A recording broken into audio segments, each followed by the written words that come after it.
right? So we have to revise today the entire geography. You have brought notes that you have written, right? Whatever we have made in the classes.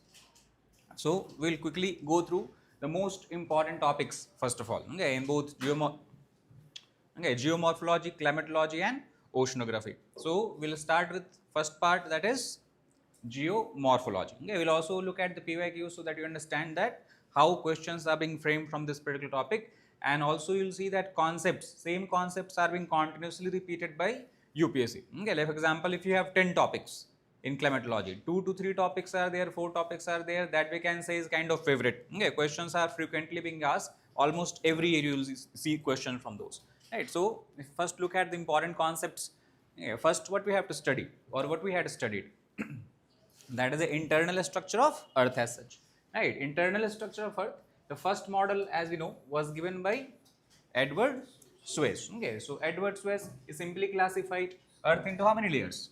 3 layers. Okay, we have Sial, Sima, and Nephi layer. Okay, the full form is important. You should keep in mind. I think all of you know silica, aluminium, then silica, magnesium, nickel, and iron. Okay, and these are the respective densities. Lighter most 2.7, 2.9 to 4.7, and here we have up to 11. Okay, so that's this.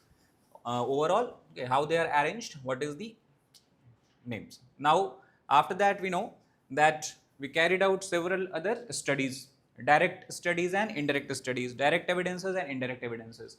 Direct evidences are what? Such as drilling. Okay, so like in Kola, we have discussed Arctic region, we drilled a hole up to 12 kilometers. Okay, many mines are there, they're going as far as 3 to 4 kilometers deep as such. So based on that, we got some ideas. Then what else? Volcanic eruption. You cannot go inside, you wait the inside of Earth to come to you. Okay, so you wait for the magma, lava to rise, and then you analyze the samples. Based on that, you have understanding about what? The mineral composition, the density, right? The overall type of this materials that you have. And then we focused as well on which kind of evidences? Indirect evidences. So indirect evidences such as you studied meteoritic sample, right? Why? Because all the planets in the solar system, all the we can say celestial bodies in the solar system have what? Common origin. So if you study the meteoritic sample, you can also analyze that inside Earth we might have similar kind of materials, elements, right? Structures. Second, solar system study gravitational analysis, because it gives you idea about mass distribution. Near polar areas, what do you have? Gravitational force, high or low? Okay, higher, because polar radius is smaller. Near equator, what do we have? Less. Why? Because equatorial radius is longer. So we analyze that also. But the major breakthrough we achieved was by analyzing what? Seismic waves or earthquake waves. Okay, they can be considered as a kind of X-ray of the Earth. Right. For example, if you have broken bone, what you do? Go and stand in front of X-ray machine. X-ray passes through your body, gives all the information. Similar way, we can understand seismic wave passes through the entire body of Earth, especially P waves, S waves, and all, and they are giving us a lot of information. Based on that, we were able to, we can say, generate a new model that we have studied. So, new model. What are the name of layers in which we have divided Earth into? 3 layers again. Okay, so we had crust, and then we had mantle, and then we have core. Now, from exam perspective, what is the most important topic here? Huh? No, this we have upper crust, then we have upper mantle, lower mantle, and then we have outer core and inner core as such. And in that, from exam perspective, what we have to remember most importantly, very good, discontinuity zones. Right? Between each of these layers exist what we can call as discontinuity zones. So, okay, so we have first zone, what do you call it as? Conrad discontinuity between upper crust and lower crust. Second, we have between lower crust and upper mantle, we have Moho discontinuity. Then between upper mantle and lower mantle, what do we have? Forgot already. Repeti discontinuity. Repeti. Then between lower mantle, outer core, Gutenberg discontinuity.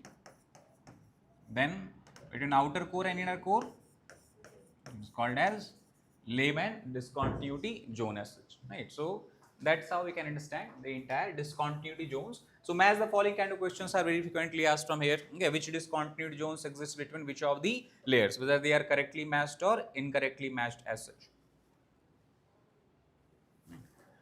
Then after that we have to understand about the four foundational theories of geomorphology. Okay, these were what? The first one is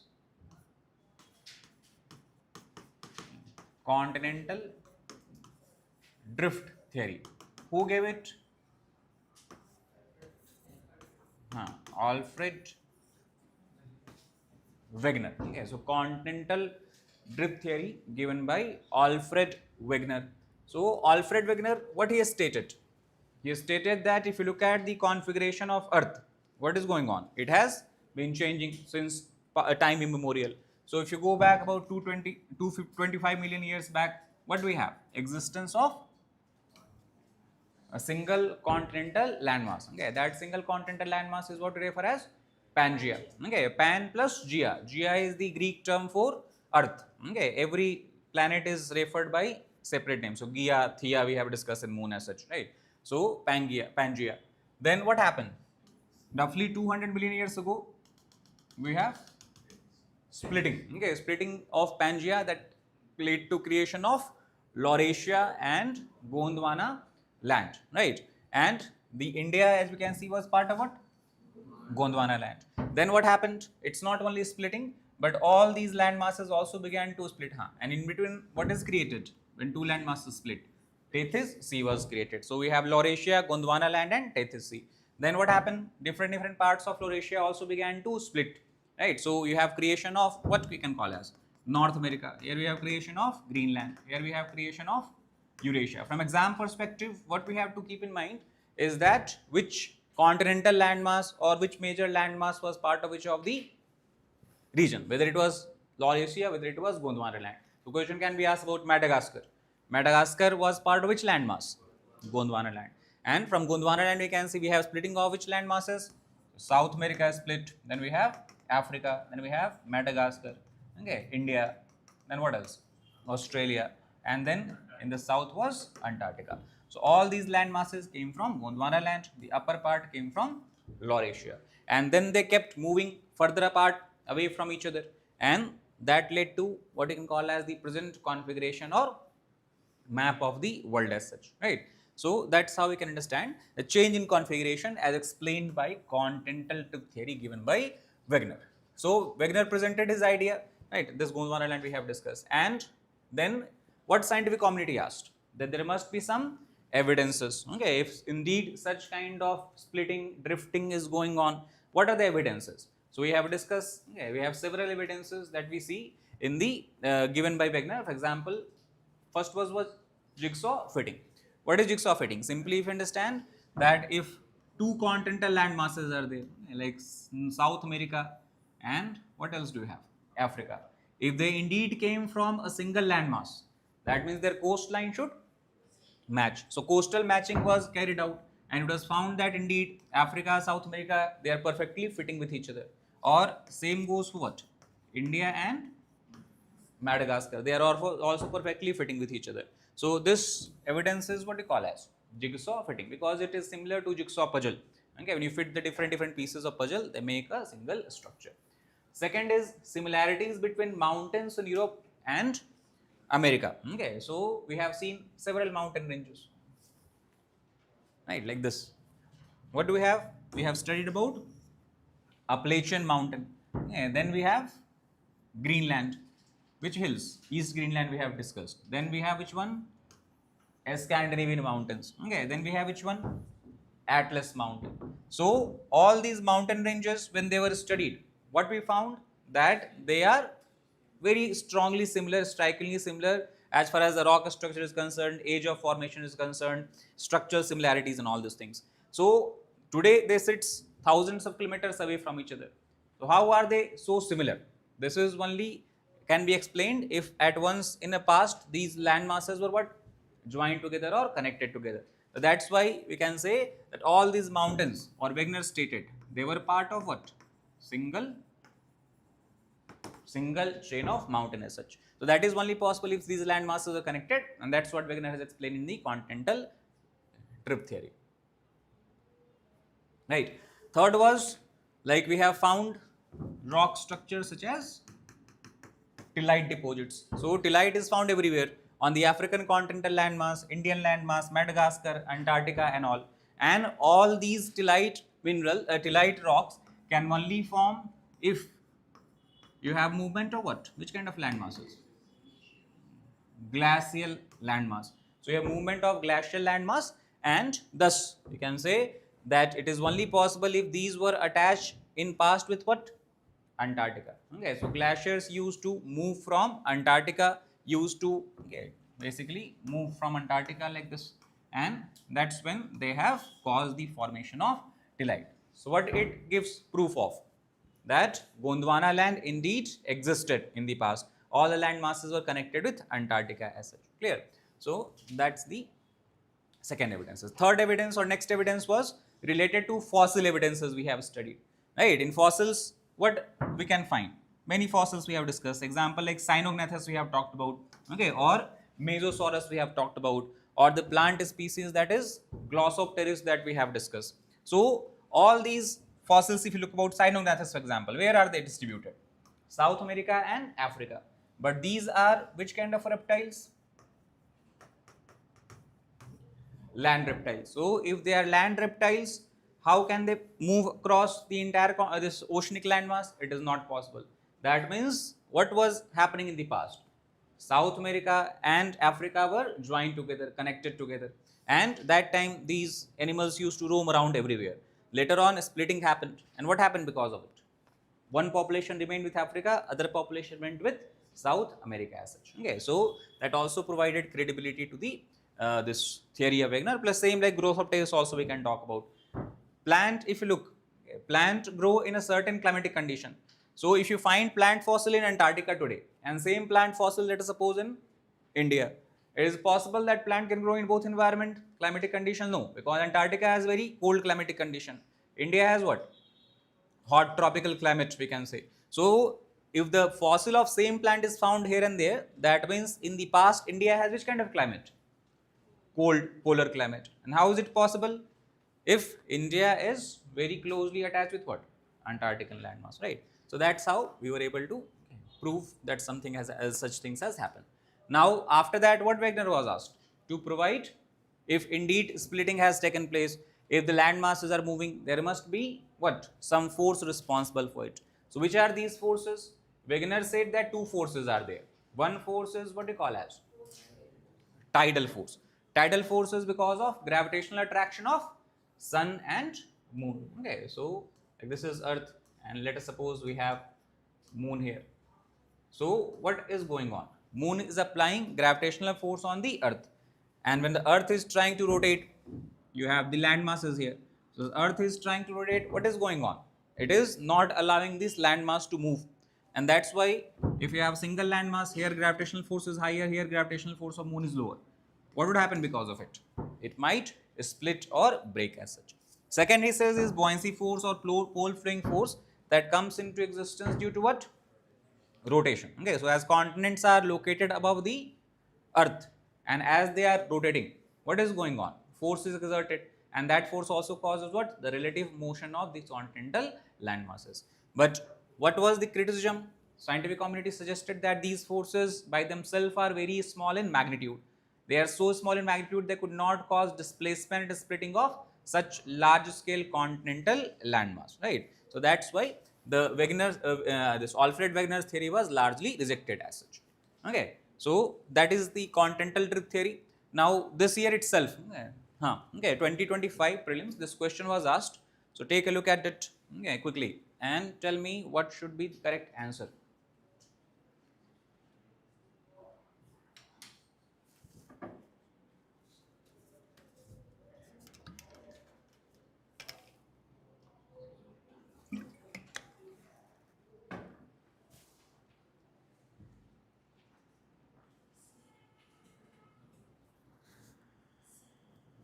Hmm? What is the correct answer? Belt of ancient rock from Brazil coast matches those from Western Africa. That we have discussed, correct. Gold deposits of Ghana derived from Brazil plateau. I told you.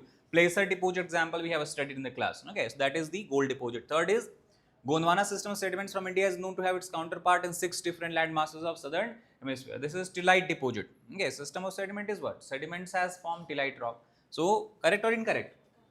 Correct. Okay. Why? Because all of these land masses are connected with Antarctica. Right. So overall, what you can say? Correct answer is 1, 2, and 3. Right. So that is the correct. Next is the convection current theory. Simply not very important. What is the role of convection current theory? The missing factor that you have in continental drift was explained by what? Convection current theory. Right. So what is convection current theory? It simply states that splitting is not due to tidal force or splitting is not due to gravitational this rotational force. It is because of what? Holmes suggested that due to high temperature inside Earth, you have the flow of convection current in the upward direction. This upward moving convection current causes what it causes? The splitting of the land masses, and then majority of convection current start to flow how? Horizontally, okay, in both direction. And because of this, what happens? You have the movement of land masses also in the same direction as such. So that's the point. So overall, because this entire movement of the magma, hot material is called as convection current, we refer this theory as what? Convection current theory. So given by Arthur Holmes in 1930s, 1940, the significance is explains the forces responsible for continental drift as such. Now in convection current theory, nothing much, just 2-3 facts you have to keep in mind from examination perspective that Holmes suggested. First point he suggested was, okay, this I think all of you know, that if you compare ocean crust and continental crust, which is denser? Oceanic crust is denser. Which is thinner? Hmm? Which is thin? Oceanic crust. Oceanic crust, why are so this? Have confidence if you know something. Okay, ocean crust is what? Thin also and dense also. Continental crust is thick, but at the same time it is having low density because it is made up of granite based rock. Continental crust, oceanic crust is made up of basalt based rock. So that is the first point you have to keep in mind. Second, simply the essence that we already have discussed. What is convection current? How will you define it? Simply the upward movement of molten rocks or magma, okay, because of difference in temperature.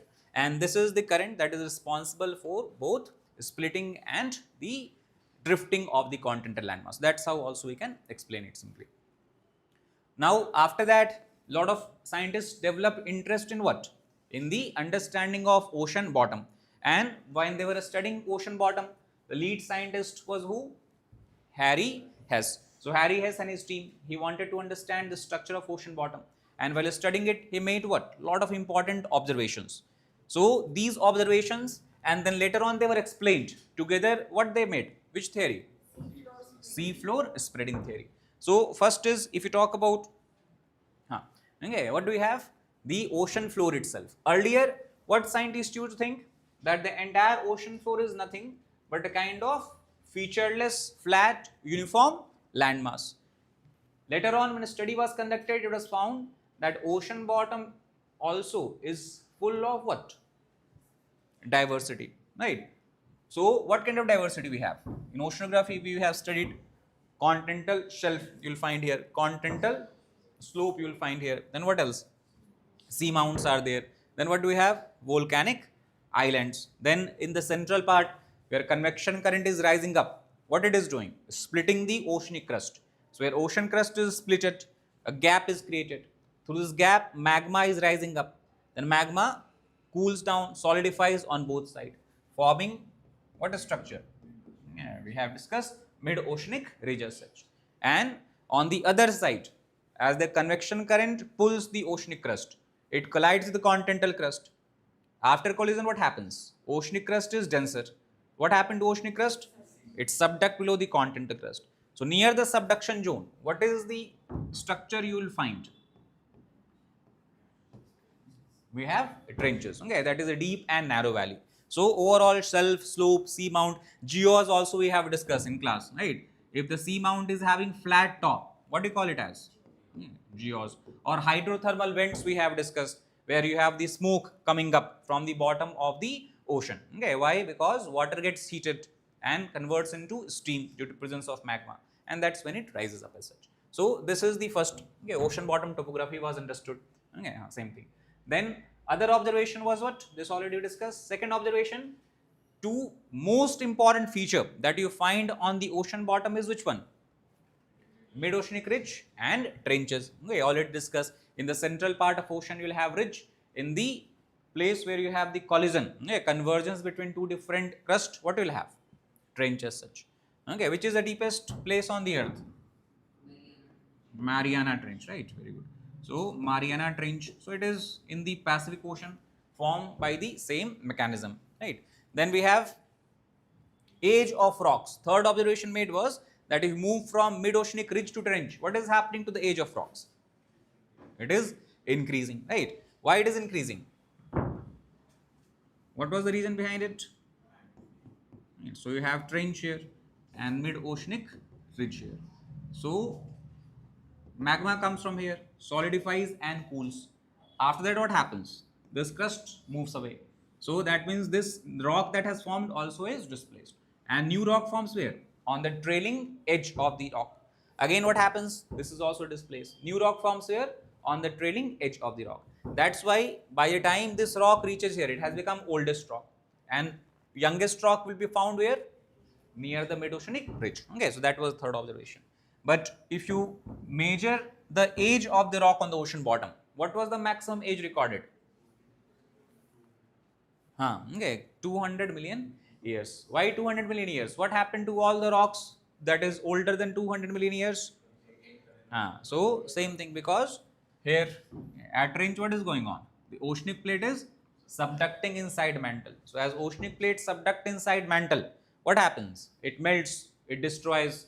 That means every 200 million years, what is happening to the entire ocean crust? It is being recycled, right? On the other hand, if you talk about the continental crust, you can find rocks that is as old as the age of Earth itself. Why? Same thing we have discussed before. Continental crust is light. If continental crust is light, that means they will not subduct. If they will not subduct, they have remained afloat. Okay, floating we can say above the asthenosphere layer since time immemorial. Right. So in Bangalore also, if you go to Lal Bagh, we have discussed. What will you find? Rocks as old as 3.9 billion years. Okay, 3,900 million years as such. So this is the region. This is the fourth observation, and the other observation was related to what? Okay, you move from ridge to trench. What do you find? The magnetic. If you look at the magnetic polarity. Magnetic polarity.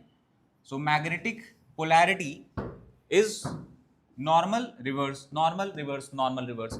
Arranged in which fashion? We have written in the class. You have kind of alternate bands of magnetic polarity. Near the ridge you have monopolarity, after that you have reverse polarity, after that you have monopolarity, again what do you have? Reverse polarity. So this is the observation that we made, and the reason behind this was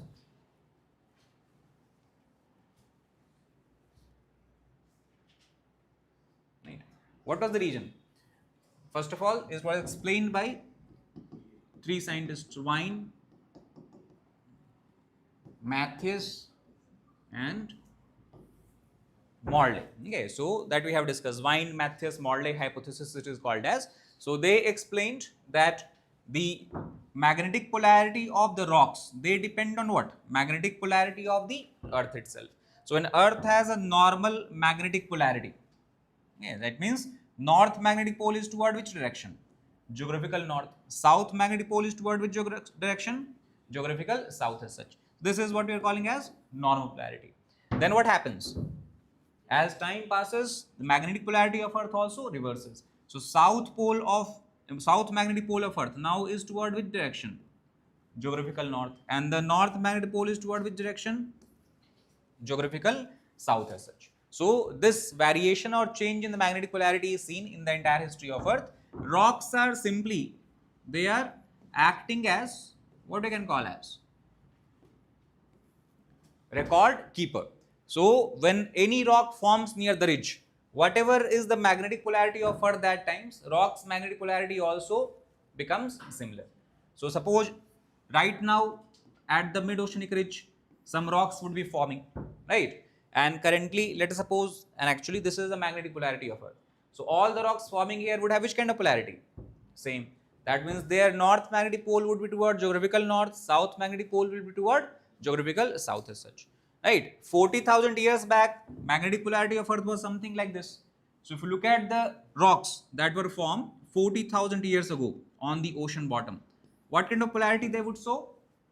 South magnetic pole toward geographical north, north magnetic pole toward geographical south as such. So that is the reason why we can understand the magnetic polarity of Earth, magnetic polarity of the rocks of the ocean crust keeps on changing and varying in alternate order. Okay, so each of this layer that you see here basically have recorded the magnetic polarity when a particular this field of the Earth existed.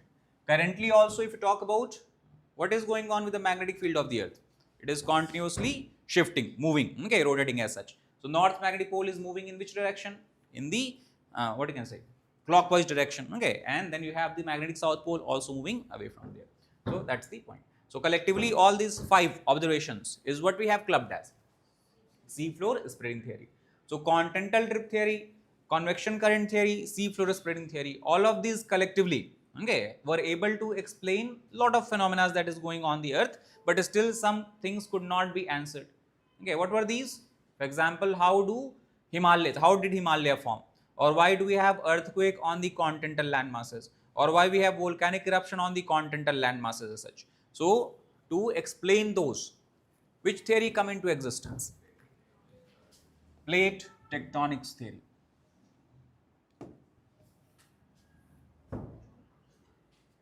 Plate tectonics theory as such. So plate tectonic theory, first of all we have to explain what is the term plate. So what is plate?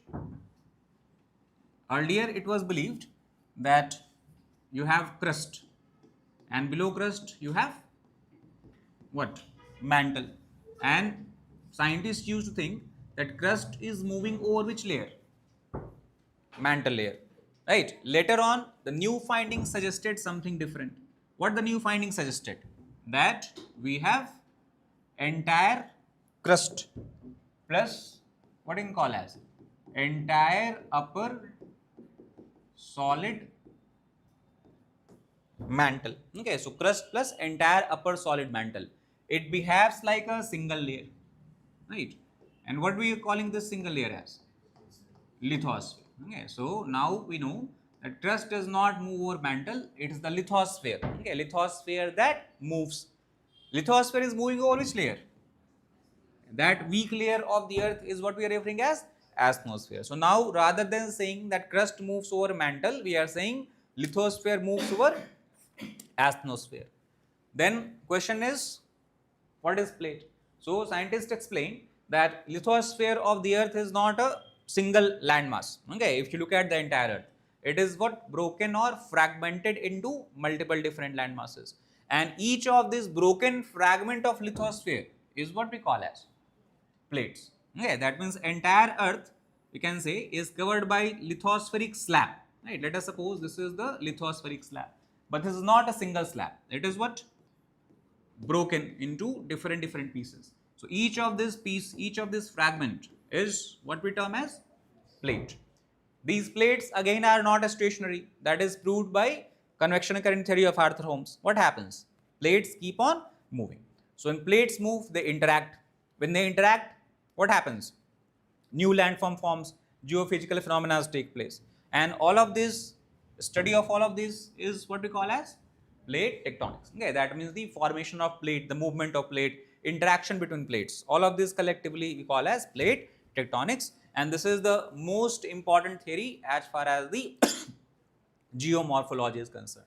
So if you have to take a look at the plates, these are what you can call as the important plates of the Earth. 16 plates we have written in the class note. Okay, so all these 16 plates are mentioned here. The major ones, as you can see, is which one? You have, for example, North American plate, African plate, South American plate. Also, plates we have classified into what categories? 2 categories mainly. Plates are either oceanic or continental.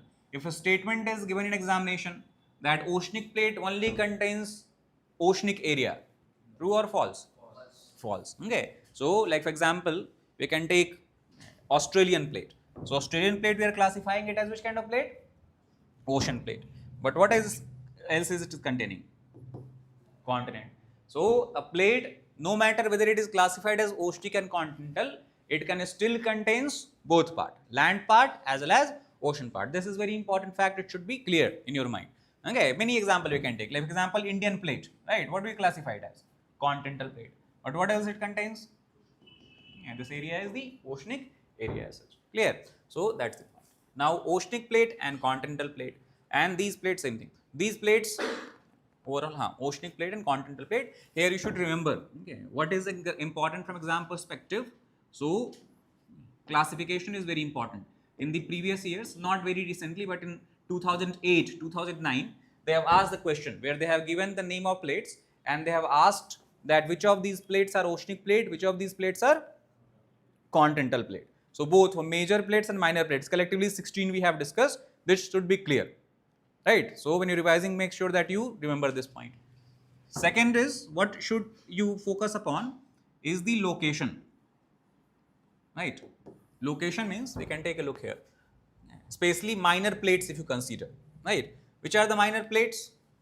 Example, Caribbean plate is which kind of plate? Minor plate. Or for example, you have the Arabian plate is which kind of plate? Minor plate. So question can be asked that between which of the major plates this minor plate is located. Okay, in previous year they have asked this kind of question. So Caribbean plate is located between what? We can say North American plate, South American plate, Cocos plate.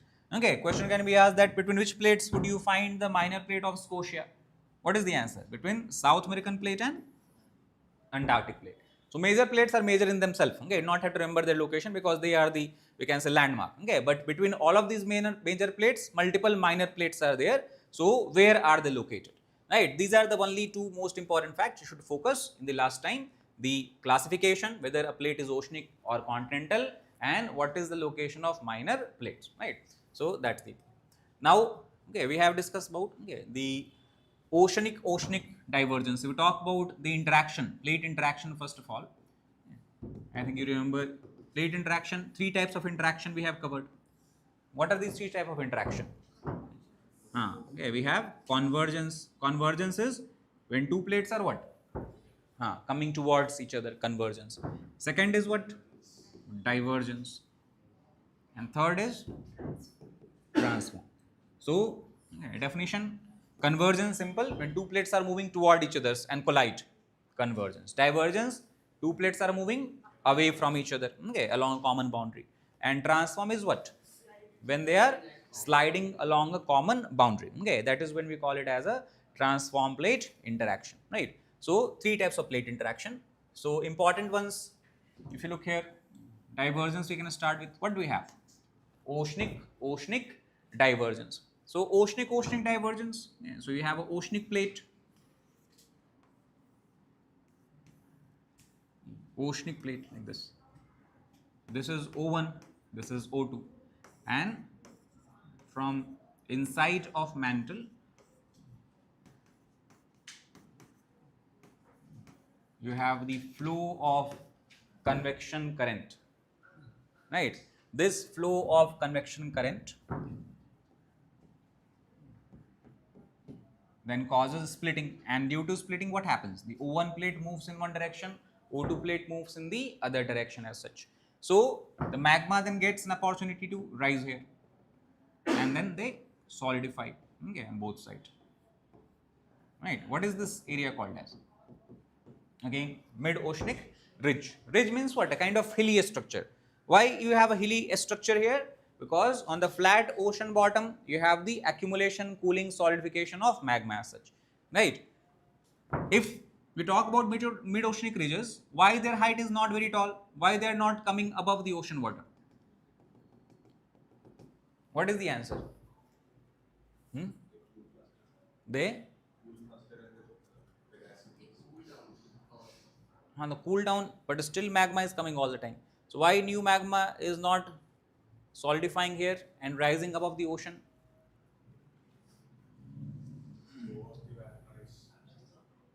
No, again you are forgetting basic thing. What is happening to the ocean crust? Moving. Okay, so if ocean crust is moving, a magma has accumulated here.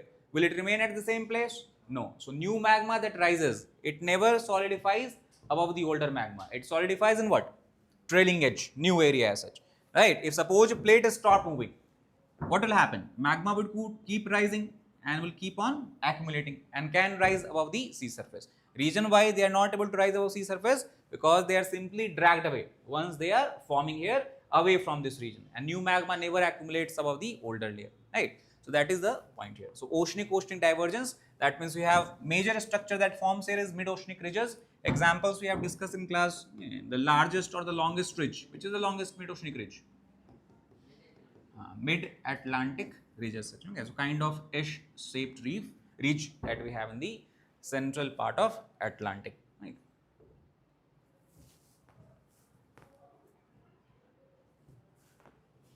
So O divergence. Second, what do we have?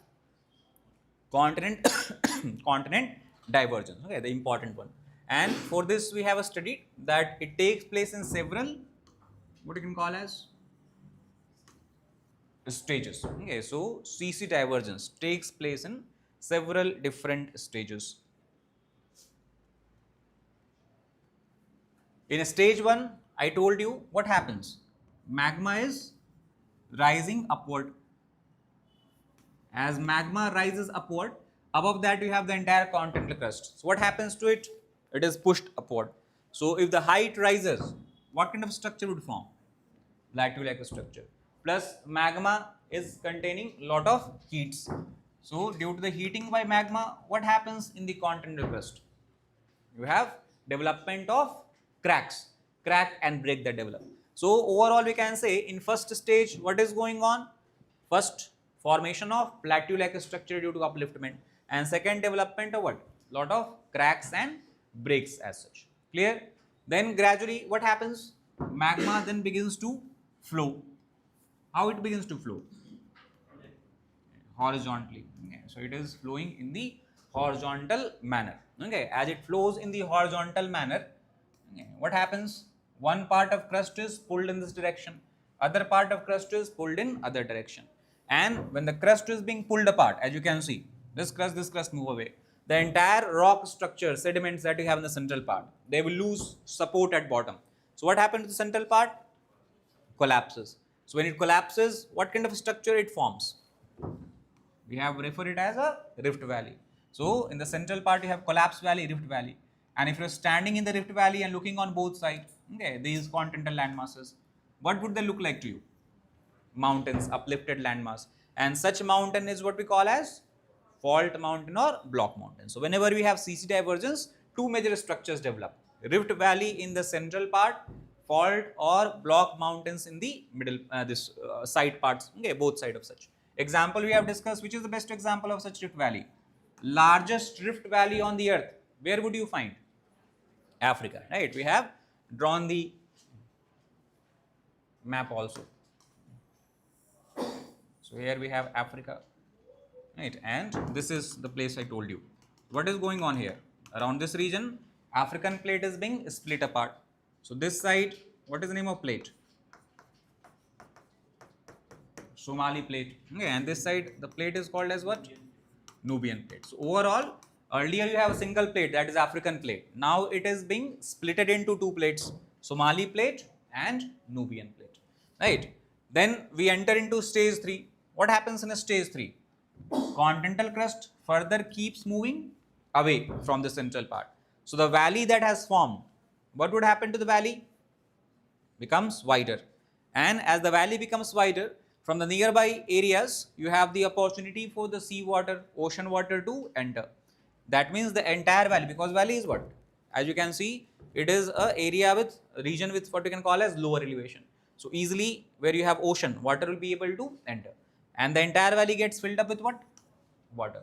That means what develops here? In third stage, the rift valley simply transforms into what kind of structure? Sea-like structure. An example of this we have shown here. Which sea would you find? What is the name of this sea? Between Africa and Arabia? Red Sea. So Red Sea has formed in which manner? Same manner. Okay, it is example of which stage of divergence? Continental continent divergence. Okay, because earlier Arabian plate, African plate, they were joined together. Then they began to split. And now the fourth stage is simple.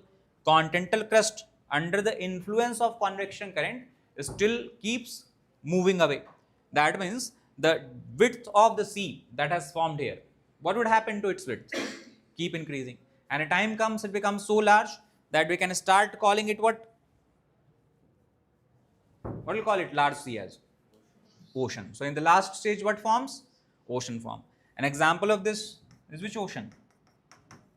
The recent one we have is Atlantic Ocean. So Atlantic Ocean has formed by the same mechanism of what? Continental divergence as such, right? So these are the four stages with example here discussed. Colorado Plateau, the first stage, African Rift Valley, second stage, Red Sea, that is third stage, and Atlantic Ocean, that is the fourth stages. So that's the CC divergence, continental divergences. Right, same thing we have discussed there, how we have splitting that is going on. So basically here you have currently Rift Valley. If you imagine few million years later, what would happen?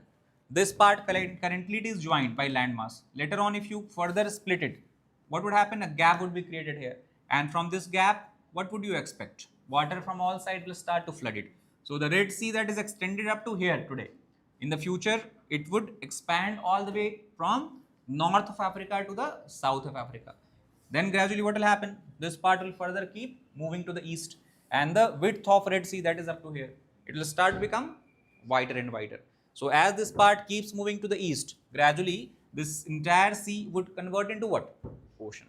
And the Indian Ocean currently, whatever size of Indian Ocean you have today, that would start to reduce. Okay, so Red Sea will increase into ocean and the size of current Indian Ocean will reduce as such. So that's why question was asked, means also a simple related question you had, that how changes happen due to plate tectonics. This is one example.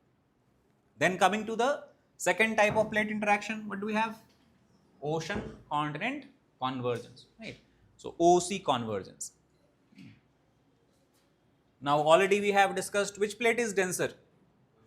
Oceanic plate. So this is oceanic crust, oceanic plate. Okay. And this side what do we have? The continental plate. So when two plates collide, because oceanic plate is having high density, okay, it happens to subduct. And as it subducts, what happens? As it starts to go downward, temperature inside mantle becomes higher. As temperature increases, the oceanic plate undergo melting. Melting results in formation of what? Right, magma. What is the difference between magma and lava? Magma is inside the mantle, whereas lava is outside on the crust. Okay, when it reaches above the surface, we call same molten rock as lava. So magma will term that we'll use here. So magma then is produced, and magma is lighter, right? Because it is hot. So hot substances are light. So they start to move upward. As they start to move upward, finally what do? They break through, melt the continental crust, and after breaking through, they rises at the surface. When they rises at the surface, the lava that is pouring out, what happens to it? Cools down, solidifies, and create a structure that we call as volcanic arc. That means on the land, what it would look like? Mountain chain, right? So we can say that in OC convergence, what kind of structure results? Volcanic mountain chain. Example also we have studied. Where would you find volcanic mountain chain formed by OC convergence? Right. Where?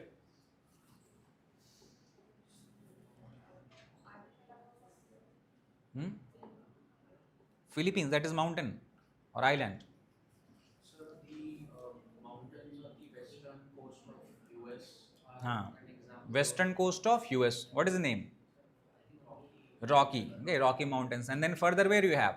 South America. What is the name of mountain? Andes. So you can say in the western coast of North America, Rocky, and western coast of South America, what do we have? Andes. So in Southern America, if you look, right, here Andes mountain. Here what do we have? Alaska range also you'll find here, Rocky Mountains and all. So this side, which plate would you find? Pacific plate. Here what do we have?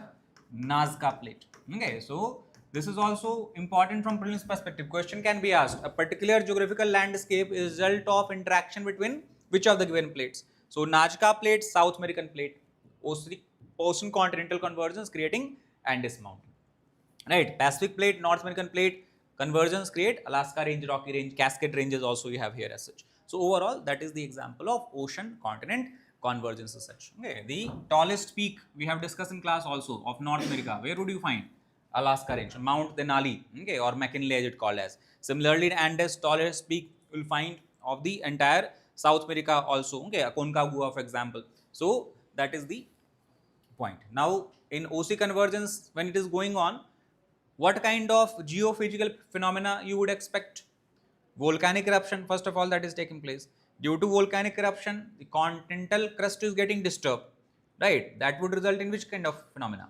Earthquake. So you have volcanic eruption, earthquake, and nearby what do you have? Large volume of water. So if high magnitude earthquake takes place, what it can result into? Tsunami formation, right? So these are the three major geophysical phenomena that we see whenever we have ocean continent convergence. And this point is already understood that near subduction zone, what would you find at the ocean bottom?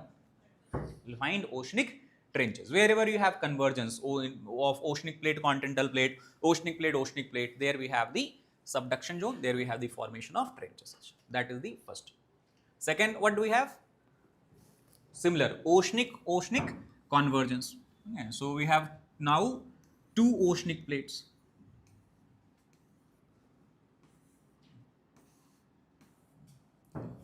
Two oceanic plates.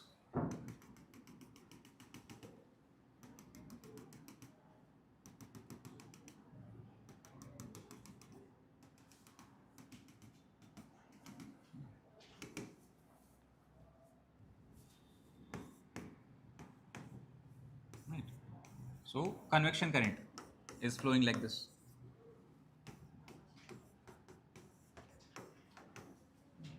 Now what happens? Same, one oceanic plate is relatively dense. Okay, generally we have discussed the older an oceanic plate, denser it is, because how oceanic plates are forming? Magma is coming and then cooling. So if the time, this age of the oceanic plate is old, magma has cooled to a greater extent. If magma has cooled to a greater extent, density would be higher. And if other oceanic plate is relatively new, magma is still kind of warmer. If it is warmer, still it will be relatively light, low density. So whenever two such kind of oceanic plates converge, the denser plates subduct inside mantle and same process. What would happen here? Formation of magma, and then magma, lighter magma rises up. As it rises up, it breaks through the oceanic plate and then it rises above. As soon as the lava, now we will use the term lava because it has come above the earth's surface. As soon as lava comes in contact with the ocean water, that is at the bottom anywhere between 0 degree to 4 degrees Celsius, different places, what happens to them?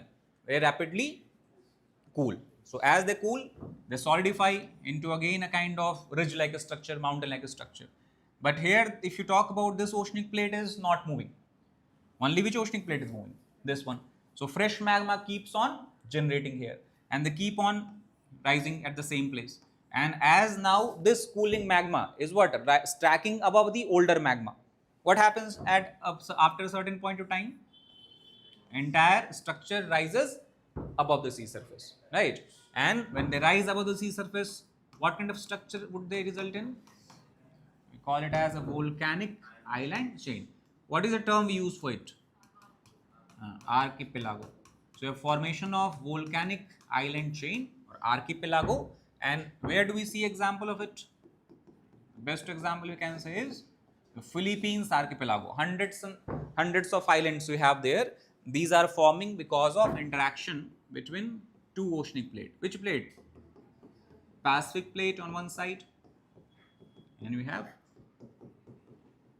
Filipino plate in the west. So between Pacific plate and Filipino plate, you have the OO convergence that result in formation of archipelago.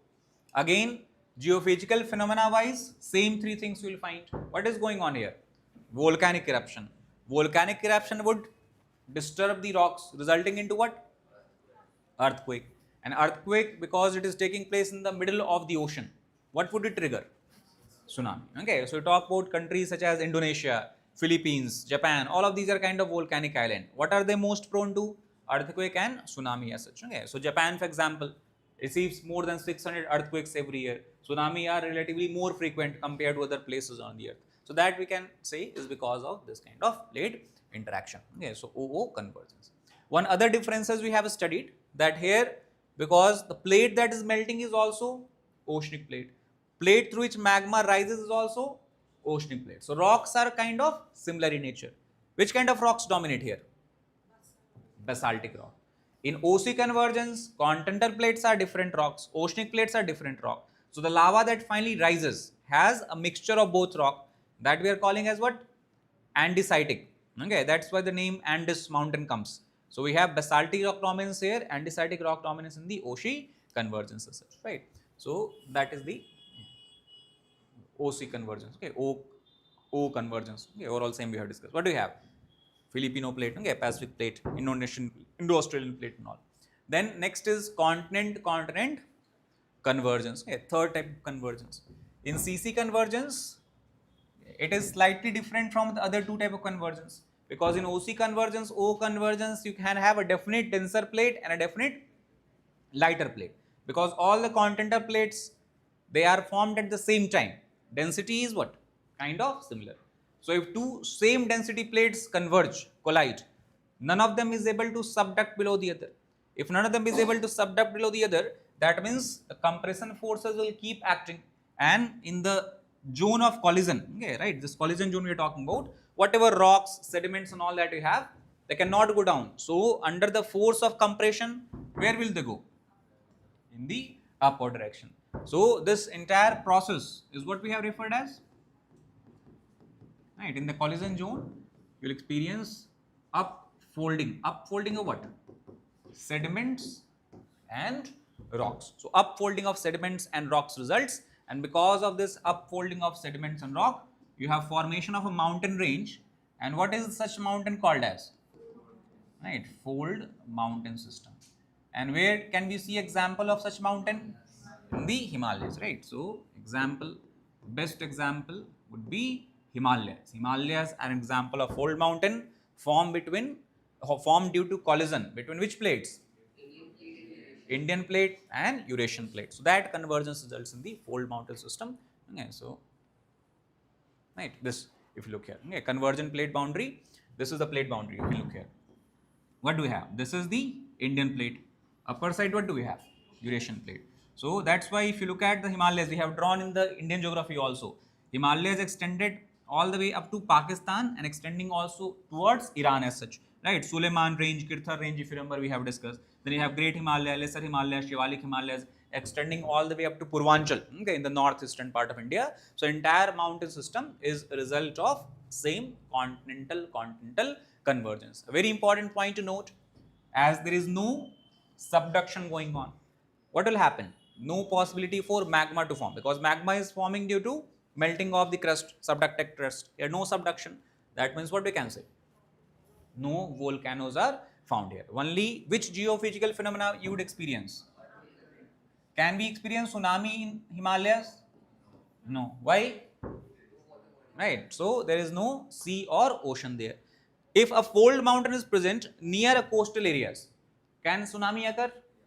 Yes. Okay. Because earthquake near the oceanic area can trigger tsunami. So here the reason why we do not have tsunami here, because you can see it is kind of inland mountain, okay, between two large continental land masses as such. And that's where you will find also what? Tallest peak of the world, that you call as what?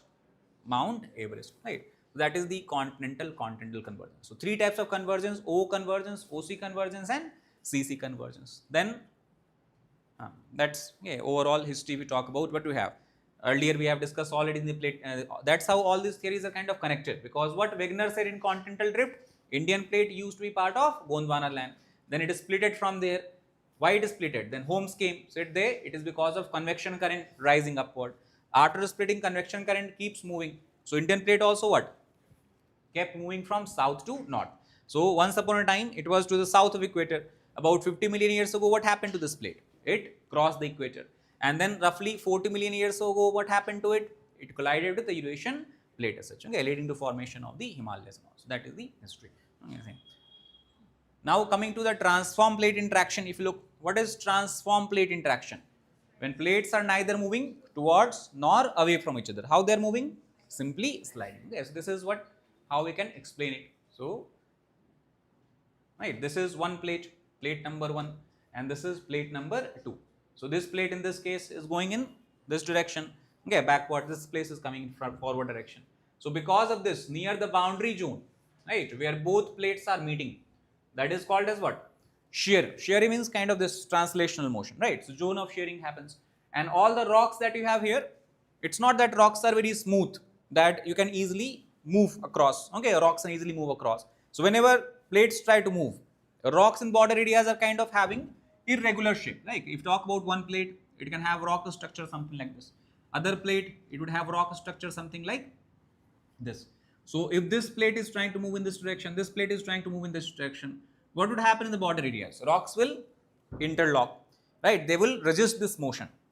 Now the convection current will have to overcome this resistance. So the rocks keep on resisting, they keeps on getting compressed, because imagine they have one rock, two rock, they are kind of not allowing them to move. So what is happening?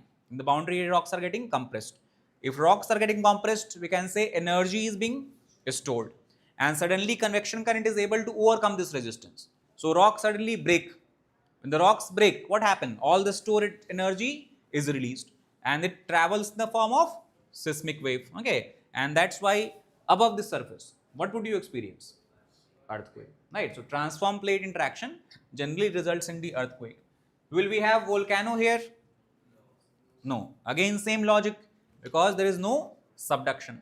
Plates are moving only above the surface. Disturbance is only above the surface. So what would you experience? Only earthquake. But if this boundary exists near the ocean, like coastal areas, what we will experience also? Tsunami. And the example of this, we know where we can find such transform plate boundaries. One side we have North American plate, other side we have Pacific plate. Which kind of transform plate interaction? Ocean, continent. Pacific plate as seen in arrow moving in the northward direction. North American plate moving in southward direction. So this entire line that you see, this line represents which kind of zone? Transform plate interaction zone. So this entire area, what is going on? Earthquake. And nearby what do we have? Ocean. So the high magnitude earthquake can also trigger what? Tsunami as such, right? So cities like Los Angeles, San Francisco, all of these cities are prone to both earthquake and tsunami because of transform plate interaction between North American plate and South American Pacific plate. Now, whenever you have transform plate interaction, everywhere the structure develops that is called as fault. Fault means break or rupture in the rock. We just have discussed when the two different plates are trying to move, what happens ultimately? Rocks in the boundary are ruptured, broken, faulted. So that is what you call as fault. And which is the place where you have the major fault? So near San Francisco, you will find San Andreas fault. Okay, so San Andreas fault is a transform plate interaction, okay, formed by the transform plate interaction. That is one example. Other examples we have discussed also, like Turkey plate, I told you, Anatolian plate example we discussed, or in New Zealand also we have alpine faults and all. Right. Then, okay, now when you talk about the geophysical phenomena, okay, we have seen that in the case of convergence, what geophysical phenomena takes place? Volcanism. Okay, so briefly about volcanism we have studied. Volcanism definition and all we have studied anyway, but you should revise 2-3 things, such as what you can call as structure of volcano. Okay, structure of volcano we have drawn. That means components we have shown. Volcano.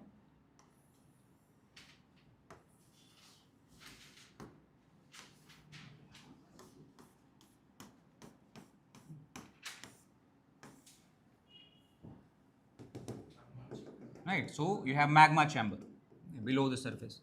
Magma chamber, that is the source of magma. And through magma chamber below the earth surface, magma moves via which space? That is what we call as magma conduit. Then above the surface, magma or lava, now we can say, moves through which kind of area? Called as volcanic pipe. At the top of volcanic pipe, which structure exists through which eruption occurs? What do you call it as? Volcanic event. And when lava finally outpours, it try to flow. and then the process it cools down, solidify all around the pipe and vent. And what is the structure called as? This is what we call as volcanic core. So you have magma chamber, magma conduit, volcanic vent, volcanic pipe, volcanic cone. All of these are what? Important structures of volcano, components of volcano as such. Then we also have studied about the composition of volcano. Composition means whenever you have eruption that is taking place, what erupts? What comes out? Right? Lava. So the lava that comes out,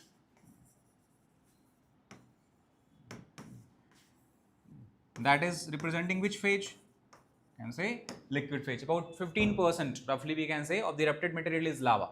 What comes out in highest amount? Volume. Can say it is the gases. And what are the major volcanic gases that comes out? So we have sulfur based gases, sulfur dioxide. What else? Nitrogen oxides. What else? Carbon dioxide. What else? Water vapor. If you remember, I told you that in the early stage of Earth's history, you have a lot of water vapor that erupted during volcanic eruption. Then they condensed, and that resulted in the rainfall that persisted for thousands and thousands of years. This rainwater that fell, right? They accumulated in the depressions on the Earth, resulting into what? Ocean formation. And ocean is where you have the evolution of first life form, okay, cyanobacteria, that resulted in photosynthesis, that began to carry out photosynthesis, and that's when for the first time free oxygen began to enter into the atmosphere. So our existence is dependent upon what? Availability of oxygen. And to some extent we can say that if there were no volcanic eruption, could we have existed today on the Earth? No. So we can connect our existence to which phenomena? Volcanic eruption. So very, very important for us. Disastrous, but at the same time it is giving birth to new life, okay, a chance to new life. So creation, destruction, both, okay, it is responsible for. Lava comes out, so liquid, volcanic gases. What else comes out? Because the lava that is moving, it has very high velocity, pressure. So when it moves through the crust, it also breaks the rocks, right, through its power. And finally, when it erupts, all the broken fragments of rock, different sizes we have discussed, comes out. What is the term used for such solid particle?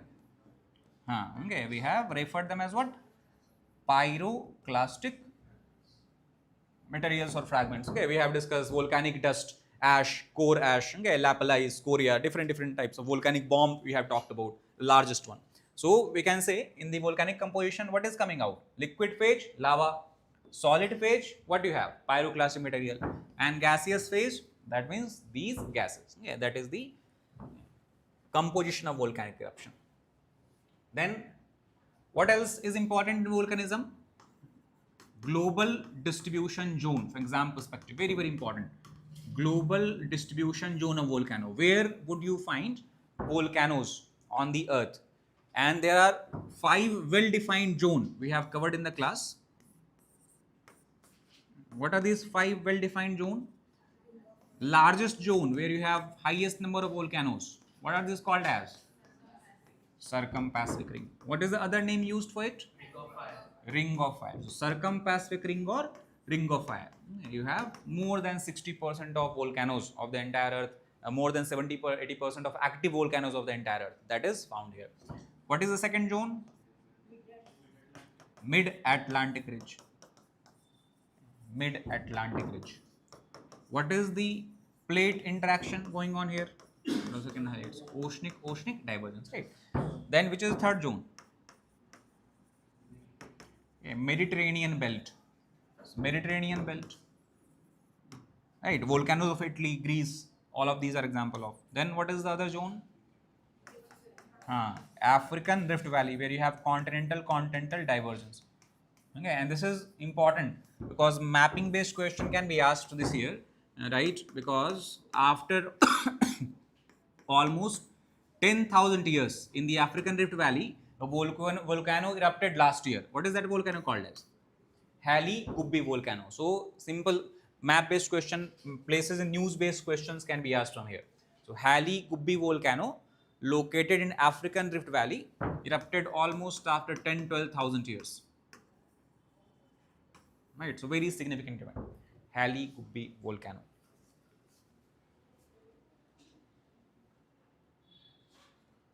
right? African Rift Valley. Then what else? The last one we had is hotspot volcano. So a hotspot volcano is slightly different. Hotspot volcano we also referred by what term? Intra-plate volcano. Because all other volcanoes, where do they develop? Along the plate margins, whether you have convergence or divergence that is going on. Hotspot volcano simply develops because you have the plate, and from deep inside mantle there is a place called as hotspot, and it is always what? Fixed. It's not moving. What is moving on the other hand? Plates above it. So from this fixed hotspot, you have the mantle plume is the term we have used. It rises and then it breaks through the plate, resulting in formation of, okay, if it is oceanic plate, island will form. If it is continental plate, plateau or mountain can form. And as the plate keeps moving, what happens? Different land masses start to develop. So you'll have a kind of chain of such volcanic structures along the plate. Such volcano is what we're calling as hotspot volcano. What is the example, if you remember? So the best example in Pacific plate, we have the chain of islands. Hawaii is one of the part, right? So Hawaii, Oahu, Maui, Kauai, all we have discussed. In India, for example, which landmass?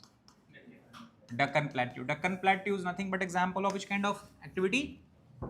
Hotspot activity. So Indian plate was moving over reunion hotspot we have discussed, and that's when the Deccan Plateau came into existence. So this is the 5 major distribution zone, okay, of the volcanoes. Then the other geophysical phenomena which we have studied as a result of plate tectonics is which one?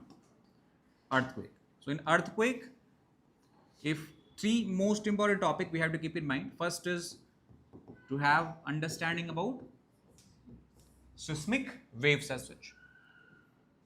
Second is scales of measurement. And third is same, global distribution zone. Right, so seismic wave, scale of measurement, and global distribution zone.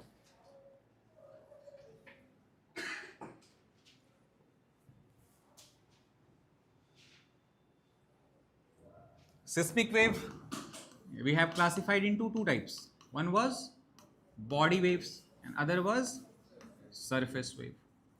What is the 2 types of body waves? P and S. What do we have surface wave? L and R. P wave, the body waves are more important. So P waves, S wave. What is the most basic difference between them? Yes, P wave can pass through all 3 mediums, solid, liquid and gases. S wave can only travel through solid. Right. Other thing is P wave are example of which kind of wave? Longitudinal wave. S wave are example of transverse wave. Okay, that means P wave, they are moving in a particular direction. In the same direction, they keep on what? Vibrating. They are creating density difference to the material which they travel by compression and expansion. S wave travel in which form? In what form? Kind of crest and trough-like form. So the direction of movement is this. And how are they vibrating? Perpendicular to the direction of motion. Right. That is the second basic differences. Achha, which of these are fastest? P and S, which moves at fast speed? P waves. P waves move at about 5 to 8 kilometers per second. S wave move at about 3 to 4 kilometers per second. Okay, so right. So that is the differences. So P wave and S wave, which have larger or biggest shadow zone between P and S. S wave, right? What is the shadow zone of S wave? What angle? Beyond 100 to 105 degrees. Okay, that means up to how much? 105 to 180 degree. What is shadow zone of P wave? 105 to 145. Okay, we have drawn the concept. So, which wave has bigger shadow zone? S wave. The reason is simple because S wave can only travel through solid. So that's why it cannot pass through the core. Okay, an outer core we know is in liquid phase. So that's why the entire area you have the shadow zone. P wave can pass through all. Then why it has shadow zone? Yes. Okay, very good. So what is the region behind shadow zone of P wave? Question can be asked. Because P waves undergo refraction when they move from material of one density to material of other density. So density difference causes refraction. That's why both of them have shadow zone, right? Which of these are more damaging, P or S? S, okay, because S causes shaking of the building, that can cause collapse of the structures and all, right? So that's the point. Between body and surface wave, which is more dangerous? Surface waves are more dangerous, okay, compared to body waves. So these are some basic facts about seismic wave. Measurement scale we have discussed is of two types. One is that measures magnitude. What is the scale called as? Richter scale. And other that measures intensity. What it is called as? Modified Mercalli scale. Right. So Richter scale, modified Mercalli scale. Which of these is logarithmic scale? Richter or modified Mercalli? Which is logarithmic scale? Richter scale is logarithmic scale. Okay, so values are plotted between what to what value? 0 to 10. Okay, 0 however is like not practical, 1 to 10, but overall 0 to 10. Modified Mercalli scale, okay, 1 to 12 as such. So that is the difference. Yeah, so one measures magnitude, that means how big a wave is. Magnitude is what? Simply this. And talking about this crest and trough, this entire height is your wavelength. Okay, we can say wave height, and half of this, that means the entire crest is what? Amplitude. So that is what is being measured by the Richter scale. That means which is mathematical in nature, arithmetic in nature, quantitative in nature. Which of this scale? Quantitative. Let us suppose we are talking about two terms, quantitative versus qualitative. Which of this scale is quantitative? Which of this scale is qualitative? Richter is quantitative, because no matter whatever is going on, it simply measures a particular value. Based on that, you put in formula, you get a certain value.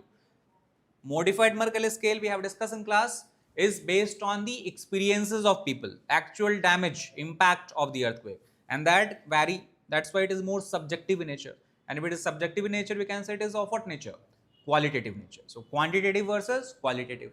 Arithmetic, or this we can say, okay, this is more of this practical, what you can call as experience based. This is you have mathematics or formula based. So that's the scale.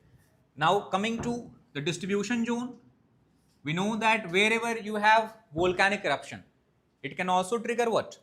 Earthquake. So all the 5 volcanic zones that we have discussed, can we say these will also be what? Earthquake zone. The same circumpacific belt, mid-Atlantic ridge, Mediterranean belt, African Rift Valley, hotspot belt.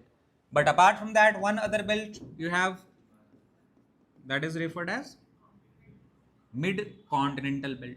So mid-continental belt is free of volcano. Why is it free of volcano? Because no subduction. Why no subduction? What is going on? Continent-continent convergence. So all the way, right, we have discussed, you start from Asia to Europe, okay, in the central part. So here you have Myanmar, right, we have drawn that. Here what you will have? Which section? Himalayas. Then in Iran is in news, so make sure that you study the geography of Iran in more detail. Questions like, see, few years back, Ukraine was in news because of war. What did they ask in prelims? Which of the given countries are bordering countries of Ukraine? Few years back, Afghanistan was in news because of Taliban coming to power. The next year, what is the question they ask? Which of these have border with the Afghanistan? So if they follow the same pattern, a similar question we can see being asked here also. What are the countries which have land border with Iran? Which of the country have maritime border with Iran? And especially because the water bodies are news, such as which regions? Persian Gulf, or on the other side you have a Strait of Hormuz. Okay, so make sure that you go through the atlas, try to look at what are the countries that are near Strait of Hormuz. You will find Oman is there on one side, Iran is there, Musandam Peninsula you will find there, right? Persian Gulf, which countries are at border of Persian Gulf as such? Which countries have gas reserves, oil reserves in Persian Gulf and all, right? So that's point. Plus, name of mountain can also be asked. Names of deserts can be asked. Daste Kabir Desert, Daste Lut Desert you will find in Iran. Which mountain would you find? Zagros mountain as well as El Burj mountain. So Iran is like this. Both sides you have mountain, El Burj, Zagros, and between them what do you have? Desert, Daste Kabir and Daste Lut. On the eastern side, what do you find? Caspian Sea, right? And the southern side, what do you find? Persian Gulf as such. And then on the western side, you have border with other countries like Iraq, for example, right? So that's how you have to prepare the map. Zagros, and then further you can go all the way up to Europe, where you have a large number of mountains in the form of Alps. So this entire belt extending from Asia to Europe is which kind of belt? Everywhere, what kind of landscape you will find? Fold mountain. That is result of CC convergence. So this is the region which is called as mid-continental belt, that is formed by CC convergence, where you will have only earthquake, no volcanic eruption, no tsunami, right? So these are the 6 zones of earthquake that we have to cover. Plus tsunami we have discussed briefly. Mechanism is simple, I explained to you in class. Whenever you have deep sea earthquake or deep sea volcanic eruption, what happens? Large volume of energy is transferred to the large amount of energy is transferred to the water start to get displaced. As water displaces, it start to overall we can say carry out vertical oscillation, and every oscillation creates what? A set of wave that travels in which form? Ripple like form, and that is what we refer as tsunami. Height of tsunami, where it is higher? At the point of origin or the point of impact? Near the coastal areas. Height of tsunami is highest where? Near the coast. So those basic facts also you can keep in mind. Right. Now, if you look at few questions that was asked recently, like 2024. Right. So what is the correct answer? How many of the above are products of volcanic eruption? So we have just discussed. What do we have? Pyroclastic debris, volcanic ash, volcanic dust particles. Okay, nitrogen compounds, yes. Sulfur compounds also, yes. So, what is the correct answer? D. Okay, all the 4 we can say. Then, next is related to plate tectonics, overall continental drift we can say. Okay, old question, 2014. Which of the following phenomena might have influence? See, might have means that they are trying to cover all the bases. That means they are very liberal kind of questions, right? So, what kind of or which of the following phenomena might have influenced the evolution of organism? Both. Continental drift, because when continental drift is going on, you have the plates or we can say the landmass is moving from one area to other area. So you have movement of India from polar region to tropical region. So as the climate changes, what would happen? New organisms will start to evolve. Similarly for glacial cycle, right? So when the earth is in ice age, glaciers are spread wide across, and what do you have? Low temperature. So new type of organisms you have. Okay, and when the glaciers begin to retreat, what will happen? Temperature would change, amount of water bodies would change, right? That would also give rise to new life forms. So both of them can be responsible for evolution.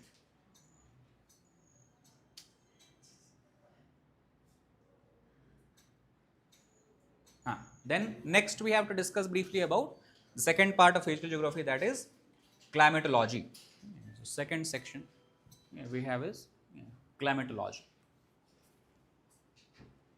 In climatology, first part is what we have discussed in class, structure and evolution of atmosphere.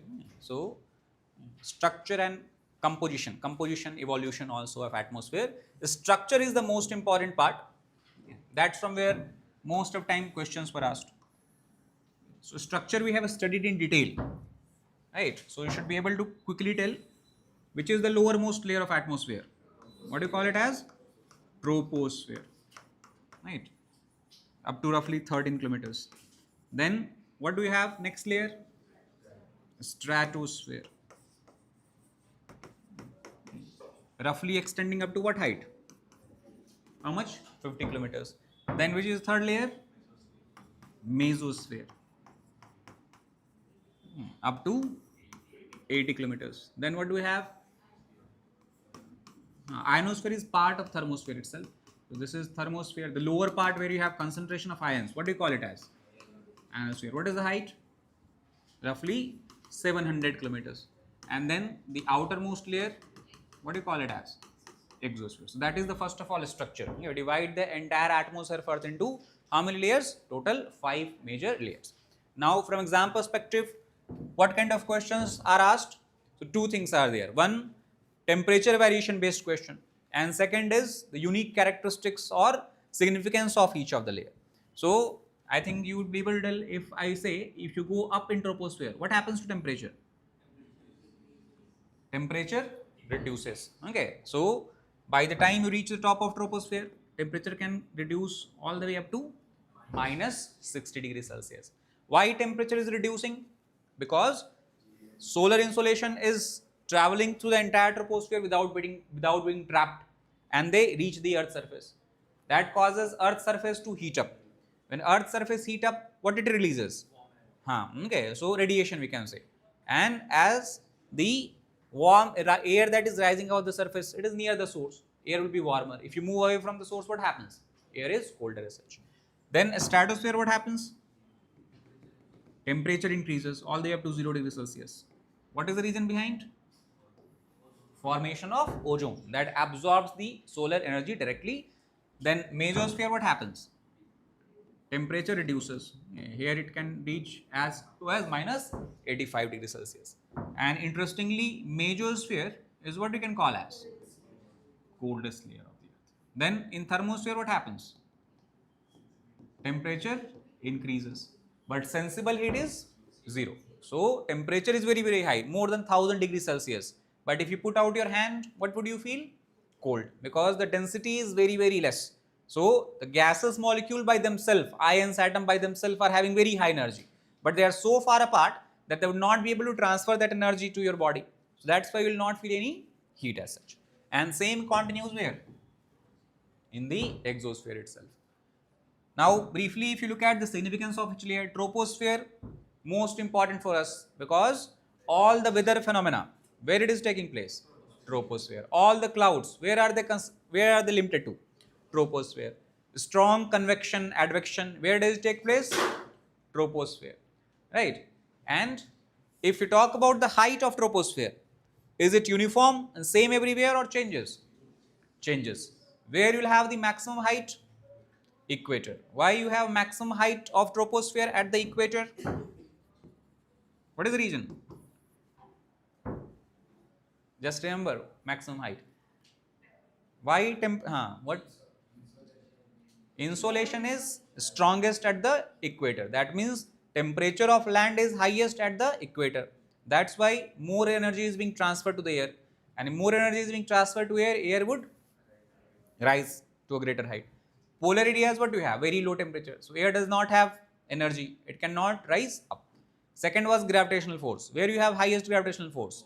Poles. So their atmosphere is being pulled more strongly. That's why height is less. At equator, gravitational force is less. So atmosphere remains what? Kind of further lofted, elevated. Right. So that's why at equator you have maximum height. Toward poles it keeps on reducing. Right. Stratosphere, what is significance? Ozone that help us from the harmful ultraviolet rays. That's why we ozone here we call it as what ozone? Good ozone. Mesosphere, coldest layer. Another thing we have discussed, what would you find here? Meteoritic dust particles. So meteorite enters the earth atmosphere, they experiences frictional force which causes them to burn. These burned particles largely remain floating where? In the mesosphere. So two things you should keep in mind: coldest layer and contains and held meteoritic dust particles. Thermosphere is known for what? Ionosphere.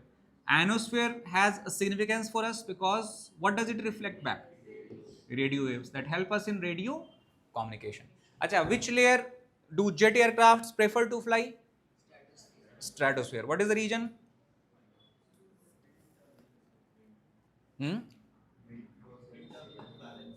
Wind turbulence is what? High or low? Balance. Low. Okay. How turbulence will be balanced? Wind turbulence is low. Why turbulence is low? Because it do not have wind here. So vertical wind, horizontal wind, all are very weak, absent almost we can say. Clouds do not exist as such. So because of this, you have a smooth flight in the stratosphere, right? So that's why jet aircraft prefer to fly in stratosphere. So thermosphere, right? Radio waves. In thermosphere, other phenomena that we have discussed takes place, that is called as aurora. How many auroras we have? Two. One is borealis and other is australis. Borealis in northern hemisphere, australis simple you can keep in mind. Where is Australia? Southern hemisphere. That's why what do you call it as? Australis. Aurora australis, aurora borealis. Also commonly called as northern lights and southern light. So how are they produced? You have high energy particles coming from the sun, they are deflected largely by magnetic field of the earth, but some of them are able to travel along the magnetic field lines and start to concentrate together where? Above the polar areas, right? And there they come in contact with the gases, where the gases burn. As they burn, what do they emit? Light. What is the most common color of aurora? Which color of light would you see? Green and pink, burning by oxygen, burning of oxygen and nitrogen. Two major gases burn here, right? So that is why in the polar areas. Question can be asked: why auroras are only seen along the polar areas or around the polar areas? What is the region? Magnetic field lines, where you have maximum density. Polar areas, okay, because all of the lines are converging there, right? So North Pole, South Pole. That's why maximum particles, where are they trapped? In the polar areas as such, right? So that's the auroras. So structure of atmosphere. Now if you look at some questions from this topic, should be able to answer within 5 seconds, right? 10-second maximum. Temperature decreases with increase in height from Earth's surface, because what is the correct answer?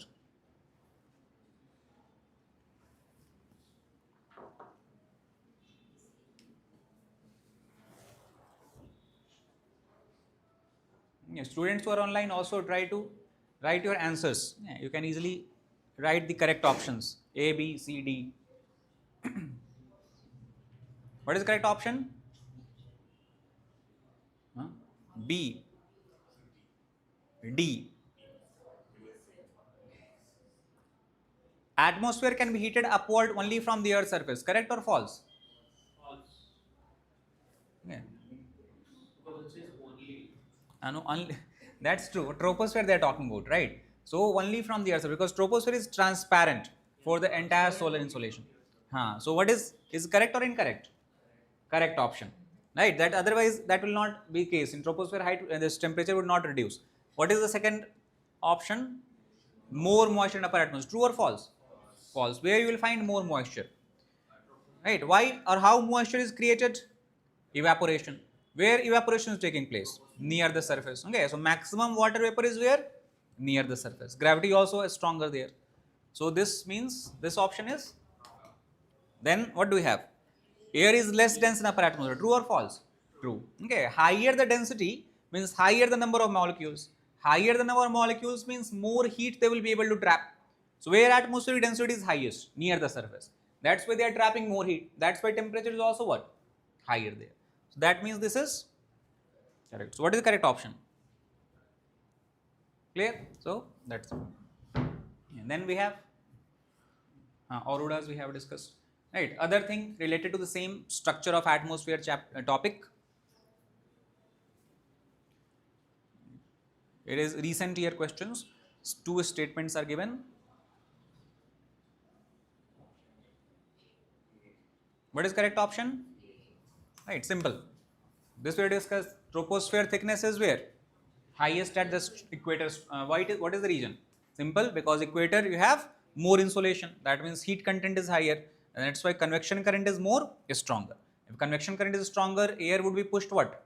To a greater elevation. So what is the correct option?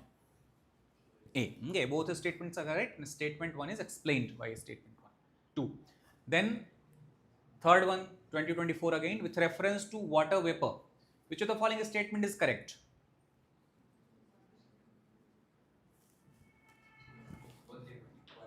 Simple, because it is what? A gas, amount of which decreases with altitude. Achha, you see, it is nothing but repetition of the same question, right? What did they ask in last question? Maximum water vapor is found where? In the upper atmosphere. If you have gone through PYQs, solve them, understood the concept, if you do not know something, try to read about it. Don't you think in the next year you would be able to solve the question, right? So that's I'm saying that concepts are being repeated. Percentage is maximum at the poles. True or false? This is logical, because evaporation creates water vapor.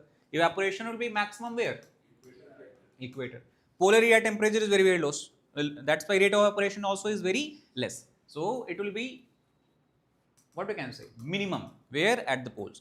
Okay. If we talk about the percentage wise, it is believed that about 5% of water vapor is near equator, and about 0% is where? okay, near the poles. So temperature, this concentration decreases. So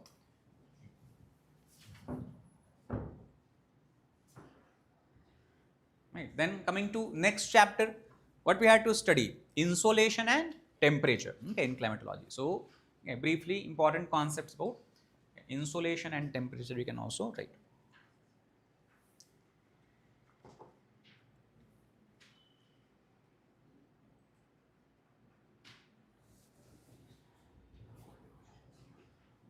So first is the concept of temperature itself. What is temperature? Thermodynamically, it is simply defined as average kinetic energy of a gaseous, okay, we're talking about gases here, atmosphere, that's why gaseous, it can be solid also, gaseous atoms or molecules, right? And generally, as a principle, if you have two different surfaces, one with temperature T1, other with temperature T2, T1 is high, T2 is low. If you bring them in contact with each other, what would happen? Something will flow. Yes or no? What will flow? Right. So that is called as heat. So how will heat flow? Naturally, it will flow from T1 to T2, higher temperature to lower temperature. Till what time will it flow? Okay, till both have attained equal temperature. After that, what would happen? No flow of heat, right? So that's the basic concepts as far as temperature is concerned. And in the atmosphere, we have discussed one more term, that is which kind of heat? Sensible heat. Sensible heat means simply which can be sensed. Okay. So when you are putting temperature, for example, to measure fever, right? What happens? Mercury starts to rise up. Why mercury is rising? Because your body is able to transfer heat to the thermometer. So it is experiencing which kind of heat? Sensible heat. If you take the same thermometer and go put out in thermosphere, will it record any temperature? No, because sensible heat is 0. Nothing is there to transfer heat to the mercury. So mercury column will not rise up. Right. So that is the three things: heat, temperature, and sensible heat. Right. And in the temperature, we have discussed about, this is again very important topic from prelims perspective. Direct questions can be asked from the heat budget. Yeah. So why I am saying is very important, because in temperature 4-5 topics you have. From every topic they have asked questions till now in last 10-12 years. In prelims at least they have not asked direct questions from heat budget, okay, especially the number based question. Indirect questions they have asked. So there is high probability heat budget based question can be asked. Heat budget of Earth, first of all, if we talk about, is it positive, negative or 0? Right, we have discussed in class, Earth's heat budget is 0. What does it mean? The amount of heat that Earth receives from the sun is equal to amount of heat that it loses in various different processes, right? So we have seen that total amount of heat, if 100 unit of heat is transferred by sun to the Earth, only how much is absorbed? Right, we have done that calculation, all the numbers we can go through the notes. Then Earth is left with 51 unit. In next stage, what happens? Earth loses the entire 51 unit. Okay, we have seen that almost 19 unit is lost in the form of evaporative losses. 9 unit is lost in the form of convection and advection. And remaining 23 unit is lost in the form of what? Earth releases short wavelength radiation or long wavelength radiation? Huh? Long wavelength. Yeah. Wavelength is inversely proportional to, right? So if you compare sun's temperature, wavelength of sun will be what? Short. Earth's temperature would be what? Less. The wavelength would be longer, right? So Earth releases what we call as long wavelength. What kind of radiation? Terrestrial is the term that we use. Long wavelength terrestrial radiation. Earth receives what? Short wavelength solar radiation. So that is the difference. Now because Earth's budget of heat, Earth's heat budget is 0, what is its outcome? If you measure the average surface temperature of Earth Is it increasing, decreasing, or is constant? Constant. At what degree? So Earth's surface temperature remains constant at 15 degrees Celsius. That is because heat budget of Earth is zero as such. So when you talk about global warming, what are we talking about? No, that's why I'm saying average surface temperature of Earth is constant at 15 degrees Celsius. So what does global warming refers to? Moon. Huh? Earth budget That's why you just approve. Earth budget is zero. There is no change in Earth's heat budget. average surface temperature increasing. That's not happening. Average surface temperature of Earth we have just discussed is what? Constant. No, if more heat is trapped, what would happen to temperature? Increase. But what is temperature? Constant. So, what is global warming? This we have discussed specifically in the class, I told you. What is increasing? Whose temperature is increasing in global warming? Atmospheric temperature, right? Surface temperature is not changing. When global warming is taking place, it is the atmospheric temperature that increases, and that is because, see here, Earth is losing 23 unit of heat in the form of radiation losses. Where? To the outer space. But if the number of greenhouse gases such as CO2 increases in atmosphere, some amount of this radiation would get trapped in the atmosphere. Right? That's why Earth is losing same amount of heat like before. Only difference is earlier atmosphere was not trapping that much heat. Now it is trapping relatively more amount heat. So atmospheric temperature is rising largely as a result of global warming, or what we call as global warming. Right. Now, if you look at few questions okay, based on this concept, heat budget.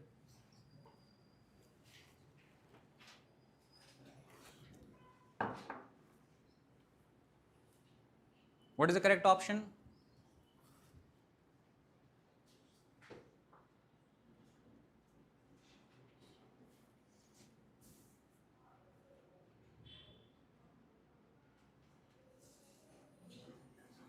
Right. Transfer of heat through horizontal movement of air is called advection. Correct or false? Correct. Horizontal transportation is advection. Vertical transport is what? Convection. Short wave radiation on Earth are absorbed by CO2 and the other greenhouse gases, whereas long wave radiation pass through them without any heating. True or false? False. Tropospheric temperature is because of sun's energy or Earth's energy? Earth's energy. Earth releases which kind of radiation? Long wavelength. So what is being absorbed? Long wavelength. Right. So this statement is what? Correct or incorrect? Incorrect. Yeah, first statement is correct. Earth as a whole does not accumulate or lose heat and its temperature has remained constant. True or false? True. That is what heat budget we have discussed. Zero. Average surface temperature is constant. So what is the correct answer? 1 and 3 only. D. Then we have, next is this point we have discussed. Average temperature is constant at 15 degrees Celsius. Does that mean polar temperature, equatorial temperature are same? No. Average temperature is constant. Regionally, locally, what is going on? Temperature changes, right? Why it changes? Because there are several factors affecting this temperature. What are these factors? So 7 factors we have discussed in class. Same thing is highlighted here. What is the first factor? Latitude. What is its effect? If you move from 0 degree to 90 degree, that is from equator to pole, what happens to Earth's temperature? Continuously decreases. Why decreases? Hmm? What is slanted? Sun's rays. Sun's rays are more direct. Where? Near the equator. Sun's rays are more slanted or inclined toward the poles as such. So if sun's rays are more inclined, same energy is being distributed over a larger area. So per unit area temperature would be less. If the sun's rays are more direct, they are more concentrated. That means the entire energy is being absorbed by every small area. Per unit area temperature would become higher, right? So that's the point. So latitude. Second is what? Same in discuss in the structure of atmosphere, troposphere, stratosphere, mesosphere, how temperature is varying, changing. Third is what? Distance from coast. Okay, this point we have studied as which effect?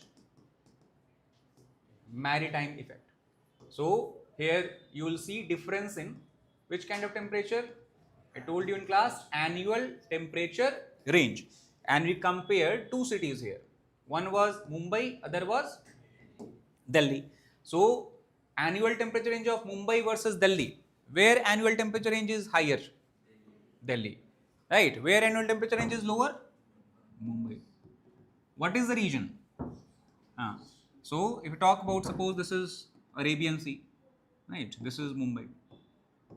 In summer, what happens? The entire concept is based on one single fact that we can highlight as differential heating or cooling of land versus water. Differential heating cooling of land versus water.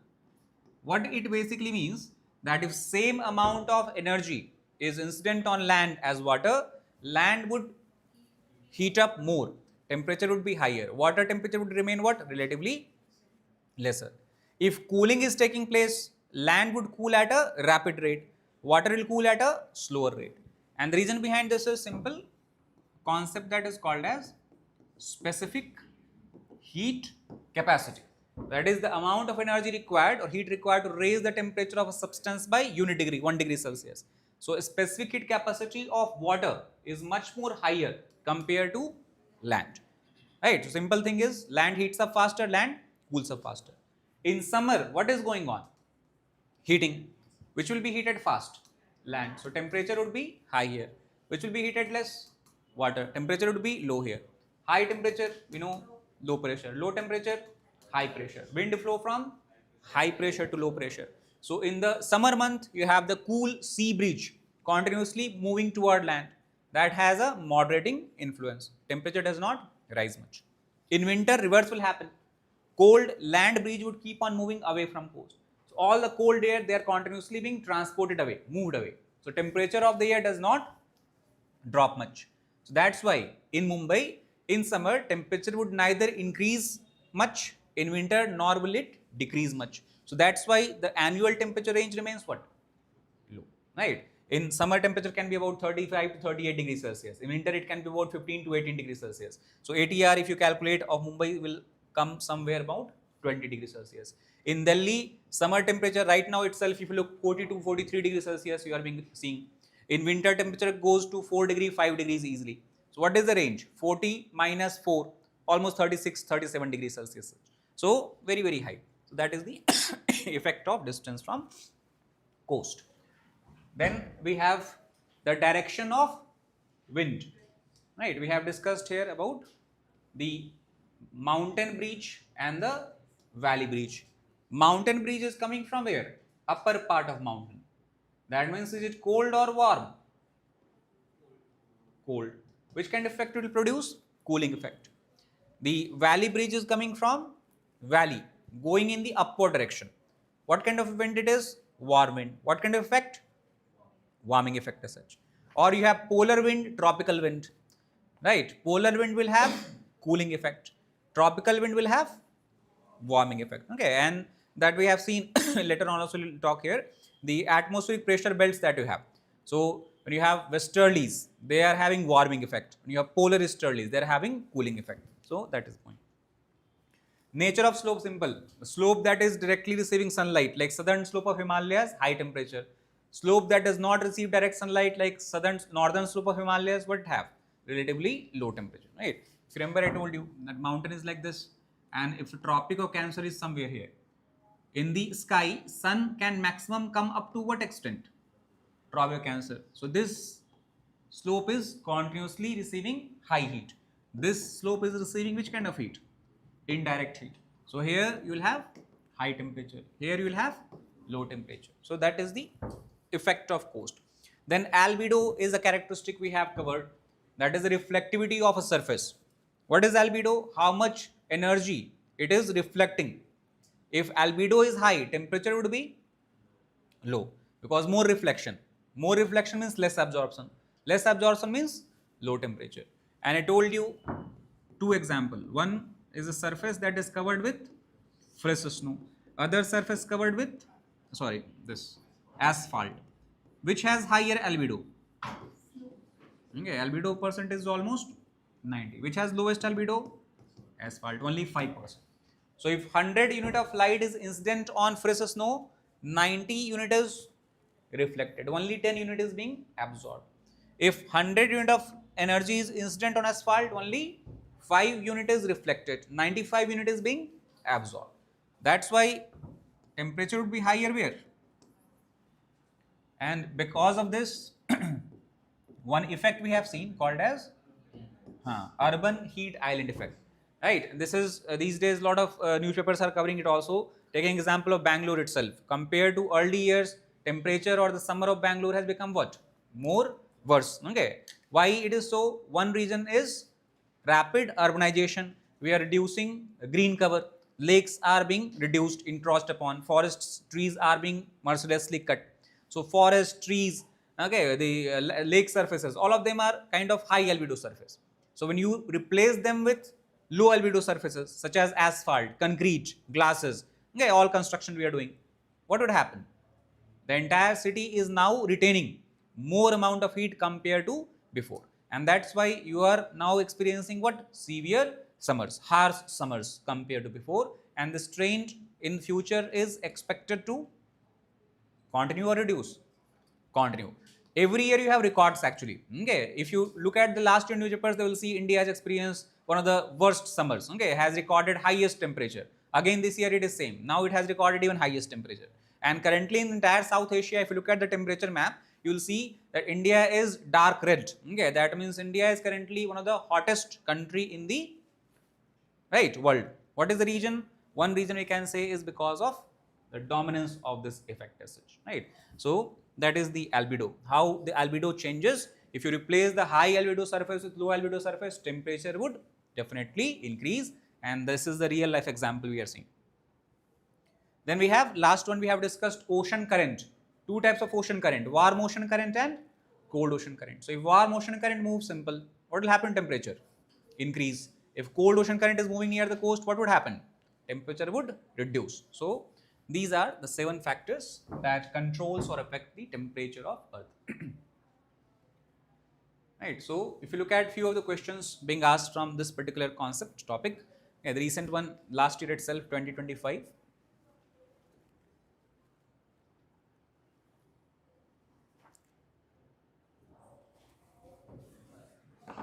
What is the correct option?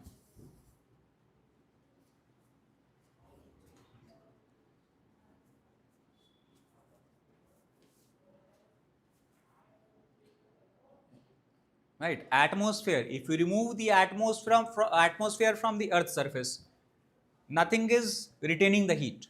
Like moon, if you go, what do you have? Minus 170 degrees Celsius. So same will happen where? Without atmosphere, what we can say?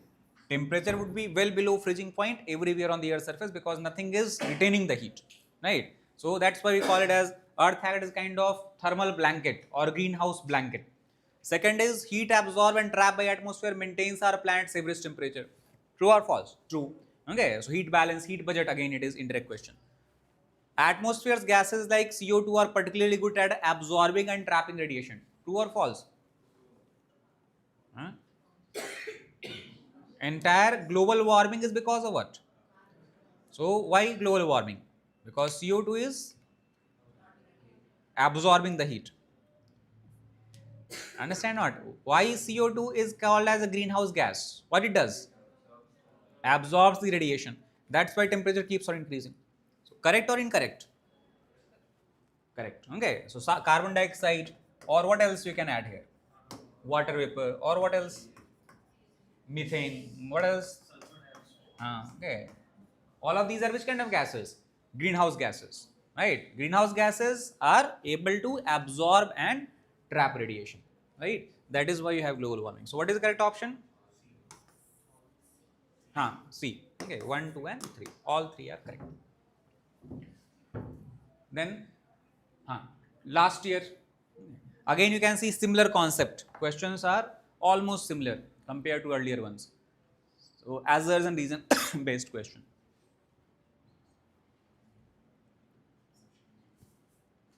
This is actually a question that we have discussed a couple of slides back. It is repetition actually. Atmosphere is heated more by incoming solar radiation than by terrestrial radiation. True or false? False. What is heating the atmosphere? Terrestrial radiation. Okay. Second, carbon dioxide and other greenhouse gas in atmosphere. Okay, tell me, is it not the same statement that was asked in 2024 that they repeated in 2025? Look at the third. What is it? Atmospheric gases like carbon dioxide are particularly good at absorbing and trapping radiation. Carbon dioxide and other greenhouse gases in atmosphere are good absorbers of long wave radiation. So that's why I'm saying that you have to seriously analyze and practice this PYQ. So what is the correct option in this case? D. One is incorrect because that 2 is correct. So D, statement 1 is correct, statement 2 is correct one. Right. Then before that we have to look at the next chapter, that was atmospheric pressure. Atmospheric pressure. Right. One more thing we can discuss before it. In the temperature, a concept briefly we can revise. We have discussed a concept, that is thermal inversion. Okay, what is thermal, also called as temperature inversion? So we have seen in the structure of atmosphere part, in troposphere, generally as you go up, what happens to temperature? Decreases. Okay, at the rate of 6.5 degrees Celsius per kilometer. But sometime what happens? If you go up, temperature increases. So whenever temperature increases with height, what is the phenomena called as? Temperature inversion. And we have seen it happens largely when you have which season? Winter. So long winter night, because cooling is actually taking place. When will cooling occur? In the night time. In which month? Winter month. Albedo should be high or low for cooling? High albedo. What else we have discussed? Cloud should be present or absent? Right, because what clouds are doing? Absorbing the heat. For cooling, what you require? Loss of heat. So clouds should be absent from the sky. Advection should be strong or weak? Weak. Okay, because if advection is weak, air would rest at a particular place for long duration of time, and if air is resting, only then we can say it will undergo extensive cooling, and that's only when you will experience inversion, right? So long winter nights, high albedo, absence of cloud, advection, weak advection and all that, these are the required condition. And when temperature inversion occurs, what are the effects you see generally? So we have seen fog formation. If fog is forming, visibility becomes poor. If visibility becomes poor, which sector is affected most? Transportation. So you'll have the delays, cancellations of flight, right? Trains, accident chances increases significantly. If temperature decreases even below freezing point, what does form? Frost. Its impact is seen on which sector largely? Agriculture, because when frost fell, it directly physically damages the crops. So fog formation, frost formation. Third is pollution level. Will it increase or decrease? Whenever you have inversion, pollution level spikes up. Why? Because during this inversion, which kind of air you have near surface? Cold air. Cold air is denser, heavier. It remains what? Closer to surface.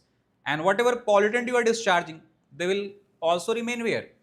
Closer to the surface. If air was warmer, it would have transported all these pollutants in the upper atmosphere. So near surface pollution would be less. But because of cold air, all pollutants being discharged, whether it is by industries or by construction or by vehicular emissions, they remain very close to surface, pollution level increases.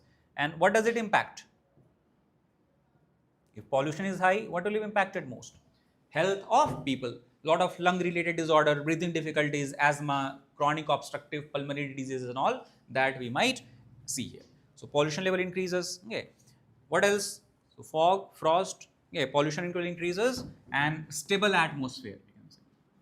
Stable atmosphere means the probability of rainfall is nil. Okay, so no convection. That is why stable atmosphere, that means no rainfall. So this was the small topic we have discussed in the temperature inversion. And one more concept we discussed that we should also add here is the concept of isotherm. Right? What is isotherm? How will you define isotherm as? Line that joins or connects places of equal temperature. That is isotherm. equal temperature.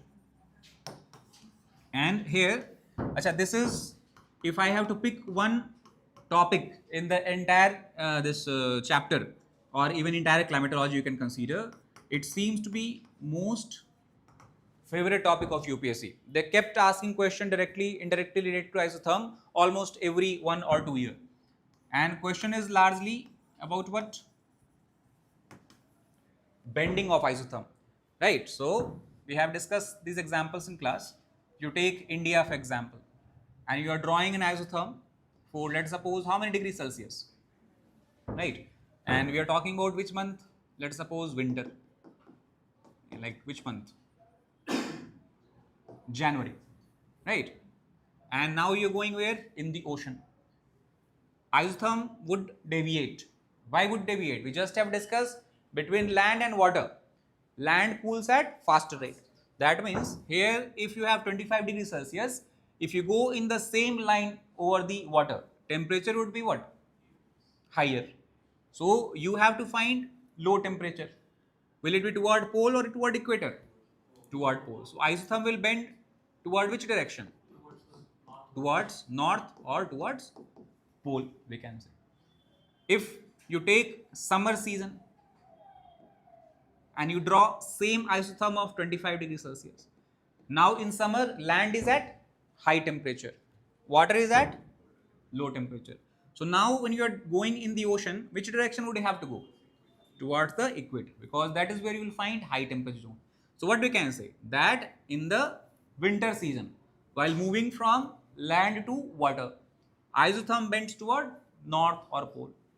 In the summer month, while moving from land to ocean, isotherms deviate toward what? South or toward equator. Right? What is the reason behind it? Same concept we have discussed. It can be attributed to what? Differential heating or cooling of land versus water. Okay, the reason is same. Specific heat capacity of water is much more higher as compared to land. Okay, so exact same point we have mentioned. Here ocean currents also sometimes produces similar effect. Okay, if you remember ocean current and you take northwest Europe, right? So northwest Europe is the Scandinavian region we are talking about. Here I told you which current is flowing. North Atlantic drift. Is it a warm current or cold current? Warm current. So near the European coast, because of North Atlantic drift, temperature would be what? Higher in the winter. Okay, over land what will have? Obviously low temperature. So again, ocean current also causes what? Isotherm to bend toward north, because you have to go toward polar areas, because in the same latitude you have the warm current. Okay, that increases temperature as well. So both have similar effect, either due to differential heating of land versus water or due to flow of warm current as such. So motion or the bending is similar. Right. So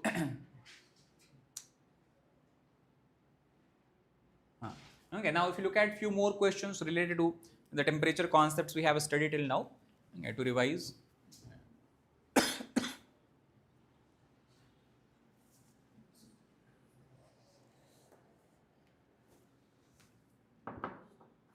What is the correct option?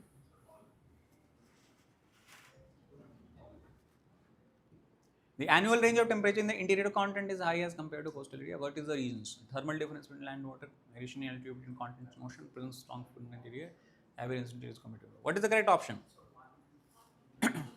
1 and 1 only.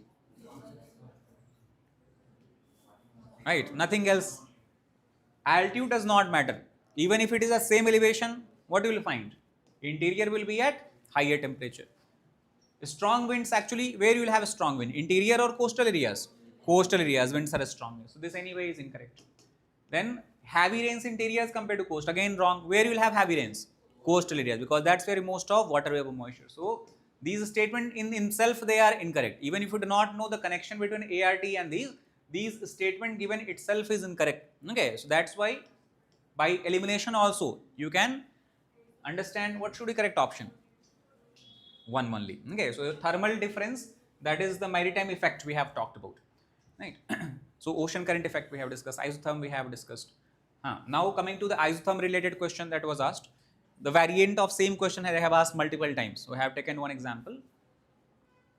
The isotherms are line joining places having equal temperature. In January, the isotherms deviate to the south over ocean and the north over the continent in northern hemisphere. What is the correct option? A. Okay, we just have shown this on the map. In January, what direction isotherms are deviating? Towards the north, not toward the south. So A is the right option. And then next year, okay, in next year means 2024, they have asked similar question. Yeah, there it is given. What they are talking about here? January. Okay, so because if you do not classify this season, if you cannot classify, you cannot find right answer. That's why January. What is the correct option?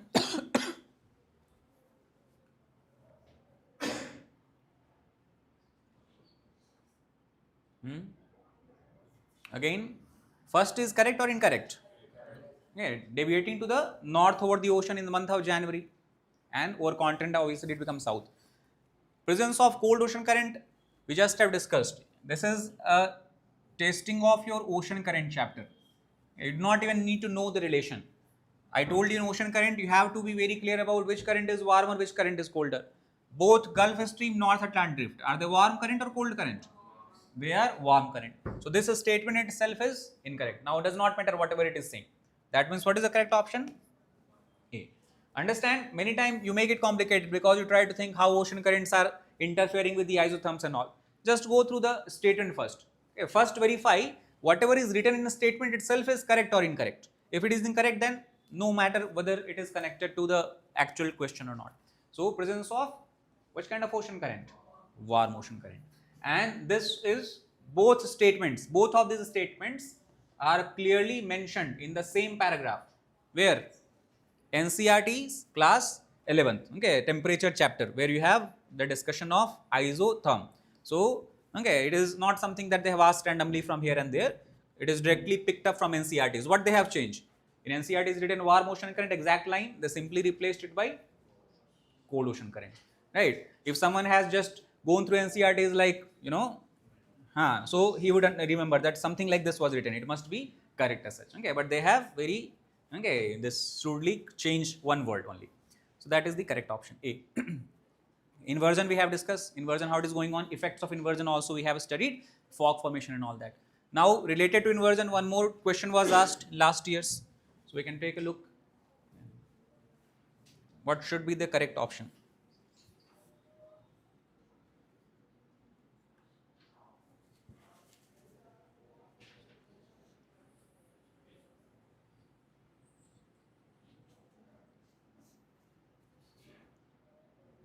What is the correct option? What are dew drops? Dew drops all of you must have seen, right? Sometimes if you wake up nearby plants, leaves and all, what do you have? Small water droplets in the morning you will find. Those are what you are calling as dew drops. So question is, why are dew drops not formed on a cloudy night? If you remember, we have seen for temperature inversion what you require, cloudy night or cloudless night? Cloudless night. That means dew drop forms when what happens? Temperature inversion, right? So near the surface you have very cold air. So temperature is anyway colder, and when you have surfaces, solid surfaces become more colder than the air around it. So whenever water vapor comes in contact with solid surface, what happens to it? Condenses. Okay, so same, like for example in when you switch on geyser, okay, in bathroom, what happens? Steam is released. Steam then gets deposited as a film on the glass mirror, and after some time if you come, what would you see? Water droplets are trickling down. Why? Because when the steam vapor came in contact with the cold glass surface, it condensed. Or when you put a water bottle in a fridge, sometime you take out the water bottle, you will see all around the water bottle what you have? Droplets. So in childhood I used to think that how the water came from inside to outside. Okay. Later on you realize that it is not the water from inside the bottle. It is the vapor that is present because of cold solid surface, it has condensed, and that has resulted in the film of water droplet. So that is what they are asking. Why are dew drops not forming on a cloudy night? Because clouds are not allowing the earth surface to cool. right? Earth's surface is losing heat. Clouds present are trapping that energy, again sending it back to the surface. So, okay, so surface remains what? Relatively warmer. And if there is a warm surface, water vapor cannot condense. If water vapor cannot condense, that means no dew drops. So what is the correct option? B, right? So that is simple, correct answer. Right. Then coming to atmospheric pressure and wind circulation, the third chapter, the brief concept we can understand, atmospheric pressure and wind circulation. So simple definition of pressure we have discussed already in the class. What is pressure? Even in physics, how do we define pressure? Force exerted per unit area. Here we are talking about which kind of pressure? Atmospheric pressure. So that would be nothing but force exerted by weight of air mass per unit of area, and where it will be maximum, right? Because that's where the density of atmosphere is highest, maximum, and that pressure, if you measure, is about how much? 1013.25 millibar, and this is what we also called as equivalent to 1 atmosphere. So 1013.25 millibar or 1 atmosphere, that's the atmospheric pressure at the sea level. This is again logical because we have discussed in earlier chapters. If you go up, what happens to atmospheric density? Decreases. So if atmospheric density decreases, number of gaseous molecule decreases. If number of gaseous molecule decreases, what will happen to pressure? Decreases with height. That's why sea level, and you compare that with Mount Everest. Where can you breathe easily? Near the sea or at Mount Everest? Right? Why? Because density is what? Very, very low. Okay, so pressure also is obviously lower. So that is why also cooking of rice, not in pressure cooker, you are boiling it. So where rice will boil faster? At the sea level or at the mountain top? Sea level. Because at the mountain top pressure is less. That means boiling point, right? So that's why you can say this is the effect. Now, if you look at the forces that affect atmospheric circulation, so one is obviously pressure force, right? If you look at this area, this is what? A term similar to isotherm, but the line that joins places of equal pressure, what do you call it as? Isobar. This is isobar of 1010 millibar. This is isobar of 1004 millibar. This is isobar of 1000 millibar. So what you can say? Here you have high pressure. This side you have low pressure. So why will wind move, or how will wind move? Area of high pressure to area of low pressure. So how we have the wind movement is like this, for example. And this force that causes wind to move, what do we call it as? Pressure gradient force as such. Second force we have discussed in climatology is which force? Right. So Coriolis force, what is its impact? We know that if it is northern hemisphere, every moving object is deflected to what? Right of its path. And if it is southern hemisphere, every object is deflected to the left of its path. Right. That is the second force, Coriolis force. Third force is what you can call as centrifugal force. That is simply due to the rotation of Earth. And other universal force that you have is gravitational force. Because wind also, when it moves, it is being continuously pulled down by the Earth's gravity. So all these forces are continuously acting on a moving parcel of wind, and the actual motion, net motion of wind, we can say, is due to the resultant force. That is because of all these forces. Now, one type of wind is what we call as, right? So, due to pressure gradient force, wind is moving in this direction. Imagine this pressure difference is very strong. So, velocity of wind will be what? Very high. And I told you one more thing. Coriolis force is directly proportional to what? Velocity. That means higher the wind velocity, stronger is the Coriolis force. Stronger the Coriolis force, greater will be the extent of deflection. So if Coriolis force was weak, wind would have moved somewhere like this. If it is slightly strong, wind becomes like this. If it is slightly more strong, wind becomes like this. And if it becomes excessively strong, what happens? Wind basically is deflected to 90 degrees from its original path. And rather than flowing perpendicular to isobar, how it begins to flow? Parallel to isobar. So such winds are what we are calling as geostrophic wind. Okay, the winds that flow parallel to isobar because of the extreme deflection caused by Coriolis force. And where would you find such wind? Which kind of systems? Cyclones. Okay, if you remember, how did you draw the diagram of cyclone? You have several isobars and winds are moving what? Parallel to those isobars. So, question like this can be asked that in the cyclonic system, what is the type of wind you will generally find? One option can be geostrophic wind, rotating wind, okay, the circular moving wind and all. So, that is the overall forces, right? Coriolis force. Now, briefly, if you look at Coriolis force, already the effect we have discussed: northward, southward hemisphere, rightward, leftward bending. Second, Coriolis force is proportional to three parameters. One already studied, velocity. Higher the velocity, higher Coriolis force. Second was what? Mass. Higher the mass of object, stronger is the Coriolis force. And third, we have discussed in classes which one? Sin theta, where theta is what angle? Angle of latitude. So now, if I ask you equator, pole, where Coriolis force will be maximum, where will it be minimum? Equator, what is Coriolis force? 0. Maximum, right? Because equator, what will happen? Sin 0 is how much? 0. At pole, what is value of theta? 90. Sin value, sin 90 is 1. So that's why at equator, Coriolis force is absent, 0, while at the poles, it becomes maximum. Right? Velocity is higher, Coriolis force is higher, mass is higher, Coriolis force is higher. So this is the overall factors affecting Coriolis force. Now in 2024, a question was asked based on again these all facts are mentioned in NCERTs. Okay, in classes also we have discussed in detail. In NCERTs also you will find it. So with reference to Coriolis force, which of the following statements are, there is some misprint, so are correct. Just have discussed increases with what? Increase in wind velocity. Maximum at the poles and is absent at the equator. So simple, direct question. Now atmospheric belt and wind, okay, we can discuss. So atmospheric belt, we have seen low pressure, high pressure belt and all. So it is, first of all, the basics we can draw here to understand the relation. This is the most important and very simple diagram, but explains a lot of things. So suppose we are talking about two places on the earth, okay, A and B you have. At A, imagine temperature is relatively high. At B, what do you have? Low temperature.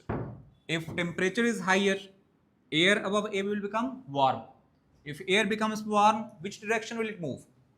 Upward or downward? Right. So here what you can say? Air rising up. At B, what temperature? That means air is relatively colder. So how is air moving?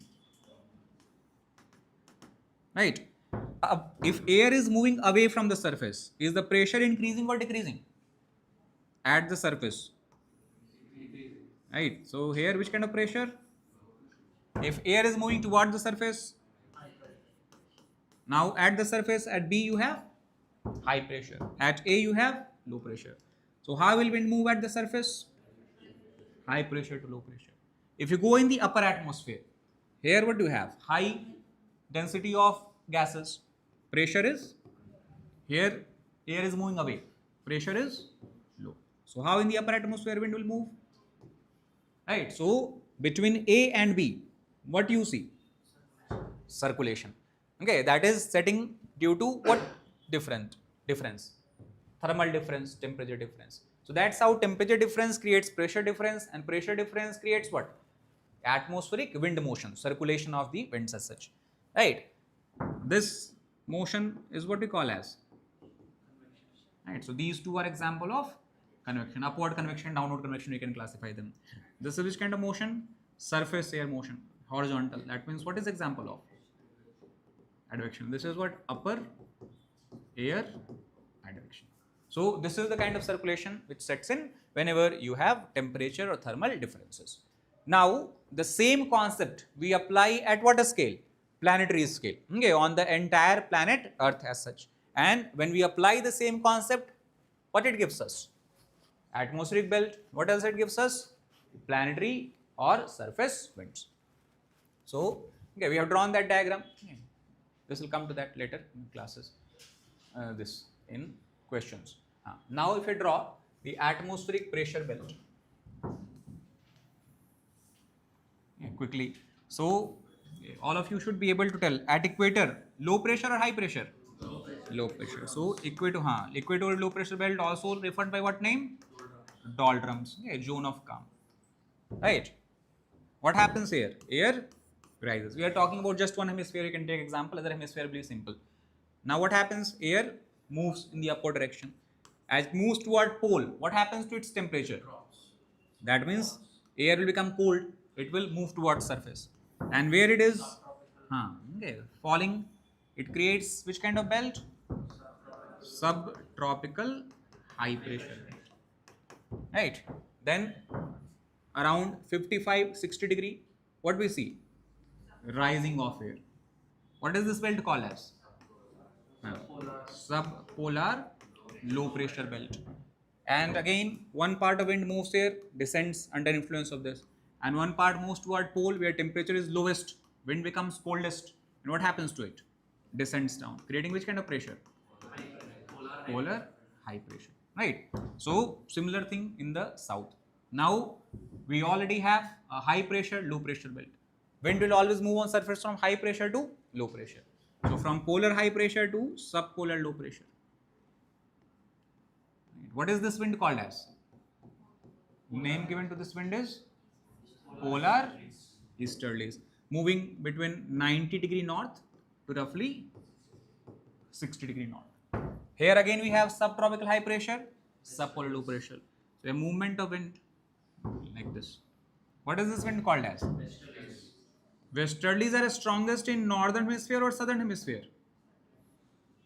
Where the velocity of westerlies are higher, north or south? Southern hemisphere. What is the region?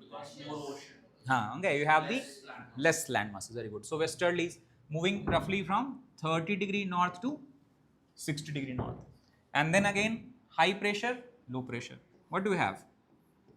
Which winds? Okay, what do you call it as a northeast trade winds.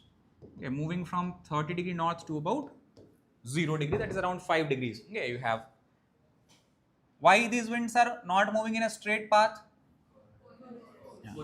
Right, so naturally their path should be straighter, but in north we know Coriolis force deflects every moving object to the right. That's why this should be like this, deflected to the right. Okay, same, this should be like this, deflected to the right. So that's why we have this kind of motion, exact similar image.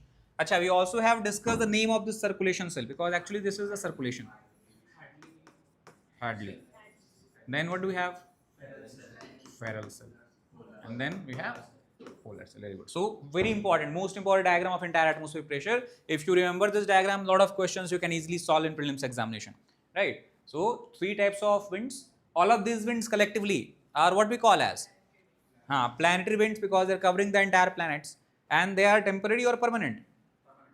Permanent. Okay, so that is why you call them as permanent winds as such. So that is the pressure belt. Now if you look at some of the questions that is asked from this chapter.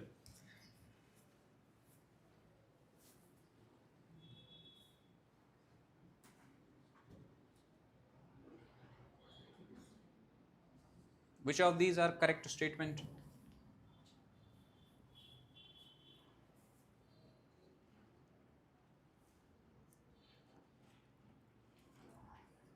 First statement, correct or incorrect?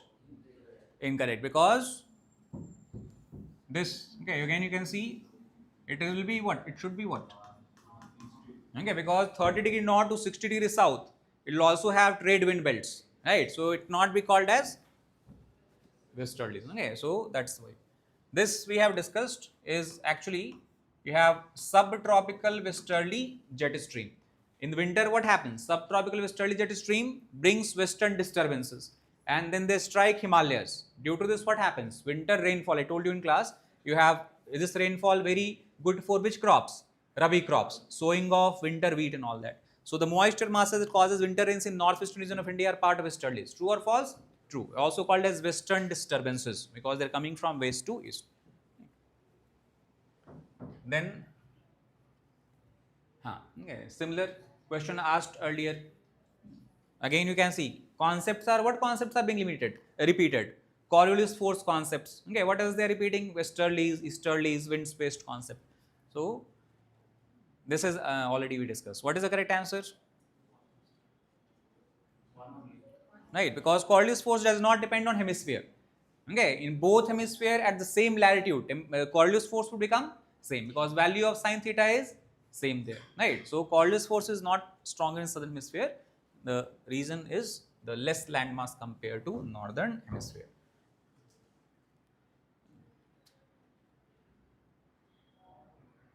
Then after the planetary winds, we have to briefly discuss about local winds. Now a lot of local winds we have discussed, especially around Mediterranean.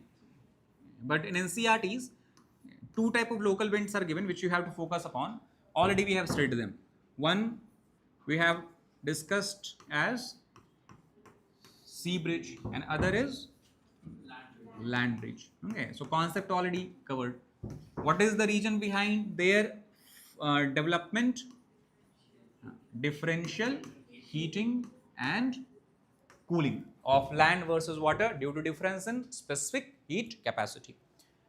Second is mountain bridge and valley bridge. Okay, so mountain bridge and valley bridge. Again, what is the reason? Because as you go up, temperature reduces. So at mountain top, what kind of air you will find? Cold air. Cold air is denser, heavier. What happens to it? Sinks down. So mountain bridge will produce which kind of effect?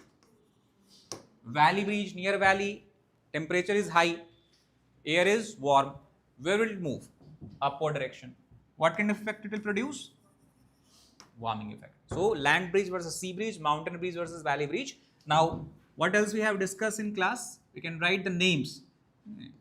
So one wind we have discussed in local wind is which wind? Chinook. Where? Rocky Mountains, northern plains of USA. Second, we discussed in Africa as which wind?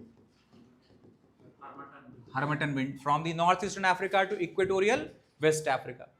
Third wind we had discussed is Sirocco from northern Africa, then crosses the Mediterranean and then causes blood rain. Okay, the term associated with Sirocco. Where will you experience blood rain? In the European coast. Right, remember or not? Why blood rain is caused? Red sand particle that Sirocco wind carries. Right? Then fourth one we had discussed is Mistral wind. Cold winds coming from the continental interior of Europe, moving all the way up to Mediterranean Sea as such.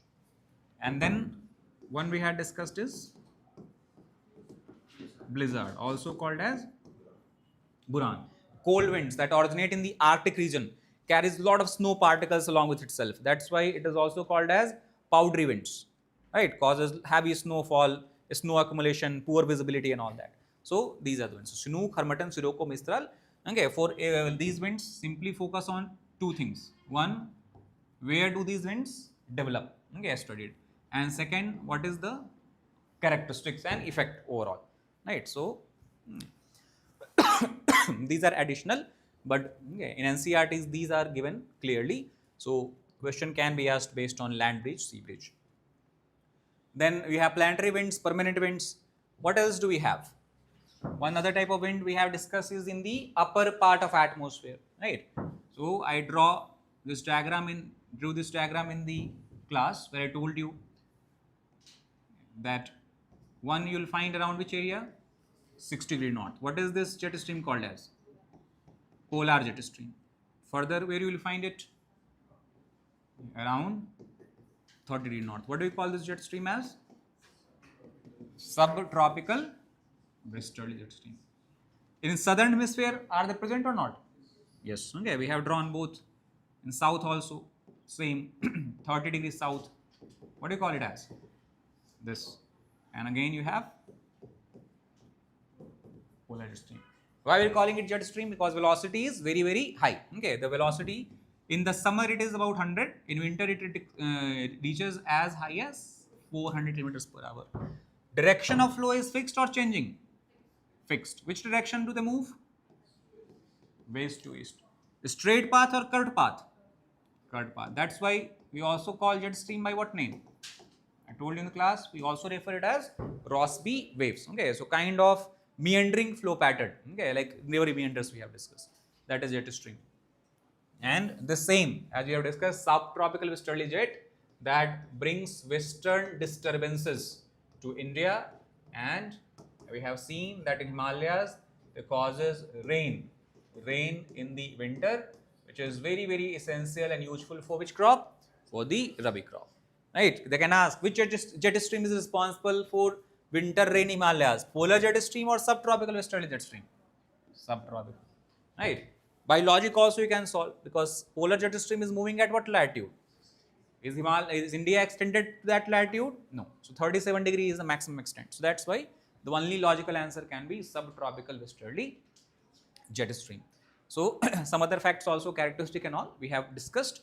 We should go through it. So that is the upper atmospheric wind of jet stream.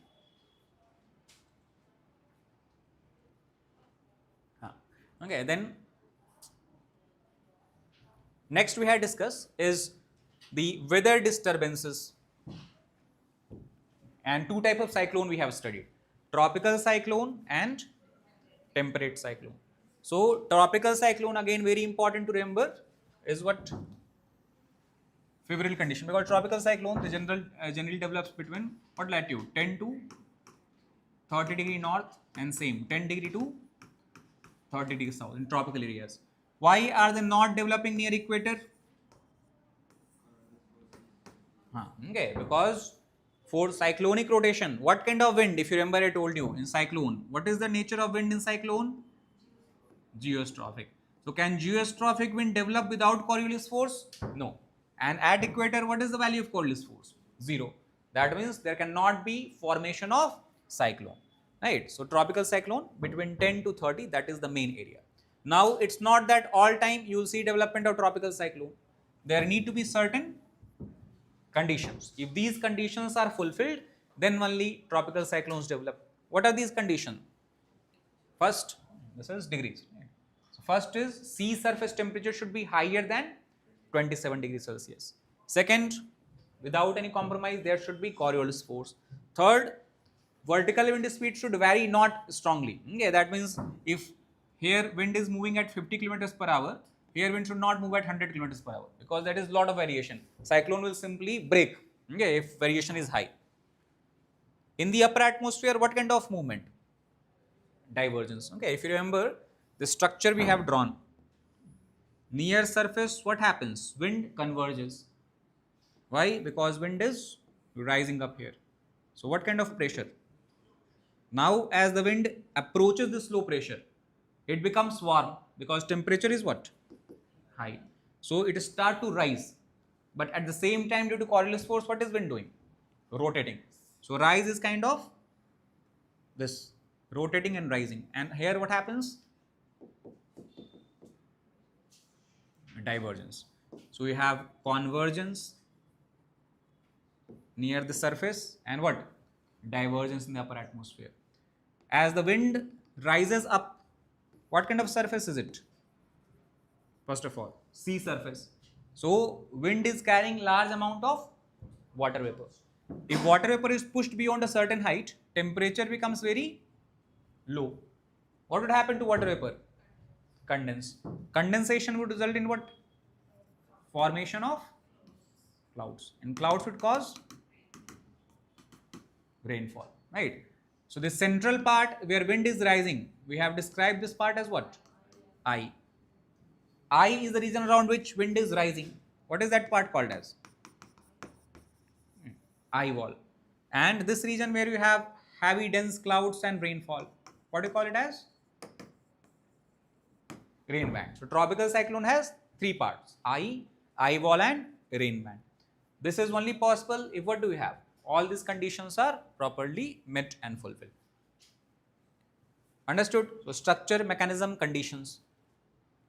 If someone asks you in examination that what is the effect of global warming on cyclone? Is the frequency of cyclone increasing or decreasing because of global warming? What is the answer? Frequency of cyclone, will it increase or decrease? Why increases? Because now sea surface temperature remains elevated for longer duration of time. Earlier only during summers, okay, you have the high temperature. Now due to global warming, even during winters, right, or in the shoulder season, shoulder months, what do you have? High temperature. So frequency of cyclone has definitely increased in the past.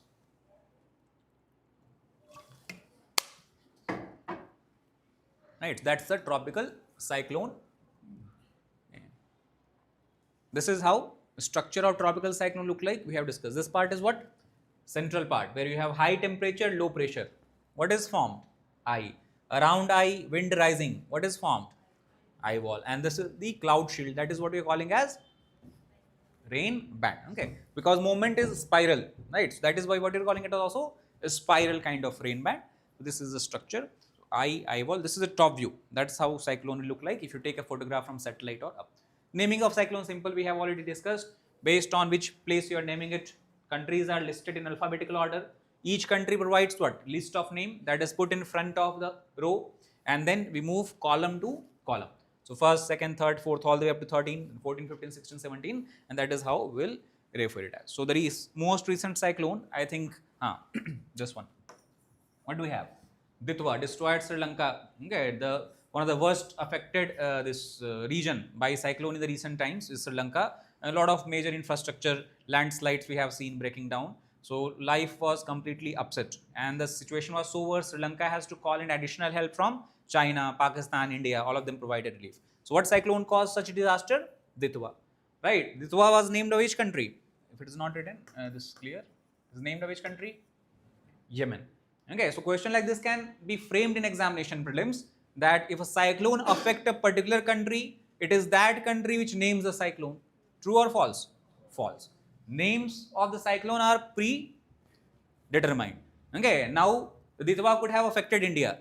Then also it was based on the name of Yemen itself, right? So it is not necessary that countries affected by cyclone only will name it. Any country could have been used.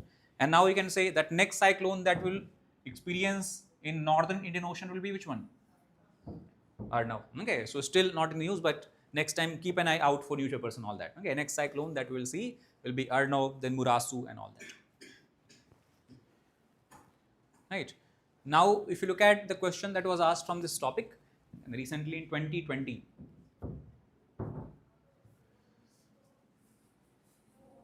what is the correct option?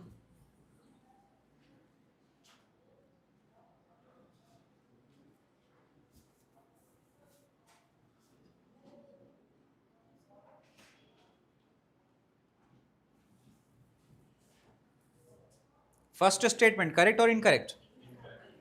Right, because both hemisphere. Second statement, correct or incorrect?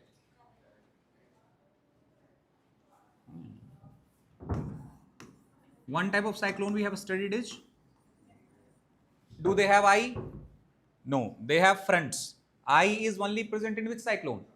Tropical cyclone, right? If they wrote only some tropical cyclone develop an eye, then that would become incorrect, okay? Because most of all the tropical cyclones have eye. So here, what they have given only, okay? That's why they are thinking like, if you're only thinking in unidimension, only from tropical cyclone perspective, will make it incorrect. You have to think of cyclone, both type, tropical, temperate. So this is what correct statement. Third is correct or incorrect? Inside eye, temperature is higher or lower? Lower temperature. High temperature. Why high temperature? Because that's the condition, right? It is because of high temperature. Pressure is what in the eye? Low. So for low pressure, what you require?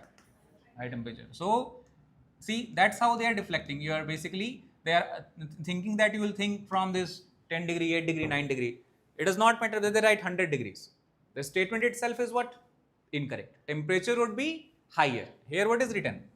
Lower. Now no matter whatever this value is, sometimes a student think like this, that they are giving a specific data, okay, 10 degrees Celsius. So this must be correct. Okay, so that's why I said that look at the other parts of answer. So what is the correct option? What is the correct answer? 2 only. Okay, C is the right option. Right, then other weather system, that affect India, which we have discussed, is which one? Thunderstorm, right? So short duration but very violent weather phenomena, where you have hailstorms, heavy rainfall, dense clouds, right? Last month itself in Bangalore, what you had experienced? Okay, hell. So that hell was because of which factor? Thunderstorm. Thunderstorms you will see generally before the arrival of monsoon. Once monsoon arrives, thunderstorms become rare, because for thunderstorm what you require? Very strong heating. Like once monsoon rainfall start, land surface always remains what? Low temperature because of rainfall. So that's why the month of March, April, May, these are 3 peak months in India when we experience thunderstorms. In thunderstorms, we have looked at what you can call as the stages of thunderstorm. So in stages, first stage, what do we have? High temperature, low pressure. Wind is rising. And as wind rises, which kind of cloud form? Cumulonimbus directly. Cumulus cloud. Cloud is in the initial stage of formation. So cumulus clouds develop. In second stage, as more and more water vapor condenses, what do you see here? Fully developed cumulonimbus cloud. And it is from this cumulonimbus cloud, what would you experience? Thunder, lightning, heavy rainfall, plus occasional hailstorms. Once rainfall begins, what would happen to surface temperature? Cools. That means the updraft, upward convection current, what happens to it? It weakens. And because of this, in the last stage, clouds also, because rainfall has taken place, clouds begin to dissipate, disappear. So thin clouds here and there, patches of cloud you'll see in the sky. And because temperature is low, which kind of wind descends? Cold winds. This is the 3 stages. So updraft, we have the dense cloud, heavy rainfall, thunder, lightning, hail, followed by downdraft, followed by the end of thunderstorms. Okay, so this exact diagram we have drawn, okay, in the class as well for thunderstorm. And this fact, if you remember, I mentioned that in the entire world, where would you find highest number of thunderstorm, lightning strikes and all? So you have Lake Maracaibo, and near this a place you will find called as Catatumbo. Which country? Venezuela. It is in news, so that's why such questions can be asked. Venezuela, the highest number of lightning strikes. This is actually the photograph taken. So this is a photograph in one the shot. So you can imagine. What do you have? Right, every minute you have 5 to 10 lightning strikes taking place there. So, and this goes on for 200 nights, okay, every day, 200 days every year. So thousands and thousands of thunderstrike. So Catatumbo in Venezuela, this fact is important to remember. Now, this is also based on thunderstorm itself. Yeah, this point we have discussed in class, the thunder lightning phenomena, why it occurs. So for this question, what should be the right answer?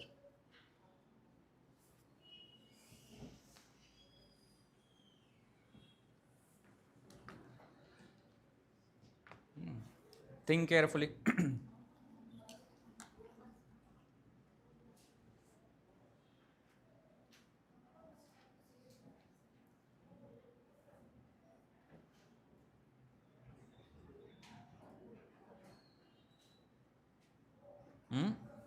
Very easy.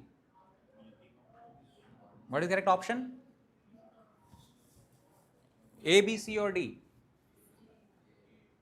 A. What is A? Meeting of cumulonimbus cloud. This is, what is it? Sky. Yeah. So clouds anyway will meet in the sky. Correct or incorrect? Meeting of clouds will cause thunder directly. No, sir, it's meeting of particles. Meeting of which particles?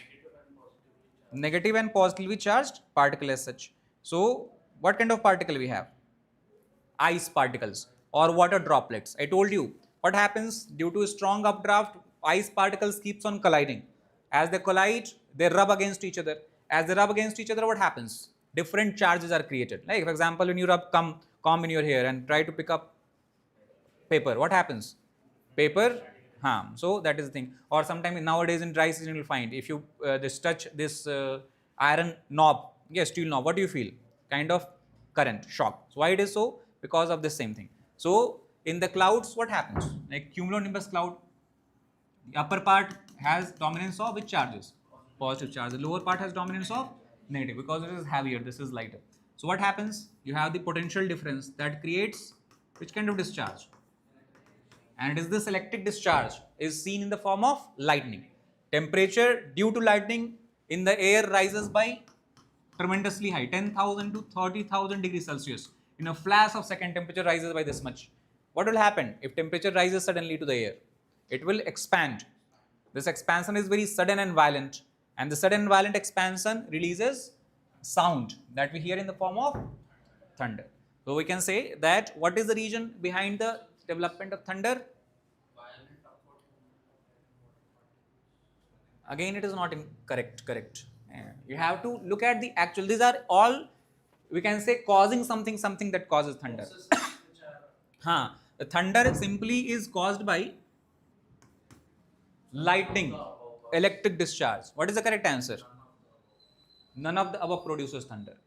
Thunder is simply produced by lightning, and nowhere we have lightning that separates nimbus cloud. Again, it becomes irrelevant. Okay, so there is no need for lightning to separate the cloud. Lightning, if they would have written here, lightning that causes rapid or sudden expansion of air, then that statement would become correct. Here we have this part is right, but this part is not right. Lightning does not causes separation of cloud. Okay, it is happening in the cloud itself, but it does not cause separation. So that's why the correct answer would be what? None. None of the above produces thunder as such. Then the other phenomena we have discussed is tornado, also referred by what name? Twister. Tornado or twister. So that is again because of development of which kind of phenomena? I told you, supercell thunderstorm. And tornadoes are also, can say, considered as most destructive weather phenomena. Okay, out of all the weather disturbances that we encounter on the earth, tornadoes are believed to be the most destructive. The reason is because velocity is very high.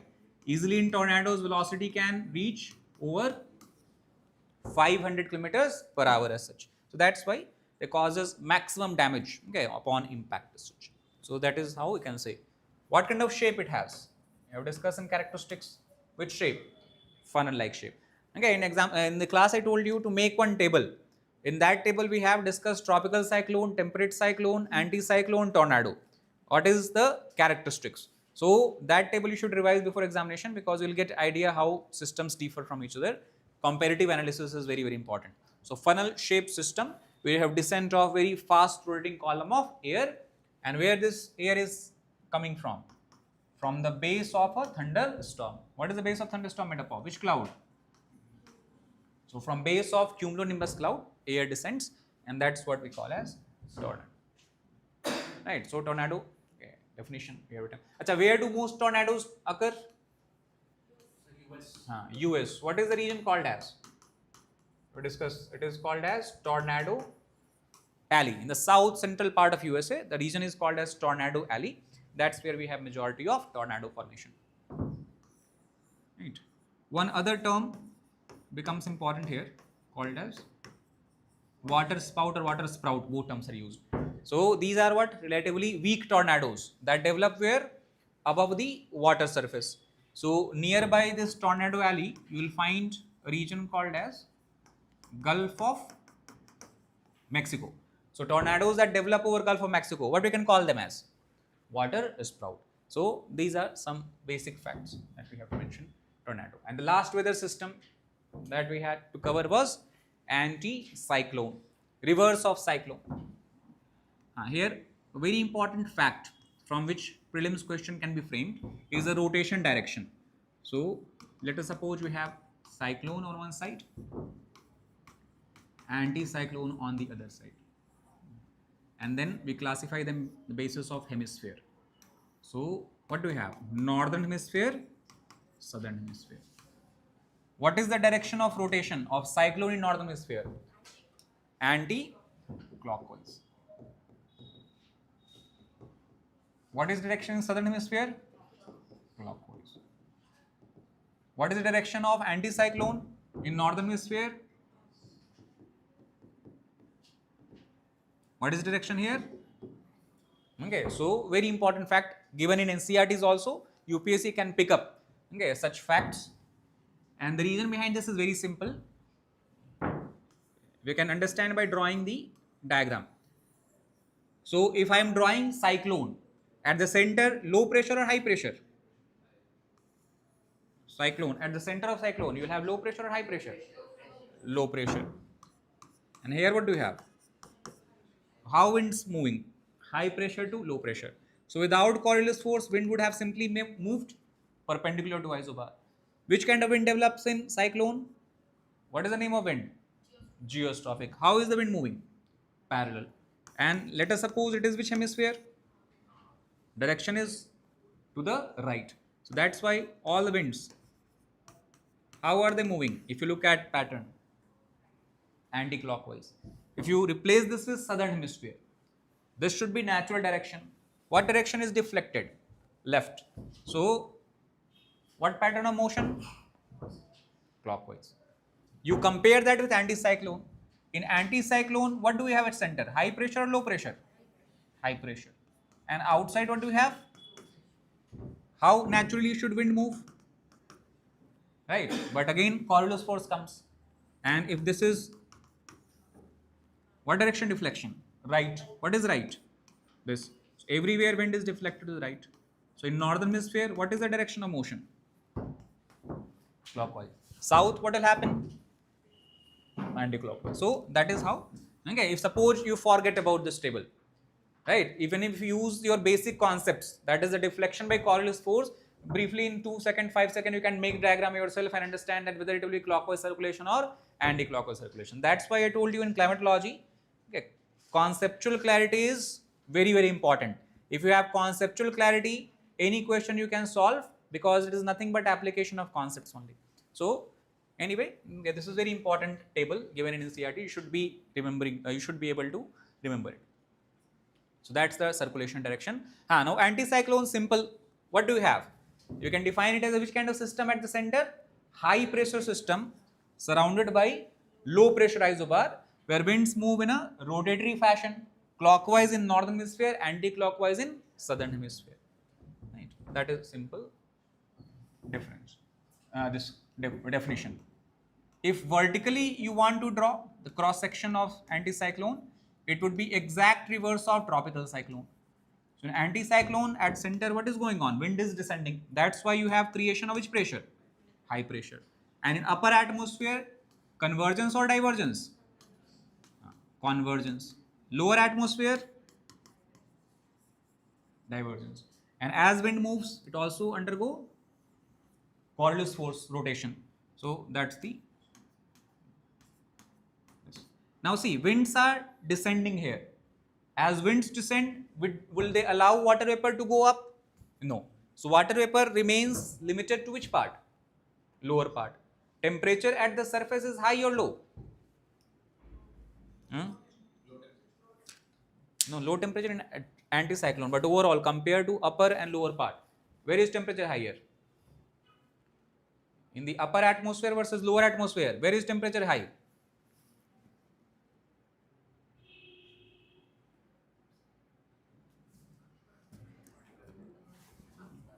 You have troposphere. This is upper part, this is lower part. Where is temperature higher? Lower part. Okay, so here what will have? High temperature. So temperature is higher, that means water will remain in which form? Vapor form. Right. So will condensation take place? No. That means will cloud form here? No. That means will rainfall occur? No. So whenever you have anticyclone formation, if you look up in the sky, which kind of sky? Cloudless sky. Which kind of weather? Rainless, or also you can call as which kind of weather? Clear weather. So anticyclone brings which kind of weather? Clear, cloudless, rainless weather. So that's why exact reverse of what you see in cyclone. And so that's the thing.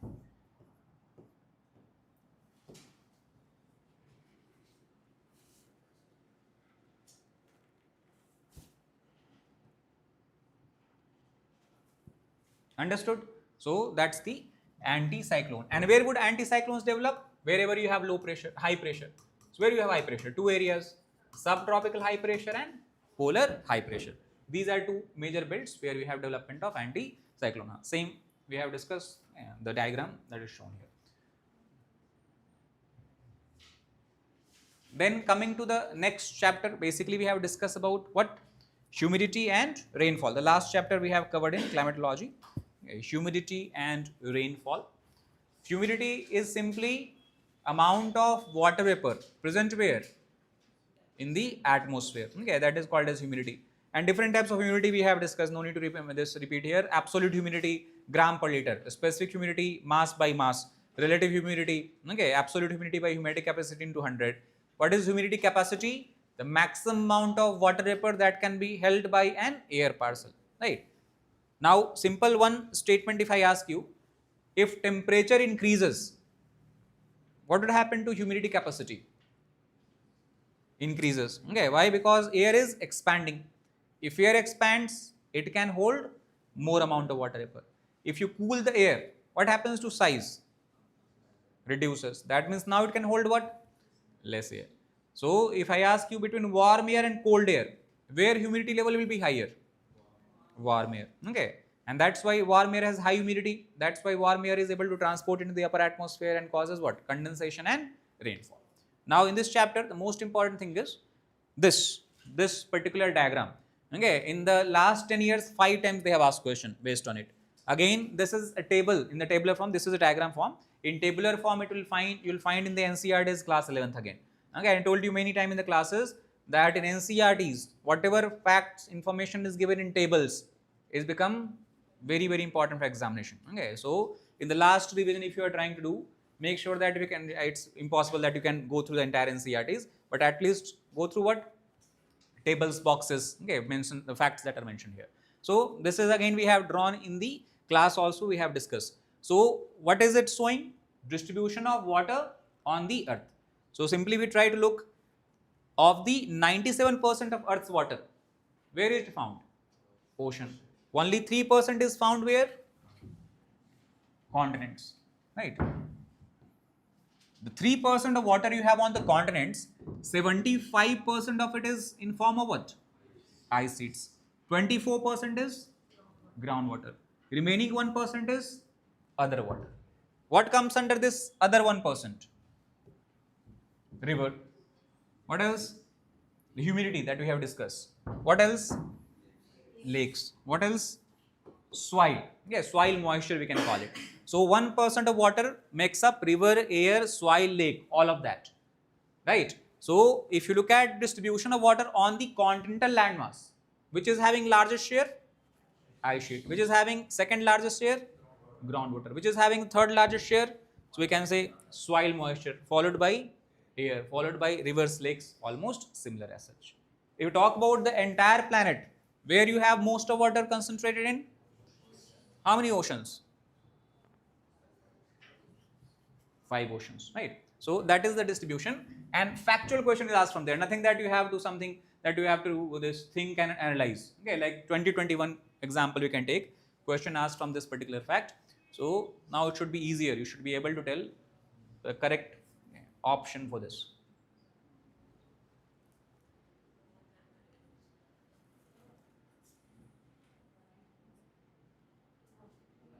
What is the correct option? A, B, C or D?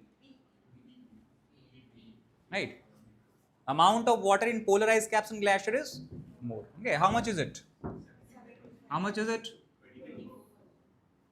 Amount of water in rivers and lake is more than the amount of groundwater. True or false? False. Because this is collectively not even 1%, a small part of 1%. Right? So, first statement is incorrect statement. So, what is correct option? B.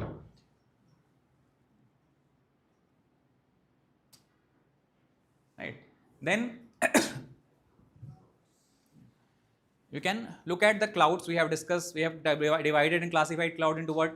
Simple. Low clouds, middle altitude clouds and the high altitude clouds. So, okay, the names of clouds already have written: stratus, stratocumulus, cumulus. Here from exam perspective, what you have to keep in mind is which cloud, total 10 clouds we have discussed in class. So, which clouds come under which category? That's the first. So cirrus cloud for example, whether they are low altitude, mid altitude or high altitude. Stratocumulus, low, middle, high. Cumulonimbus, if you look cumulonimbus, can we classify them into any category on the basis of height? No, because starting from where? Low altitude. Going all the way up to where? High altitude. And this term we have discussed, cumulonimbus cloud, also called as which kind of cloud? Anvil top. And sometimes they take this shape. That is why we also call them as what? Cauliflower shaped cloud as such. So that is the first point. Second, okay, the basic characteristic, if you have to keep in mind, cumulonimbus is one cloud, and somewhere you will find here nimbostratus. Both has which word? Nimbus. Nimbus is Latin word for which term? Rain. So whenever nimbus, nimbo, such terms are associated with clouds, you have to think what this cloud will cause? Rain. If nimbus term is not present, clouds will be only present in the sky, but they will not result in any kind of rainfall. So two rain bearing clouds that we find in the sky are which one? Nimbostratus, cumulonimbus. Acha, if you go up in the atmosphere, we just have discussed in the earlier chapters, water vapor concentration reduces. And cloud is made up of what? Condensed water vapor. So if water vapor concentration reduces, clouds that are in the upper part of the sky, density wise, which kind of density? Okay, because water vapor itself is very less. So if you have to compare, for example, stratus cloud, altostratus cloud and cirrus cloud, which will be having lowest density? Cirrus cloud. Acha, cirrus cloud is found beyond 7,000, 8,000 meters. And at such elevation, temperature is always what? That means all the high altitude clouds, they are not made up of water. What are they made up of? Ice crystal, right?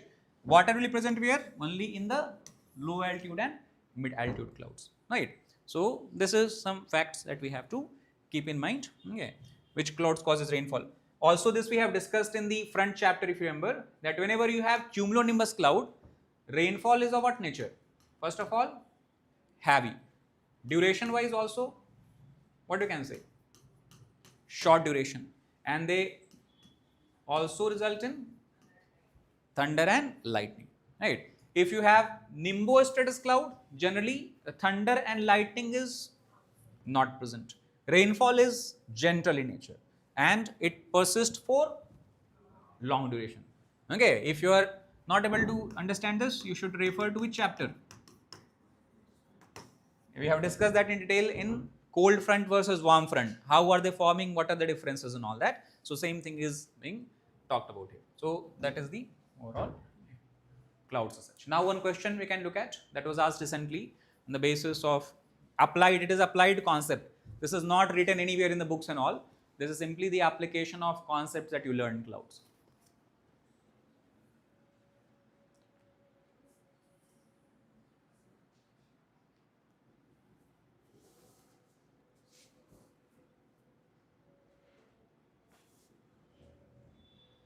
What is the correct option? Huh?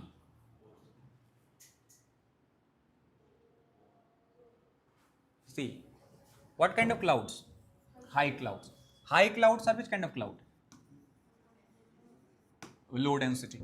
So, because they are low density cloud, they are not able to reflect the solar radiation, right? And that's why they cannot cause cooling of surface. So they trapping the radiation. So, high cloud have which kind of effect?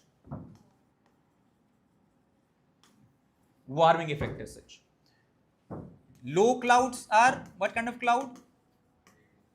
High density cloud. So because of this, you have low cloud. Sunlight is coming from here. What happens? Most of sunlight is simply reflected, and that's why which kind of effect they produce? Cooling effect. So statement given here is right, but what is the difference? It is interchange. High clouds causes high absorption emanating from Earth's surface and thus cause warming effect. Low clouds causes what? Reflection and cooling of the surface as such. Okay, so that is the point. So that is about humidity and rainfall, the basic facts we have. Okay, we had to discuss as such. So we'll take a break of 30 minutes around, and then we'll resume the session. Okay. So because we have to cover what? Oceanography and important parts of Indian geography.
right? So what we are talking about.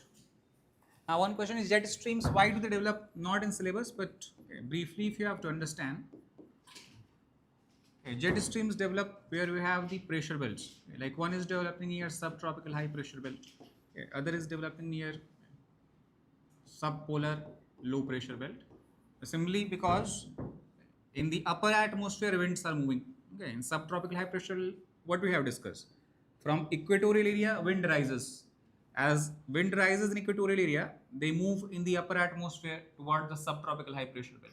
So if you look, it would look something like this, moving from equator to poles. Every moving wind will experience which force? Coriolis force. So in the upper atmosphere also, what will you experience? Deflection to which direction? Right direction, right? And wind will keep moving like this. So this deflected wind that acts over the upper atmospheric wind is region why we have formation of, why we have development of which stream? Jet stream. Okay, because wind is descending, but also some wind is moving in the upper atmosphere. So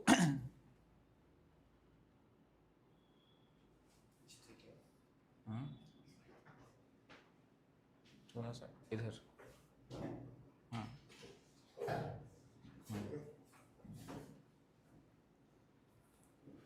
understood, right? Upper atmosphere, think about upper atmosphere. This is equatorial low pressure, this is subtropical high pressure. So wind moves here, some wind descends down, and part of wind is moving how? Yeah, in the rightward direction. So Coriolis force, you can say. Right, so this is the clouds that we have talked about. And then we have in rainfall, briefly we have also studied about what? Modes of rainfall, modes or types of rainfall. We have covered three types: convectional rainfall, orographic rainfall, and frontal rainfall. This classification is simply on the basis of what mechanism? Lifting mechanism. In any case, for rainfall to occur, अच्छा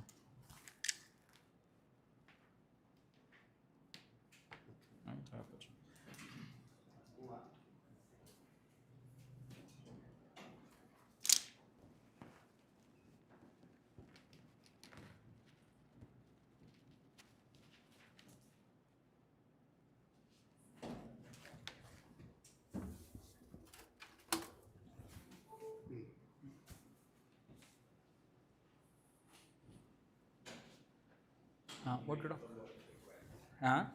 Movement of air in which direction? Upward direction is required. So whatever causes air to rise up, we can say will be responsible for the rainfall. In convectional mechanism, what is causing air to rise up? Heating of surface. So strong insulation hits the surface. Surface becomes warm. Air above it also becomes warm. Warm air is lighter, moves up, carries water vapor in the upper atmosphere. Water vapor undergoes condensation, cloud formation, rainfall. So convectional rainfall, where would you see most of it taking place? In two major zones, tropical, equatorial, because that's where temperature is highest. Orographic rainfall, we know that if a wind is flowing near the surface and it encounters a mountain barrier, what happens? The wind is forced to go where? Up. So this forced ascent of air caused by the presence of mountain, again same thing. Wind going up, condensation, cloud formation, rainfall. What do you call it as? Orographic rainfall. But for this rainfall to occur, the essential condition is mountain should be located perpendicular to the flow. If mountain is lying parallel, wind will simply keep on moving at the surface. As wind cannot rise, no condensation, no rainfall. And we have discussed this example in case of Aravallis. What happens? The wind is flowing parallel to Aravallis. That's why Rajasthan, which kind of landscape? Desert landscape. If Aravallis were oriented in north, south, east, west direction like Himalayas, then we would have experienced heavy rainfall also here in Rajasthan. So that's the second. Third is which rainfall? Frontal. We have discussed in the atmospheric front, we have two contrasting air masses. Two contrasting air masses. This is orographic. One is cold air mass, other is warm air mass. So when cold and warm air mass collide, warm air mass is lighter, it rises up along this line which we called as front, right? If cold air mass is moving, cold front will form. If warm air mass is moving, warm front will form. Based on this, what will happen? Different clouds forms. Cold front, cumulonimbus cloud. Warm front, stratus cloud. Cold front, cumulonimbus cloud, that means rainfall will be short duration, heavy with thunder and lightning. Warm front, stratus cloud, rainfall would be long duration, gentle rainfall without thunder and lightning. So that is the differences we have discussed in front chapter, and such rainfall whenever it happens called as frontal rainfall. Acha, apart from front formation, we have discussed about weather phenomena called as temperate cyclone. So in temperate cyclone also what actually exists? Front. So we can say that frontal rainfall also is experienced during the formation of temperate cyclone as such, right? So these are the basic modes of rainfall that we have covered. Achha, now sometime what happens, like in the orographic case, you will see in the Himalayan part, right? In the physiography of India, we have discussed Himalayas have asymmetrical slope. Southern slope is what? Very steep. And wind is coming from this side, from Arabian Sea, Bay of Bengal. So, because slope is very steep, wind will also rise very rapidly. When wind rises very rapidly, the condensation rate will be high or low? High. So, extreme condensation takes place. That means the density of cloud will be high. Okay, the thickness of cloud, we can talk about this cloud will be very, very tall in nature, simply we can say. And due to this, sometime very heavy rainfall happens in a very short span of time. Such rainfall is what we call as cloudburst. There is a mathematical definition for it. What is the definition? Minimum this much amount of rainfall. If 10 centimeter rainfall is recorded in 1 hour, we can call such rainfall to be what? Cloudburst. Okay, because only in cloudburst will have such a heavy rainfall. It is very, very heavy rainfall, 10 centimeters per hour as such. This point we can keep in mind. Frontal cyclonic rainfall we have discussed. These are the basic facts we have to study in climatology. The questions largely, if you look at the PYQs, you can clearly see where most of questions are coming from in climatology. 3-4 topics are there. Structure of atmosphere. Second is insolation temperature related concept. Third is pressure and wind related concept. So these 3 topics is what you have to focus more when you are doing the final revision as such. Okay, focus whatever at least is written in the NCERTs, boxes, facts and all. Now coming to oceanography, ocean bottom relief. First of all, we know that entire ocean is classified into 5 types: okay, Pacific, Atlantic, Indian, Arctic and Southern Ocean.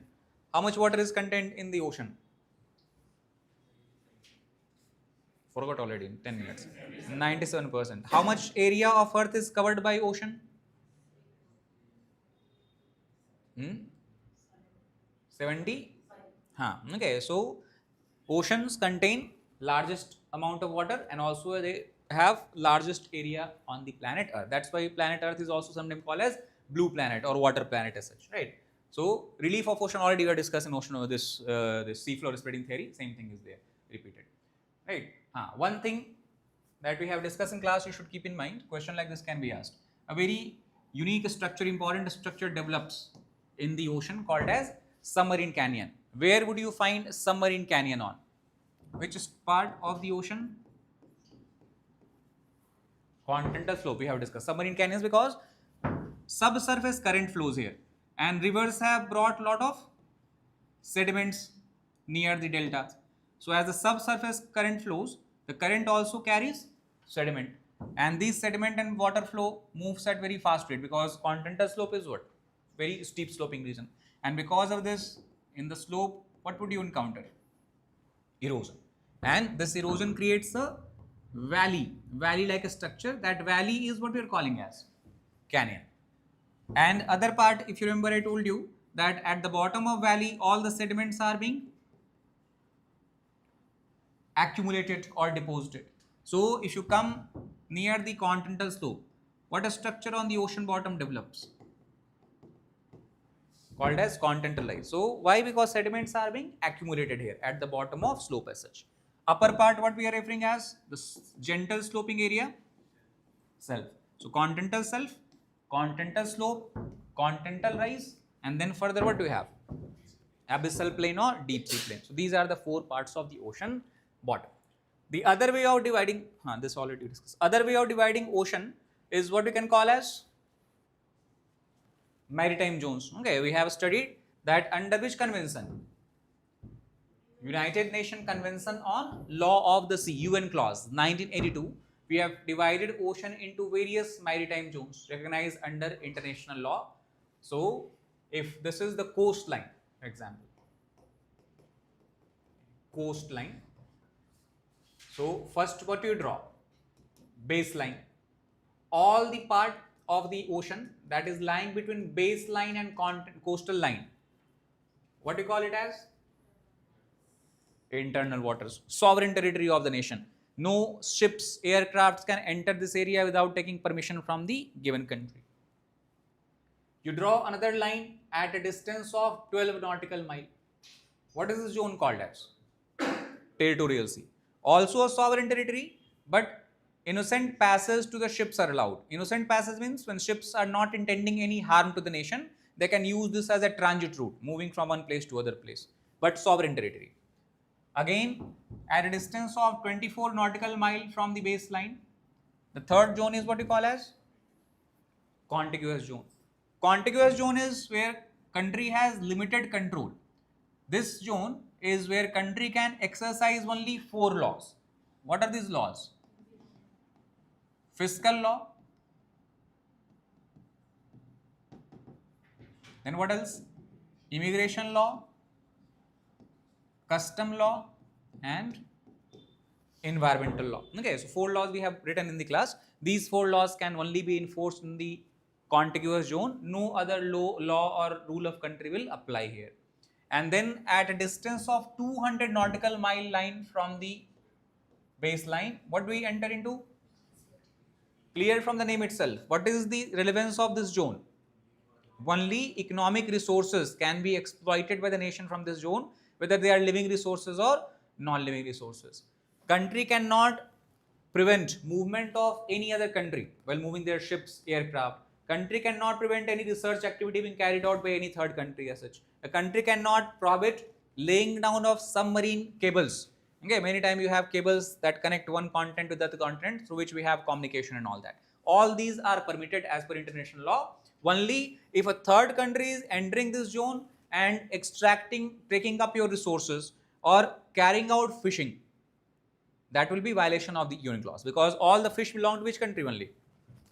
This country. So that is the EEZ. And once you cross the EEZ continental shelf that we have discussed part, many times EEZ is part of that. What we enter into? High seas or international water, which is considered as the common heritage of all the countries. Okay, no country has sole right, exclusive right. The problem here is that many countries have found what you can call as the minerals, okay, at this particular region. Okay, in deep sea plain, abyssal plain, like polymetric nodules, if you remember, we have discussed. If two countries began to fight that who will extract the minerals, because it belongs to everyone, what is the mechanism UN clause has established? What do we have? An organization called as International Seabed Authority, headquartered where? Kingston of Jamaica.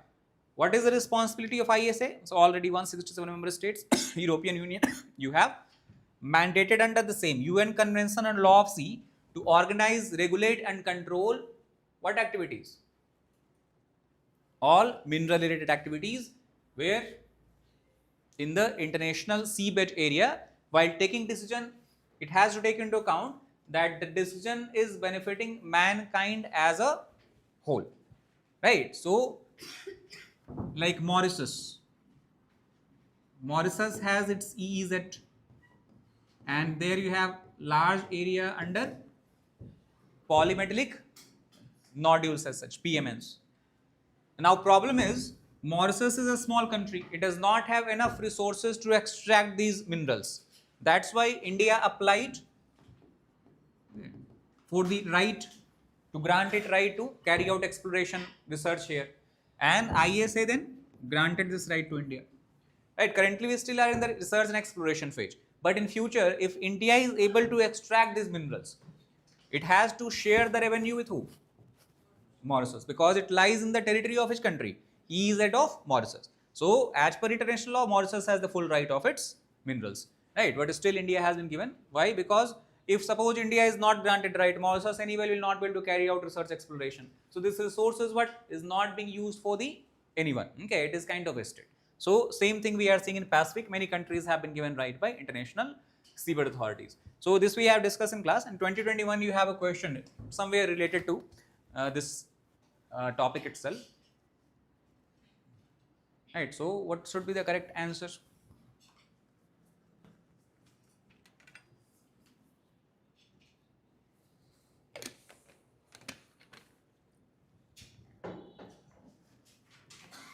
First statement, correct or incorrect? We just have discussed. Which organization? International Seabed Authority. Second is India has received licenses. We just have discussed in the international water near Mauritius. Third, rare earth minerals are present on sea floor international water. That is correct. Okay, polymetallic nodules, polymetallic sulfide, lot of cobalt, nickel, all these things are found here. So what is the correct option? 2 and 3 only. Okay, here Global Ocean Commission is wrong. It is the International Seabed Authority. Second is related to temperature and salinity. Salinity is more important. Okay, as per the PYQs, if you look at the trends. So temperature, if you look first, same thing. We have discussed in the continents also. What controls or determines the temperature or temperature variation? First and most important is latitude. So over oceans also, if you move from equatorial area to polar areas, what is the general trend? Temperature reduces. Okay, at rate about 0.5 degrees Celsius per degree of latitude. Every 1 degree of latitude you move to the north, temperature reduces by half degree Celsius, right? So that's the trend. Region is again same region we have discussed. What is the region? The angle of sun's rays. Second is prevailing wind. Okay, also affect temperature. Simple. We have looked at the winds such as polar easterlies. What kind of effect will it produce? And if you compare that with trade winds, for example, what kind of effect will they produce? Warming. So depending on which direction wind is coming from, it can either have cooling effect or have warming effect. Unequal distribution of land and sea. Its effect you will see on the basis of hemisphere.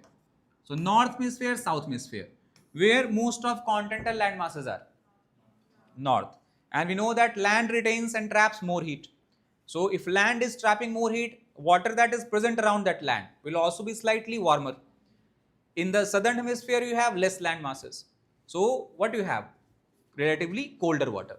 So any ocean you take, Atlantic Ocean, you have North Atlantic in North Hemisphere, South Atlantic in South Hemisphere. Which will be warmer? North Atlantic. What is the reason? More land is present in the north part, so they are transferring more energy, more heat. And its effect you will see on the other chapter. That's how you have to connect the topics. We have talked about tropical cyclone. For tropical cyclone to form, what is the first essential condition? High temperature, at least more than 27 degrees Celsius. So now if a statement is given, the probability of formation of tropical cyclone is low in northern hemisphere compared to southern hemisphere. True or false? False. Where you have high probability? Because temperature here is warmer. So that's why more cyclones, tropical cyclones develop where? In North Atlantic, North Pacific compared to South Atlantic and South Pacific. Region is simple, colder water in South Ocean. So that is the unequal distribution. Evaporation rate basically is controlled by temperature itself. Higher the temperature, higher the evaporation rate as such. Ocean currents, we have studied two types of ocean current. Warm ocean current, cold ocean current. So if along a coast warm ocean current flows, what effect?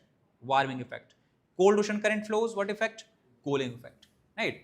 So that's why like we have discussed this in the last session. Which current? North Atlantic drift. So produces which kind of effect? Warming effect. And other side toward Canada, which current would you find? The same latitude almost, Labrador current, which is a cold current. What kind of effect it produces? Cooling effect. So, at the same latitude, The western part of ocean would be what? Relatively cold. Eastern part of ocean would be what? Relatively warmer. But trend changes. Okay, why trend changes? If you talk about the lower latitude, like Africa, for example, you take. Which current is flowing here? If you remember, Canary current, cold or warm? Cold current. This side, what do we have? At the same latitude, Gulf Stream. Which kind of current? Okay, we have classified current cold or warm. Simply, I told you that. If you forget, just remember what is the direction. If current is moving from pole to equator, what kind of current? Cold. If it is moving from equator to pole, what kind of current? Warm. Gulf Stream moving from equator to pole. Which current? Warm current. It moving from pole to equator. Which kind of current? Cold current. So in the tropical region, lower latitudes, eastern part of ocean is what? Cold. Western part of ocean is what? Warm. But in the higher latitude, what do we have? Eastern part is warmer. Western part is colder. So question can be framed like this, that everywhere in the ocean, western part of ocean is warm because of the warm current. That would become incorrect. Lower part is warmer, upper part is colder. Here you have lower part is colder, upper part is warmer. So this simply you can understand if you just look at the map or diagram that we have drawn, where we have explained all the currents, how they are flowing, cold current, warm current. So that is how ocean currents also influence temperature, plus local factors. Local factors can be the extent of industrialization. More and more industries, if they are present in coastal areas, they are discharging a lot of effluent. Effluent, these are which are discharged, are relatively what? Hot, because they are part of industrial processes. So that's why in coastal area what would happen? Temperature would increase as such. If urbanization is more in urban as coastal areas, urbanization means albedo of surface is lower, temperature would be higher. So more temperature would be find also in the coastal area. So these are some local factors. Right. So this is the distribution of temperature. Now we have to look at the vertical distribution. Right, because in the land vertical distribution is irrelevant. We have to only look at what? Horizontal distribution. In water, in ocean, both horizontal and vertical. So this diagram, we have drawn this graph in the class also, where the upper part, okay, roughly up to 500 meters, if you look, what is the name given to this zone? Surface zone, euphotic zone we have referred it as. So here if you look, what is temperature? Kind of constant. Why? Because in this layer you have continuous mixing of water. So even in beginning, upper part is high temperature, lower part is low temperature. If you mix the water, what is going on? Right, uniformness we have just discussed about. For example, this two body, high temperature, low temperature, you connect them together, naturally what will happen? Heat will flow up to what time? When they reach a steady state. Same thing happens here also. That's why temperature is what? Uniform. Mixing is the region. After this, if you go up to a depth of 1000 to 1300 meters, what zone we call it as? Thermocline. Thermocline simply means, what do you have? Rapid decrease in temperature. Why? Simple factors. You have absence of sunlight. So what is heating the water, ocean water? Sunlight. So beyond 1000 meters, sunlight is completely absent. That's why temperature reduces very fast. And then in the lowermost zone, that is the deeper zone, temperature keeps reducing and again attains which kind of level? Constant. Okay, because after a certain depth, neither heat is being added nor heat is being subtracted. So if there is no addition, subtraction of heat, what would happen to temperature? Becomes constant, uniform. So uniform in the upper layer because of mixing. Uniform in the lower layer because of the no net addition subtraction of heat as such. And decline, rapid decline in which layer? The middle layer between 500 to 1500 meters, something like that. So that is the region. So from exam perspective, you should keep this in mind. Thermocline zone. What is the depth at which thermocline is found and why we calling it thermocline as such, right? So that's the temperature trend as far as the vertical distribution is concerned. Second we have to study is the salinity concept. Right, salinity we have described as what? Amount of salt which you calculate or measure in grams. That is present in how much grams? Per 1000 grams of seawater. Unit is Because of this, what we describe salinity in parts per thousand, ppt we have discussed. And if you remember, I told you symbol also. What is the symbol? Something like this. And at 0 degree latitude, if you look at the average salinity of the ocean, it is believed to be how much? 35 ppt. Okay, so 35 parts per thousand, that's the average salinity as far as the ocean is concerned. So definition, unit, symbol, and the average salinity. Okay, most very important facts, basic facts about salt. Right, I have this. What simply it means that if you take suppose 1000 grams of seawater, you measure it, you take it with yourself, and you keep heating it till the entire water evaporates. What will be left with? Salt. So that gram of salt left is the salinity of that ocean water. So that is the. Now question comes that salts are of different types. In our ocean, what are the major salts? Question based on this pattern trend can be asked. Okay, what is the correct sequence of the salt in decreasing, increasing order? So majority of ocean salt is of what type? Sodium chloride. Okay, roughly 78% you can remember. Second biggest is magnesium chloride. Third is magnesium sulfate. Fourth is calcium sulfate. And last one, potassium sulfate. But overall these two, if you consider 78, 11, how much? Roughly 90% also we can measure. 90% of ocean salt is sodium chloride and magnesium chloride. Remaining 10% all other salts come.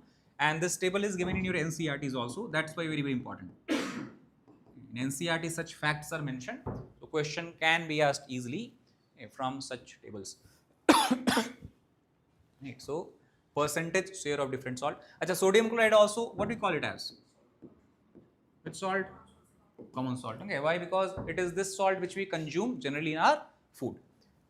Does it come with iodine or not? Naturally. No, added. Right, so how will come? Iodine is added.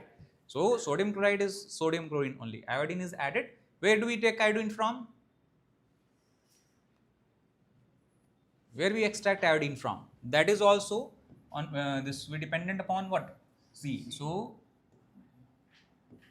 seaweeds, largest source of iodine. Okay, when what we are using in the salt as such. So that's the percentage here. Determinants is very important. Determinants means factors that affect the salinity of the ocean. So first factor is linked with this actually. Temperature controls what? Rate of evaporation. Higher the temperature, higher the rate of evaporation. And if rate of evaporation is high, salinity will be higher or lower?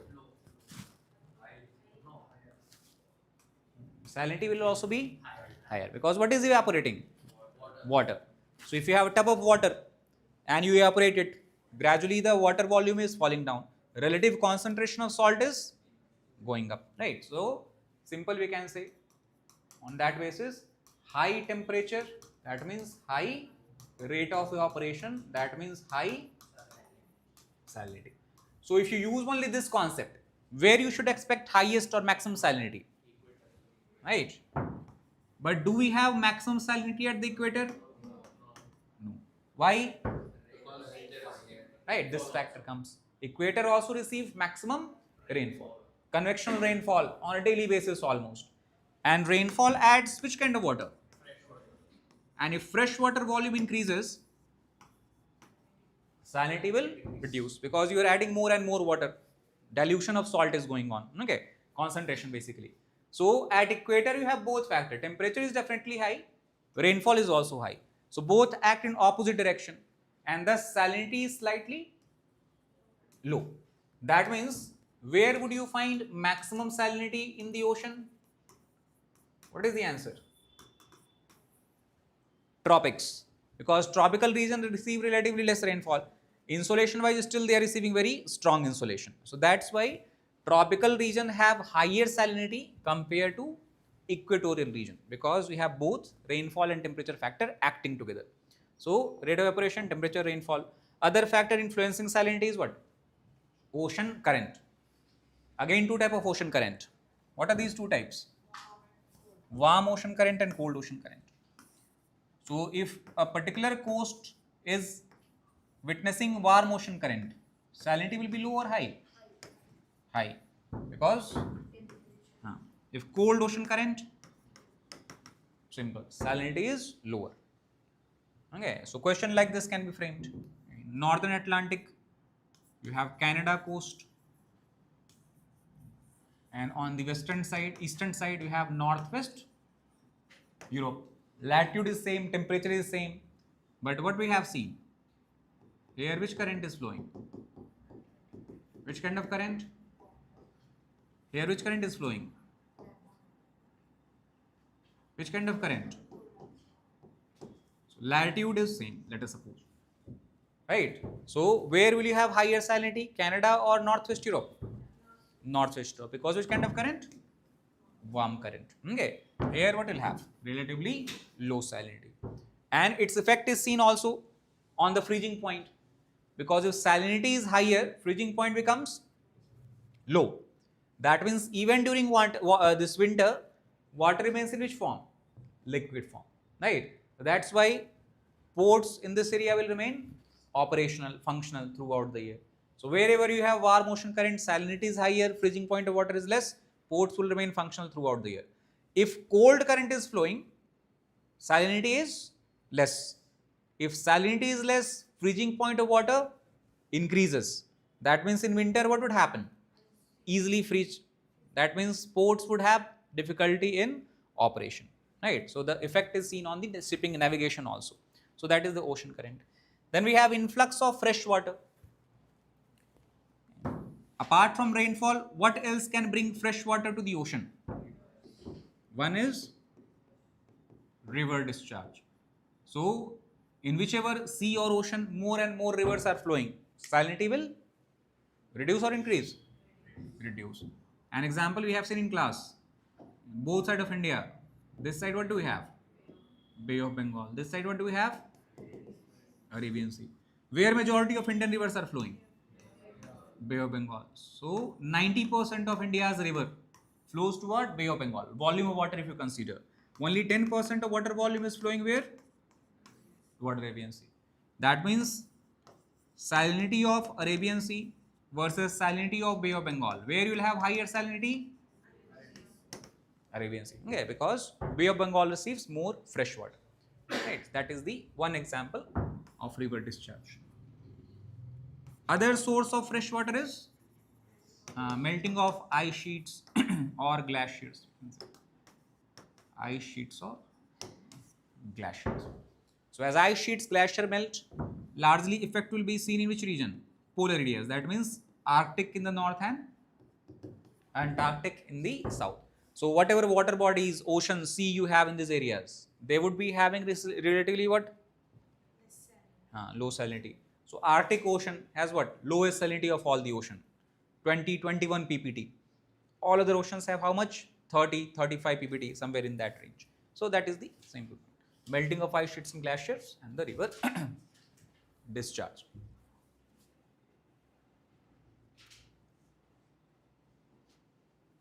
Right. And last is the wind direction. In the coastal area, we have seen the effect. So imagine this is a coastal region.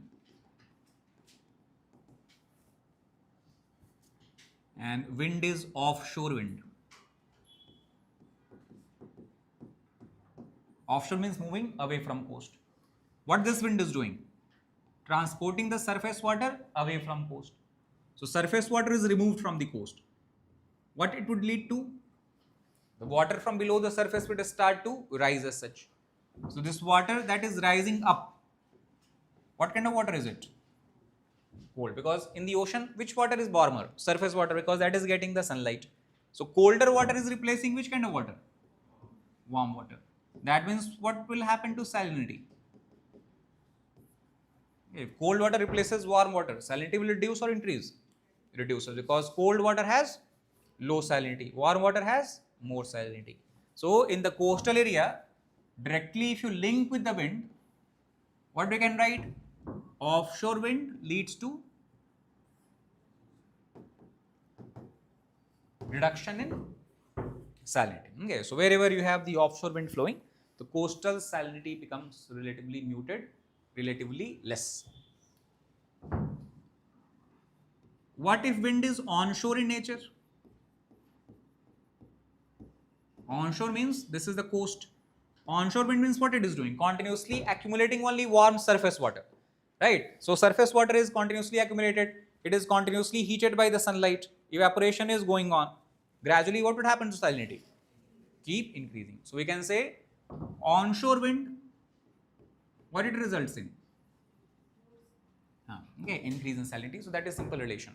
Offshore wind reduces salinity while onshore wind increases the salinity as such.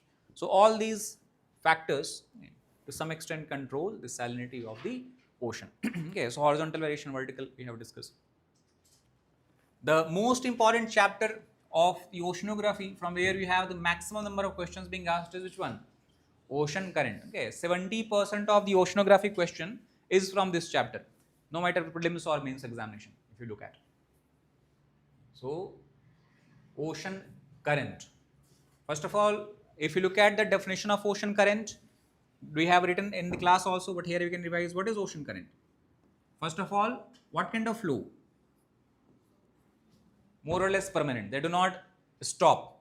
Ocean currents are flowing all the year, throughout the year, or continuous, same thing. Second is which kind of motion? Directed. Directed means most of time direction is fixed. That's what we mean. So every ocean current that we have named is flowing in a particular direction only. It does not change direction randomly. So directed movement, fixed direction, that flows in one of the Earth's ocean. Here we can write at high speed. The term current only we use when the motion of when the speed of ocean current is what? Higher. Okay, so it is fast movement of water. And the term current reflects fast movement of water. So any more or less permanent or continuous directed movement of ocean water that flows in one of the Earth's ocean. So that's the simple definition of ocean current. Is it surface current or subsurface current? When we talk about ocean current, are they moving at the surface or below the surface? Below the surface. Ocean current is surface current or below the surface current? Surface current. Okay, they are surface movement of water. Upper part of ocean is moving. Okay, the motion anyway is up to 405 meters, but largely the upper part, because which is the biggest contributor to ocean current? Wind will move surface water or subsurface water? Surface water. So it is a planetary winds, westerlies for example. They are bringing large volume of water. How? Because they are dragging it. Which water will they drag? Surface water. Trade winds, which water will they drag? Surface water. So surface motion is what we are referring as ocean current. Causes, factors affecting current is which one? Temperature difference. How? You have warm water and you have cold water. Cold water is denser, sinks down. Warm water is lighter, keeps on the surface, moving on the surface. And then it moves toward which direction? Where water is sinking. So between equator to poles, what should be the general direction of water on the surface? Right, see, question is, this is 0 degree, this is 90 degree. Right, this is the surface of the ocean. Will ocean current move in this direction or this direction? A or B? Understood? Between 0 degree to 90 degree. What is the correct direction of flow between these two latitudes? A or B? B. Right. Why? Because what kind of water you have? What is going on? Right. So gap is created. This is lighter water. It will move to fill this gap. Right. So surface current is what we are talking about here. The surface motion is from where to where? Equator to poles. Right. Then density, same thing. What do we have? Dense versus low dense. High density versus low density. Atmospheric wind we have discussed. Planetary winds. Easterlies will bring water from east to west. Westerlies will move water from west to east. Polar easterlies will move water from east to west as such. Salinity difference we have understood. We have looked at one example, if you remember. In the class I told you, you have Mediterranean Sea and this side you have Atlantic Ocean.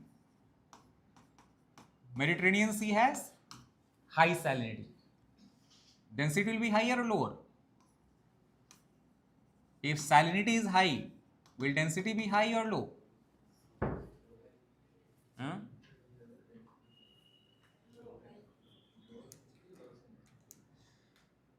What you discussed? Reached a conclusion? Something? So, high salinity means high density or low density? High density. Because water versus salt, which has higher density? Salt, right? It's solid. How we can be confused about it? So, if you're adding more salt, what is happening to density? Increases. So, high salinity means high density. High density is water sink in the Mediterranean Sea. And due to this, low density water floats and it moves from where to where?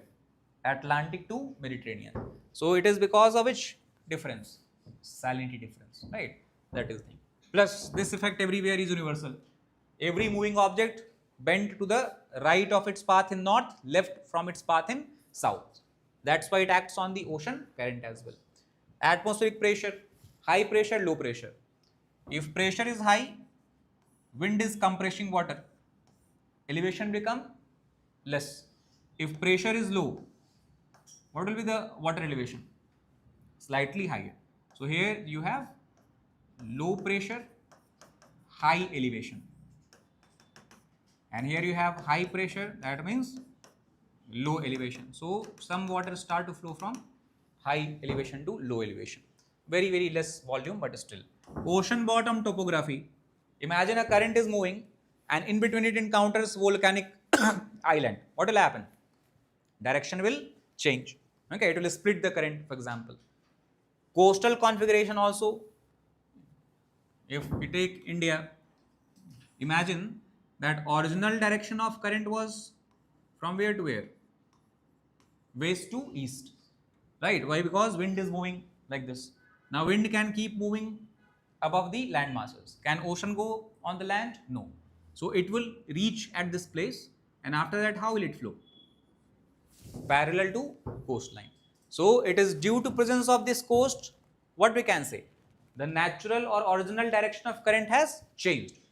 Earlier it was flowing from west to east direction, now it is flowing in south-north direction as such. So that is because of which effect? Coastal configuration. So all of this collectively influences the ocean currents.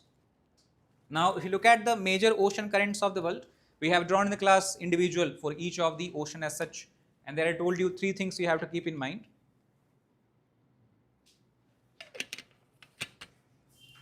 What are things you have to keep in mind? First is location. Question based on location can be asked. Like Benguela current.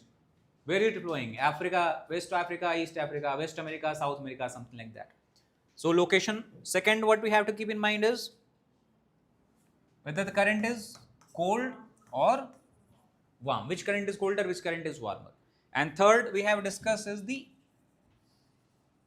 at many places, effects of the current. Right? So example, Canary current I told you produces which kind of landscape? Desert. Okay. Similarly, Benguela current produces which kind of landscape? Desert. Wherever you have cold current flowing, what would be produced? Desert. Plus we have discussed at some places you have meeting between warm water and cold water. Right? Cold Labrador current meets what? Warm Gulf Stream. What is the biggest impact? Okay, the world's best fishing ground. Where would you find? Wherever you have meeting between warm current and cold current. So Grand Banks of Canada, right? Or for example, near the Japanese coast, Oyashio current, Kuroshio current. Okay, all of these currents are meeting as such. So these were the examples. So now it should be clear. The concept we discussed in the last time. If you look here, this is the ocean, right? Divide like this. This is low latitude. This is what? High latitude. So in high latitude, what kind of current is it? Warm. So eastern part of ocean is warmer. What do we have here? Western part of ocean is colder. Low latitude, what kind of current? So western part of ocean is warmer. Which kind of current? Cold. Eastern part of ocean is colder. Okay, so that's why cold, warm, warm, cold. Okay, difference in temperature will find because of the ocean current. Same you can apply to the which side? Southern side of ocean as well. Right. So these are the currents. Okay. Plus already we have discussed about Alaska current. You have California current. So go through the Atlas diagram and remember Peru current, Benguela current. All these are in the red. Red and black represent warm current. The blue one or blue arrow here represent which kind of current? Cold current as such. Plus, from prelims perspective, question can easily be asked about relation between desert and so match the following question they can give. Okay, current, Benguela current, right? Agulhas current, this not Peru current or Humboldt current, Canary current, California current, and other side will have the name of deserts. Which desert is produced by which of the currents? So, do you remember or not? Here, which desert is produced? Kalahari desert and Namib. These are up down, right? Here, which desert is produced? West Australia. This is your sandy desert, Victorian desert, Gibson desert. Here, which desert is produced? The driest desert in the world that we have discussed. What is it? Atacama desert. Produced by which current? Peru current. So, Atacama by Peru. Upper part, what do we have? California current. Which desert would you find here? We have written as Mojave desert. What else will you find? Sonoran desert. So, all of these deserts are produced by cold California current. So, that's what we have to remember. Peru current, Atacama, California, Mojave, Sonoran. Canary current, which desert is it? Right, the largest desert in the world. Sahara desert by Canary current. Kalahari Navi by Benguela current. Sandy desert, Victorian desert by Australian current. So, these are the desert. Right, fishing ground, desert formation, warming effect we already have discussed along the northwestern coast of Europe as such. Right. One thing, if you look everywhere, this point we discussed in class, generally the direction of flow is what? From east to west. Because of which wind? Near equator, which wind is flowing? Trade winds. So, upper part we have discussed current as north equatorial, south equatorial. And I told you that as this equatorial current pushes most of water toward the western part of the ocean, what happens? The spreading is going on, but also water level will increase. And because of this, again, you have higher elevation, lower elevation. Some amount of water will start to flow in which direction? Backward direction.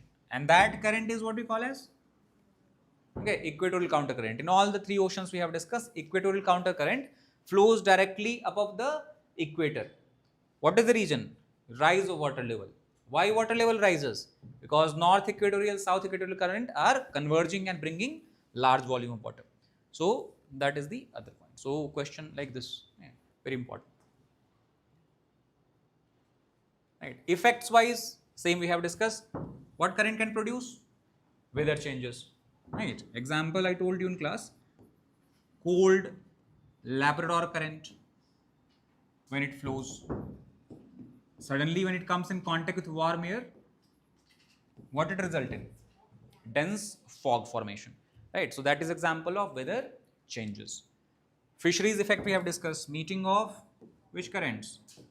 Cold plus warm ocean current. Right. Because food availability increases here. Whenever you have meeting of warm and cold current, the planktons are on which fishes feed upon. So, plankton concentration increases because the availability of oxygen increases in the water. So, higher the food, higher the fishes population. And everywhere where you have meeting of cold and warm current, which industry, which economic activity would be major one? Fishing. So, fishing not by individual fishermen, but commercial fishing is practiced near Japan coast, near the Grand Banks of Canada. So, you have big conglomerates, big companies, okay, they are hiring 500 to 1000 fishermen, okay, large trawlers, boats which they are operating as such. This effect is clear. We have discussed formation of desert, because if cold currents flow, rate of evaporation is, amount of humidity is, and water vapor is less basically. And what is condensing as a rainfall? Water vapor. So, if amount of water vapor itself is less, what will happen? Possibility of rainfall is lesser. And that's why which kind of landscape? Yeah, that's why majority of the desert, hot desert specifically talking about in the world, where are they found? Along the western part of continental landmass. Why? Because that's where cold currents flow, right? So, that is the region. Then we have discussed what it produces, warming of coast. So, ports remain functional throughout the year because temperature is higher. And isotherm bending also you can connect here. Okay, we already have discussed, but again in this map if you look, okay, imagine this current, Norwegian current you take. This is higher latitude. So in winter over this entire landmass, what kind of temperature you will expect? Cold temperature, minus 20, minus 30 even. But here Norwegian current is which kind of current? Warm current, right? So imagine you are drawing an isotherm in a straight line. What is isotherm? Line joining points of equal temperature. So imagine you are drawing isotherm for, let us suppose, 5 degrees Celsius. On land everywhere similar temperature. So it is straight line. Now as soon as you enter water, what kind of current you have? That means in the same line temperature would be higher relatively. So to find 5 degrees Celsius, where you have to go? Toward the polar areas. So how isotherms will have to bend? Northward or toward the poles as such. Okay, so that's the example of how ocean current can also cause bending of isotherms, right? That's the effect. Now, if you look at few questions being asked from this particular topic, 2021, it should be easier. You can easily find the correct answer option.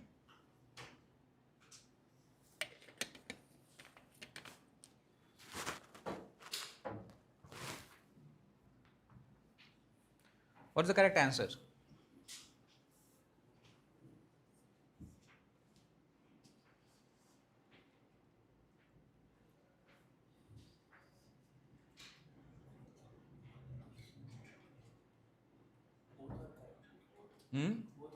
Both are correct. Tropical zone, which part of ocean is warmer? We just have seen which is tropical zone. This. So what do we have? Cold in the east, warm in the west. Is it same written or not?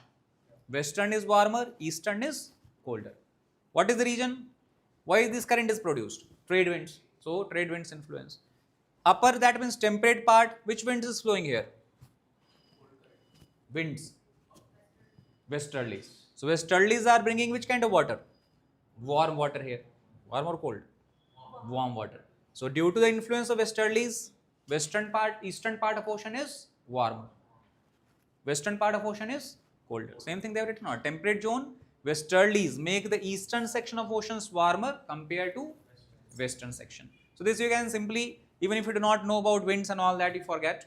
If you remember the current, which current is flowing where? Current is whether cold and warm. Easily you can solve this question. So what is correct option? Option C. Both first and second are correct. Then 2015, old question. This is we just have discussed. What is the correct answer? Why equatorial counter current is flowing?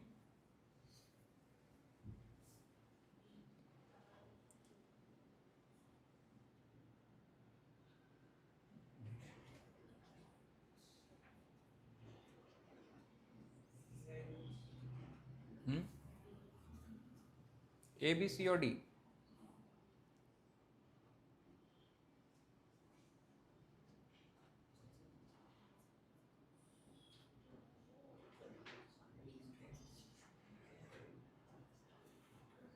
Alright. What is the correct option? Did we discuss about equatorial counter current or not? Just now.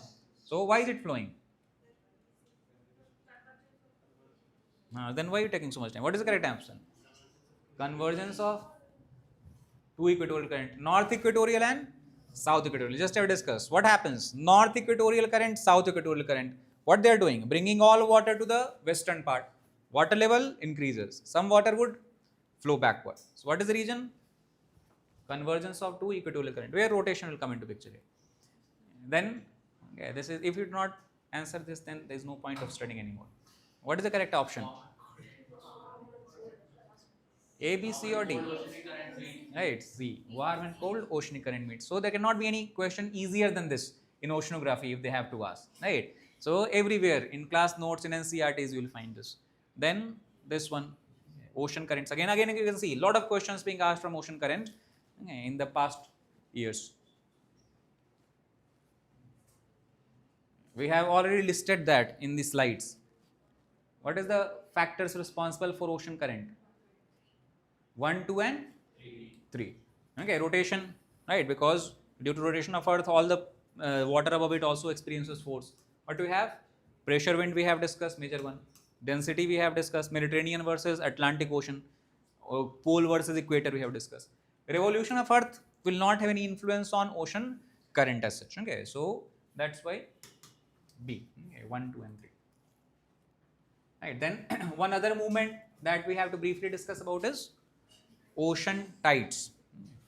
Ocean tides. Tides are simply, how can we define it as? The vertical. Right. These are kind of vertical change in the sea level. A vertical change in sea level due to which force largely? Gravitational force of sun and moon. So the vertical motion, periodic fluctuation in the level of water is referred as tides. Right, so that's the tide. The rise and fall of seawater. Right, how do tides occur or why do tides occur? So this can be understood by looking at this picture. Okay, this is Earth example. What do we have? Moon.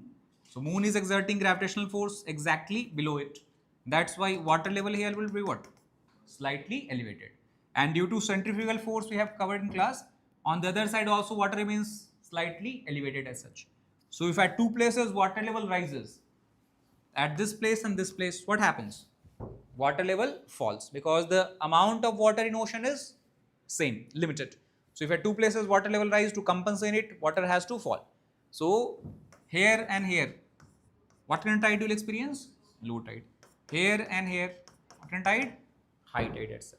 Right. So that's how gravitational force. Sun also have similar effect. It also is pulling the water as such. And thus on that basis we can classify tides into various types. So spring tide, neap tides, first of all most important. Right. So this is Earth. Full moon, new moon concept we have discussed. So full moon. Okay, suppose new moon first we talk about. This part of the ocean, water will be much more higher than normal. Why? Because moon is also pulling water, sun is also pulling water in the same direction. So water level would rise to a greater extent. What we call such tide as? Spring tide. If suppose moon was not here, where was it? Here. Right? So sun is pulling water at this place, moon is pulling water at this place. If high tide has to occur here, where low tide has to take place? This place. So at low tide water cannot fall. Why? Because moon is pulling it. At high tide sun is trying to pull, but water is not being moved here. So what will happen? Water cannot rise much more. So that's why whenever moon is in this position, high tide is what? Higher than normal. Low tide is what? No, sorry, high tide is what? Lower than normal. Low tide is what? Higher than normal. What do you call such tide as? Neap tide. Spring tide, what is going on? High tide is higher than normal. Low tide is lower than normal. So neap versus spring tide. Yeah. Apogee perigee is simple. We know that if you look at the revolution of moon around the earth, at once upon a time, moon is closest, first we can say, closest to the earth. What is closest position called as? Perigee. So during perigee, if moon is closest, gravitational force will be also what? Maximum. So height of high tide will be higher than normal. On the other side, if moon is far away from the earth, what is this position called as? Apogee. That means in this case, gravitational force will be weak. So height of high tide will be lower than normal. So that's what we are calling as apogee tide versus perigee tide. So spring tide, neap tide, apogee, perigee. Diurnal, semi-diurnal, same. If in a single day, 2 high tides, 2 low tides, what do you call it as? Semi-diurnal. Okay, if a place in 24 hours, right? If a place in 24 hours experiences 2 high tide and 2 low tide, what is that place experiencing? Semi-diurnal tides. On the other hand, if a place experiences only 1 high tide and 1 low tide, what is that place experiencing? Diurnal. Diurnal, semi-diurnal. Simple to remember. One high tide, one low tide, diurnal. Two high tide, two low tide, semi-diurnal. Right. So this is the sixth classification that we can make for the tide based on the changing position. Right. Now during high tide, if you are in the coastal areas, during high tide what is happening? Water level increases. And if you are standing near the coast, what would you see? Water moving towards you. So this is called as the current. And if water is moving toward you, what will call that current as? Flood current. So flood current occurs during which tide? High tide. How flood current move? From sea towards the coast. See, simple to remember. Flood, you understand. When will flood occur? If land is submerged under water. So for land to be submerged under water, water should move toward the coast or away from the coast? Toward the coast. And water will move toward the coast when water level is higher or lower? Higher. That means which tide? High tide. During low tide, what happens? Water will start moving away from the coast because water level is falling. And that motion of water is referred as which current? Ebb current. So flood and ebb. So ebb current is experienced when low tide is taking place, and flood current is experienced when high tide is taking place. Understood? So that's the tidal currents, flood and ebb. One other concept you should keep in mind, we have discussed that about tidal bore. Simple to understand. From this side near the coast, what is flowing outward? River. Okay, and this side, what kind of current you have? Flood current. Tidal current is generally stronger than the river flow. So if two type of water are meeting, one water is stronger, what will this water do? Push. So river water is pushed which direction? Backward direction. So water is moving at a certain level, you push it. So what are you doing? You're stopping the flow. That means level will automatically increase. So you'll see kind of a wall of water, a kind of higher level of water being continuously pushed in backward direction by the incoming current. And this is what we call as tidal bores. Okay, so backward flow, we can say backward flow of river water due to strong push offered by the incoming flood current or flow current. And in a class I told you the highest tidal bore, almost 25 to 30 feet high bores develop in the entire world. The highest tidal bore you will experience in which river? Okay, Qiantang river of China. Okay, we have seen the highest tidal bore is experienced in the Qiantang river of China.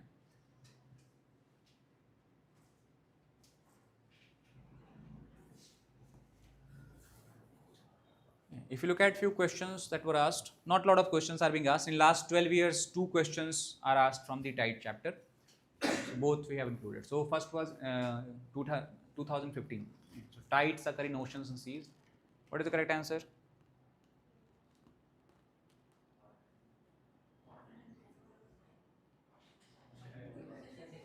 Huh? Which one? A, B, C or D? 1 and 2 is not an option. You will make your own options. D. Because Earth also, gravity is affecting the ocean water. Otherwise, if Earth has no gravity, water would start from Earth and will go directly to Moon. Right? So why water is not rising more? Because Earth is also pulling water in backward direction. Okay? Otherwise, water can keep rising as long as the Moon is present above it. So, and that's why it makes this, they did not even give options so that it becomes easier to you. Okay? So 1, 2 and 3 is the only logical option. Then 2004 they asked, what also in examination many times you make silly mistakes, make sure that you always look here, incorrect, not correct. So even if you are knowing answer, many times you make such mistakes. So read questions very carefully. Which of the following statement they are asking is what? Not correct statement, incorrect statement. So long time ago.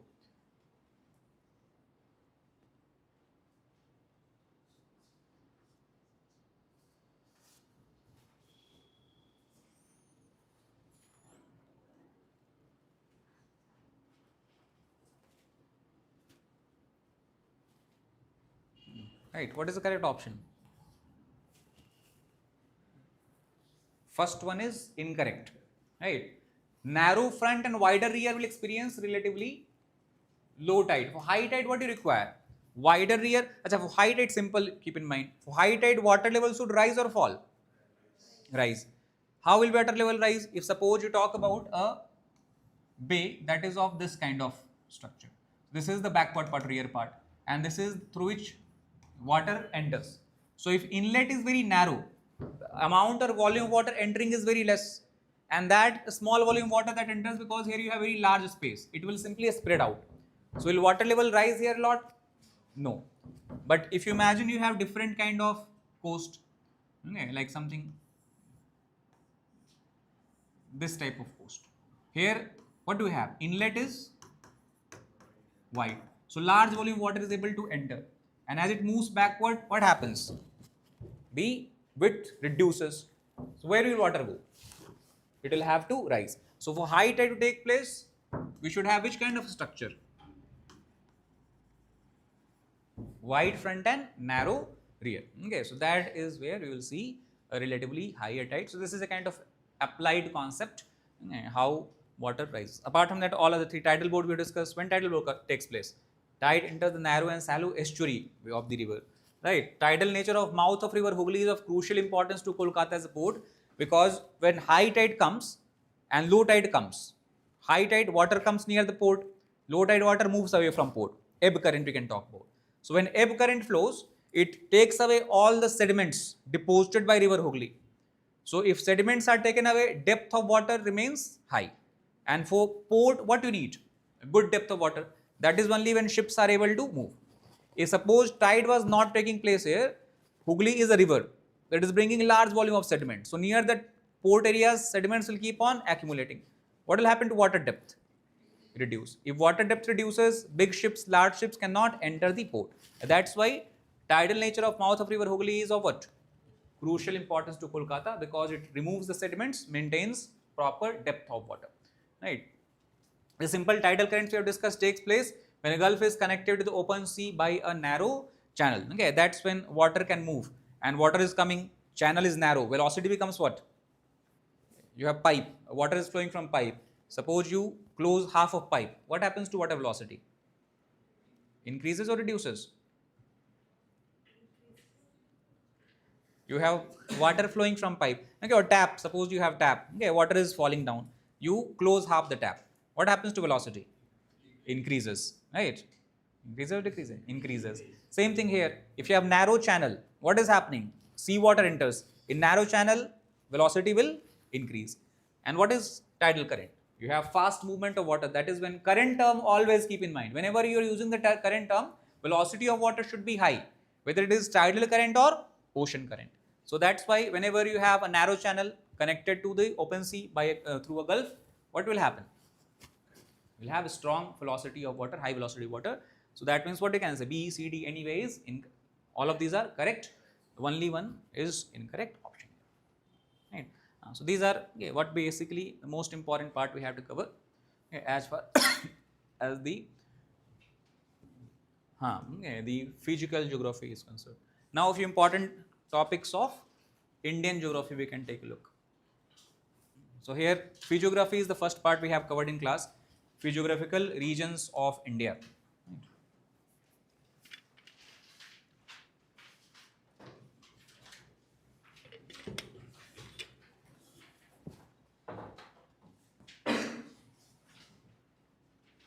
Physiographical regions of India, and I told you that entire India can be divided into 5 physiographical regions, starting from the first one.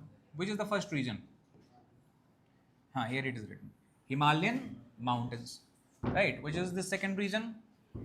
Great Plains of North India. Then the largest part of India, covering almost 50% of entire area, is your peninsular plateau, and on both sides of peninsular plateau we have coastal plain. And then in the Andaman Nicobar, in Bay of Bengal, Lakshadweep in the Arabian Sea, collectively called as what? The island group of India.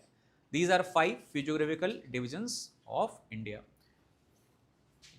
Here what we have to focus in last end is a spatial understanding, locational understanding. Okay, that means question like this is asked. Ranges of Himalayas we have studied, right? What is the correct sequence of Himalaya if you move from north to south.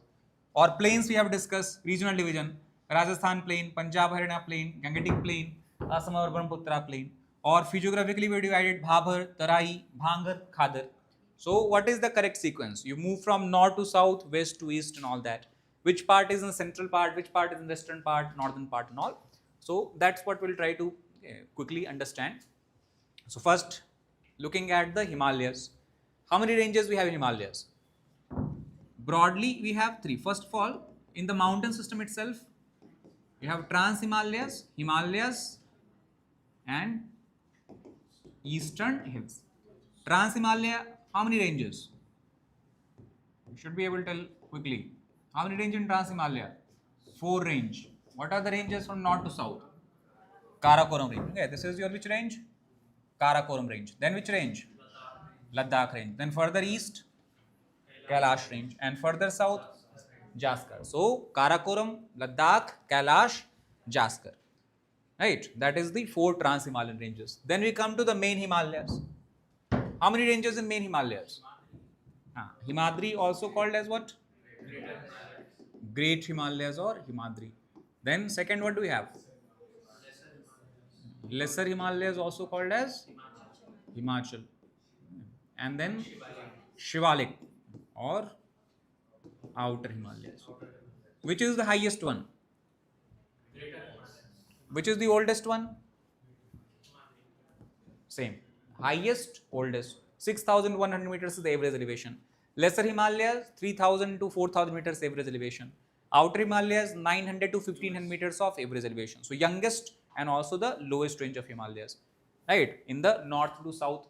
Also, these ranges are which kind of ranges? Question like this has been asked very long ago, but they have asked. Himalayas are example of which kind of range? Parallel ranges. All the mountains are parallelly located. Region is simple. How did they form? CC, convergence, as you have discussed. So every time Indian plate moved, sediments were compressed, upfolded, formed a range. Again it moved, new sediments are folded, compressed, new range. Again, new sediments compressed, new range. If you come back millions of years later, right, here again, what has formed? Plain. Full of what? Sediments. Indian plate is still pushing to the north. So after millions of years later, all the sediments accumulated in your plain region would also face compression, due to which they will undergo upfolding. And after Shivalik, you will also see here what? Formation of a new range. Okay, so Himalayan ranges may increase in the future. Okay, long time ago. So that is the Himalayas. And then we have Eastern Hills, also referred as Purvanchal. Right, Purvanchal here in Arunachal Pradesh, what it is called as? Patkai Bum. Then we have Naga Hills, Manipuri Hills, Mizo Hills and all. Right. And where Himalayas bend to Purvanchal, you will find a peak. What is that peak? Which state? Arunachal Pradesh. And here again you have the bend here. Where is bend? Nanga Parvat. So this is the western syntaxal bend, that is the eastern syntaxal bend. Between these lies your great Himalayas. Okay, so Namcha Barwa to Nanga Parvat, all this we have discussed. So that is the overall Himalayas. Within that, further we have classified Himalaya regionally, west to east. So western part we have referred as which Himalaya? Kashmir Himalayas, or also called as Punjab. Then what do we have? Kumaon Himalayas, okay, Nanda Devi area. Then what do we have here further? Kashmir, Kumaon, Nepal Himalayas. And then further what do we have? Sikkim Himalayas. And then further what do you call it as? Arunachal Himalayas. Which is the highest peak of Himalayas in India? Kanchenjunga. Where? Sikkim. Highest peak in the entire India? Tallest peak of entire India? K2. Which part, which range is it part of? Karakoram range. But administratively currently not in our control, because it is part of which range? Which region? Pakistan occupied Kashmir. So make sure if question like this is asked, how they have framed the question. Right. So it can be K2, it can be Kanchenjunga. Tallest obviously is Mount Everest in Nepal. Okay, located. Actually, if you talk about the entire Himalayas, 8 out of 10 tallest peak, where are they located? in the Nepal. Only 2 out of top 10 peaks are in the India. Right. So a question was asked based on this in 2022 prelims. Some questions we can look at. Yeah, so pattern you have to look at how questions are being asked. So match the following. Peak you have to match with the mountains. You can use elimination technique also. So first is correct or incorrect? What do we have? Which peak? Yeah, we just discussed. Namcha Barwa is in which state? Garhwal is in which state? Uttarakhand. Garhwal we have discussed, that is the source of river Ramganga. Okay, from Garhwal range in the river system I told you. Ramganga river, tributary of Ganga river. Then second peak that we have discussed. Where is it located? Kumaon. Tallest peak of this entire Kumaon Garhwal range, you have the Nanda Devi. Third is Nokrek Biosphere Reserve, you would have studied in the environment diversity. Nokrek actually is located in which state? Meghalaya. Garo, we also have discussed in geography. Garo Hills, Khasi Hills, Jaintia Hills. 3 hills I told you. Tallest peak of Meghalaya is Shillong in Khasi Hills, and tallest peak of Garo Hill is which range? Which peak? Nokrek. That is also a biosphere reserve. So, incorrect. What do we have? Incorrect. What is correct option? No, 2 only. So, that's the point. Then Andaman Nicobar, if you talk about, this was a question asked, kind of current affairs based also.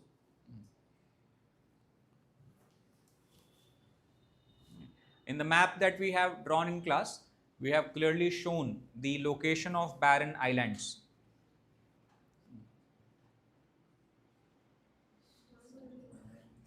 What is the correct answer? A, B, C or D? A. Okay. So barren island is active volcano, that is the only active volcano of India I told you is the barren island. Lies about 140 km. Again see, similar pattern. What they are doing here? Giving you a very concrete number so that if you are confused, you will think that because they have written 140 km, it must be correct. That's how you think. Okay, actually everyone thinks like that. Same they have given in tropical cyclone, if you remember what they have said. In the central of cyclone, temperature is 10 degrees Celsius lower. 10 degrees Celsius looks like very kind of concrete number. But what is the this wrong here? Yeah, in the map we have drawn North Andaman, Middle Andaman, South Andaman. Where is barren island? Nearby Middle Andaman. Great Nicobar is what? Very, very far away, the southernmost part as such. So it is nearby Andaman Island, not Nicobar Island. This was based on current affair because 2016 Barren Island volcano was has erupted. So what they have given, right? That means even if you have gone through news, not need to remember the exact year when it is erupted. But if eruption is news, at least you know that it cannot be 1991 news you are reading, right? So that means this is what incorrect statement. So what is the correct option? A. Right. So that's the point. Again, based on Himalayas, if you look, Himalayas are spread over 5 states only. Correct or false? If you calculate, the question when it was asked, Jammu Kashmir was a state. Keep in mind, 2017, right? So Jammu Kashmir that time you had to consider as a state.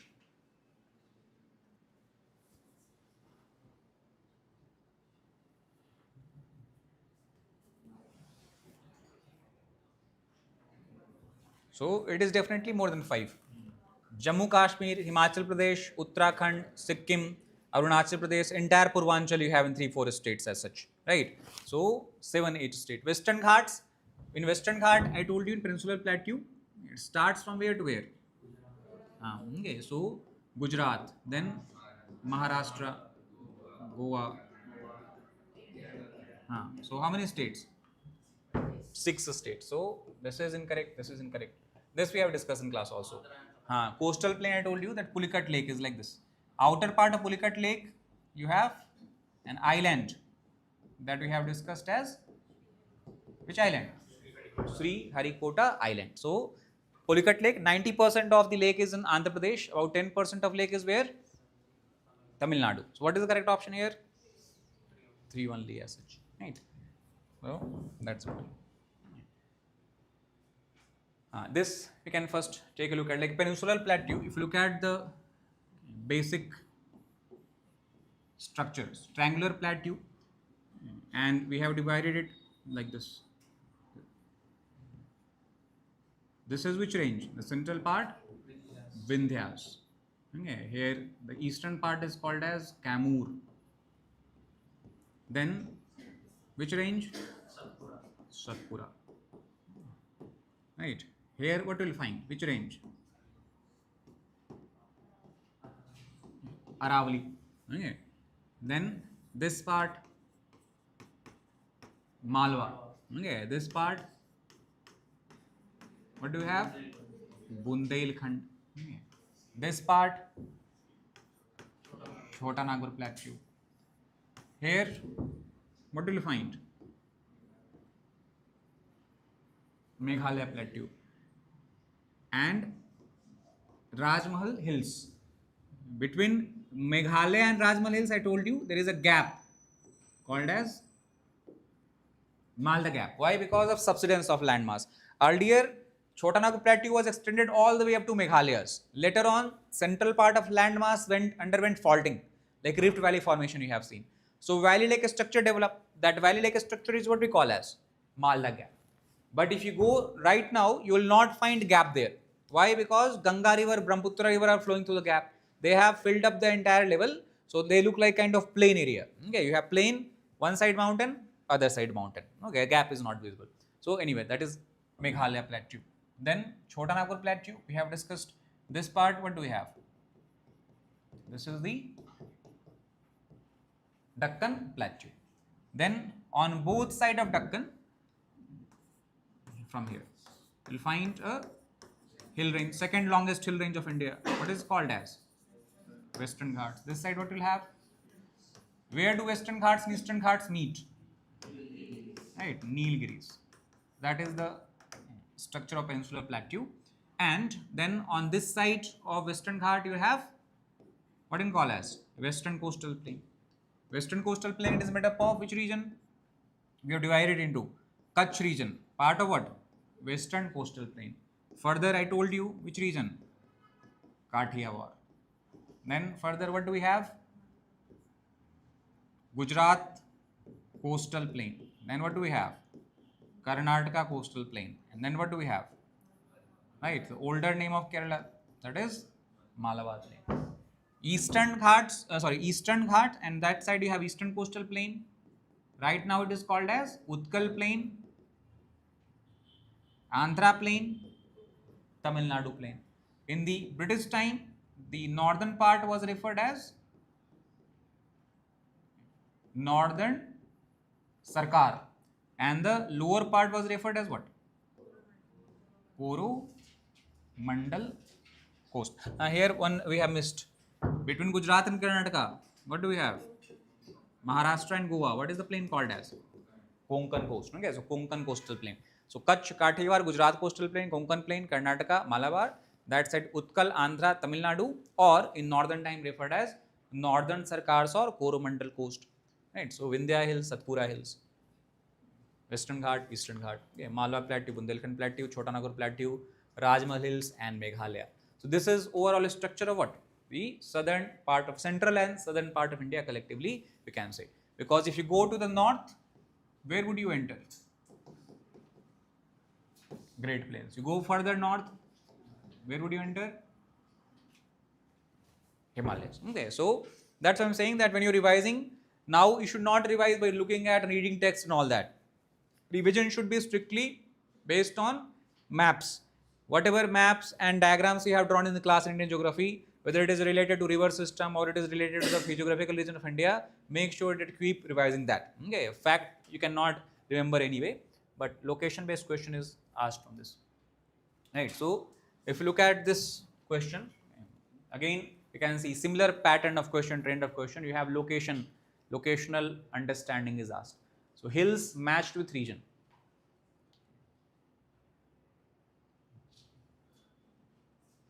Okay, already we have discussed all of this in class. So Cardamom Hills is southern Sahyadri, I told you. So in southern Sahyadri, that is located to the south of Nilgiris, because Western Ghat is like this, narrow from north to south, and near Nilgiris it is turning where? Eastward direction. and then here you have a gap, pass. What is this pass? Palghat Pass. And to the south of Palghat Pass, you have Southern Sahyadri, where you have ranges such as which range? Annamalai range. Then further south, this is what you call as Cardamom Hills. This side, we have two hill ranges. One is called as Palani Hills, and other is called as Varushnad Hills. And here also on a small hill you find Agasthyamala. Very small, near Trivandrum, Agasthyamala. So these all are part of which part of Sahyadri? Western Ghat. Southern Sahyadri or Southern Western Ghat. So Cardamom Hills, is it part of Coromandel Coast? Right, because Coromandel Coast is in which state? Tamil Nadu. Cardamom Hills is in which state? Kerala. So incorrect. Kamur Hills, Konkan Coast. Where is Kamur Hills? Part of Vindhya, I told you. Eastern part of India is called as what? Kamur Hills. Where is Konkan Coast? Maharashtra. Right? So, incorrect. Then what do we have? Satpura range we have studied, and in the class we have looked at the division. So, here in the western part of Satpura range, Rajpipla Hills. Central part what do you call as? In the Madhya Pradesh. And then further east in Chhattisgarh, we'll have which range?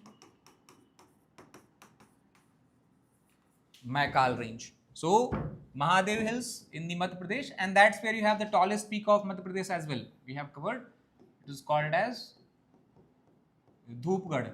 Make sure this is also very important information while revising. Revise the tallest peak of each of the hill and mountain ranges that we have studied. Tallest peak of Himalayas, tallest peak of Western Ghat, tallest peak of Eastern Ghat, tallest peak of Vindhya, Satpura, Aravalis, okay, northeastern India, Purvanchal Hills and all. Question based on that is frequently asked. So Mahadev Hills, is it part of central India or not? Right, so that is correct. And then we have Mikir Hills, that is part of northeast India. Okay, so what is the correct option? 3 and 4 only. Okay, so that's the point.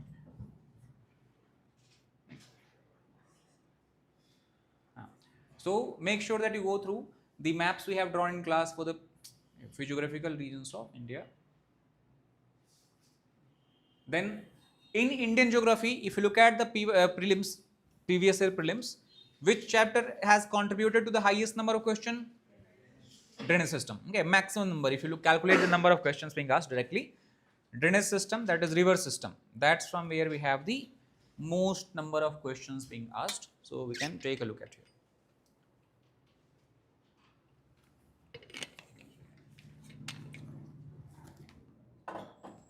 So drainage system, we have classified into two systems. One is which one? Himalayan river system, and other is peninsular drainage or peninsular river system. Himalayan river system is divided into how many river systems? 3. Indus, Ganga and Brahmaputra. Peninsular river system we classify into how many types? First of all, 2 types based on the direction of flow. Right? East flowing and west flowing. What are the 2 major west flowing river systems? Narmada and Tapi, because everywhere else peninsular plateaus tilted from west to east. But only in the Narmada Valley, Tapi Valley, the slope is from east to west. That's why Narmada and Tapi river is flowing from east to west as such. Okay, in the Gulf of Khambat. East flowing rivers, we classify into 4 major systems. What are these? So we have Mahanadi river system, then we have Godavari river system, Krishna river system, and Kaveri. Okay, Kaveri river system. So total how many river systems in the entire India? 9 river system. How questions are framed from here? So very set pattern of questions you have. The most important topic you have to read is sources of each of the rivers. Second most common is You should be knowing about tributaries of all of these 9 rivers, important tributaries. So which are not the tributaries? Sources, tributary, and third is important structures. This can be natural structure like waterfall, okay, or man-made structures such as dams, right? So which dam is over which river, which waterfall is over which river as such. Sometimes they also ask if some current affairs are there, like for example, if a place is in news, temple is in news, and a river is flowing through the temple, near the temple. Question can be asked, which temple is located near the bank of which of the rivers, okay, especially important ones. So that is the important structure. Or national park they have asked before. Okay, national park on one side, name of river on the other side. Whether this national park is located along the bank of this river or not. That comes under what? Important structure. So sources, tributary, important structure, and without saying obviously where this river is flowing. Okay, which plateau, which plain, which state. Right? Locational understanding is required. Now, if you talk about the drainage system, the Ganga is the most important one. And nowadays, what they are doing, they are making it more tough. So earlier pattern of question was that they were simply asking the tributaries, which are or which are not the tributary of these rivers. Right? They have given you 4 rivers. You have to simply pick up which of the rivers are tributary, which are not the tributaries. Now, what they are asking is orientation. So it's not enough you know that whether the 4 rivers are tributaries of Ganga or not. You should be able to tell that what is the correct sequence if you move from west to east or east to west. So again, okay, that's why in the class when we have discussed and covered this river system, how did we cover it? Okay, for every river system we have drawn a detailed map, okay, explaining all the tributaries, how they are flowing, where they are joining, okay, length and all the important basic facts and all. So that should be the way how you should revise, not read now anymore about river system. Just keep looking at the images, keep looking at the maps and all that, right? So Ganga river system, quickly if you look here, what is the origin point? Right, so Gangotri, but the river that originates from Gangotri is not Ganga. What do we call it as? Bhagirathi. And then from here you have a peak called as Badrinath. From Badrinath, which rivers come? Okay, Alaknanda. And when Alaknanda and Bhagirathi join together at a place called as Devprayag, a river comes into existence. What is this river? This is river Ganga. Okay, and then it meets numerous tributaries. In the correct sequence, what are the names of tributaries? Ram Ganga river. Then we have Gomati. Then we have Ghaghra. Then you have Gandak. Then Kosi. And then it reaches West Bengal, where Ganga splits into 2 parts. One part flows in the name of Padma. Which country? Bangladesh. And one part flows by the name of river Hooghly. Where? In the West Bengal. Okay, so that is the sequence of flow. So Gangotri, Badrinath 2. Then here we have talked about Panch Prayag. Make sure that you go through it. Very, very important. They have not asked questions from this fact, but it is given in NCERTs, plus it is very important places. So Alaknanda river is joined by several rivers like Dholi river forming Vishnu Prayag, right? Nandakini rivers forming Nand Prayag. Pinda river forms Karna Prayag. And from Kedarnath you have Mandakini river that comes forming Rudra Prayag. And then Bhagirathi joins it forming what? Dev Prayag. Longest tributary of river Ganga is which one? Yamuna. Okay, so Yamuna originates from which glacier? Okay, Yamunotri. Yamunotri, actually in Yamunotri there is a peak, I want to write, called as Bandar Pooch Peak. Okay, so that's from river Yamuna originate. And where does it join Ganga? Okay, so this is Prayagraj. Yamuna itself is joined by several tributaries coming from which ranges? Vindhya ranges. What are the tributaries? Chambal. What else do we have? Sindh. Then what do we have? Betwa. Kain. Again, these are important rivers because government has, right, what it has proposed? River interlinking project. Okay, connecting river Kain with river Betwa. So Kain Betwa river interlinking project. Now the secondary tributaries flows perpendicular to Ganga. Primary tributary flow parallel to Ganga. What is this drainage pattern called as? Not dendritic, trellis. Dendritic is where? Upper part, where you have tree and branch like shape. So this is the region where you have tree and branch like shape. This is the region where you have the trellis drainage pattern as such, right? So that's the Ganga river system. Longest river of India is which one? Which is the longest river of India? Ganga. What is the length? 2525 km. In Himalayan river system, which is the longest in absolute length if you talk about? Indus, 3180 kilometers. Second is Brahmaputra, 2900. Third is Ganga. But within India, which is longest? Ganga, because very a small part of Indus and Brahmaputra flows through India. Okay, so that's the difference. Indus river, again it is very important.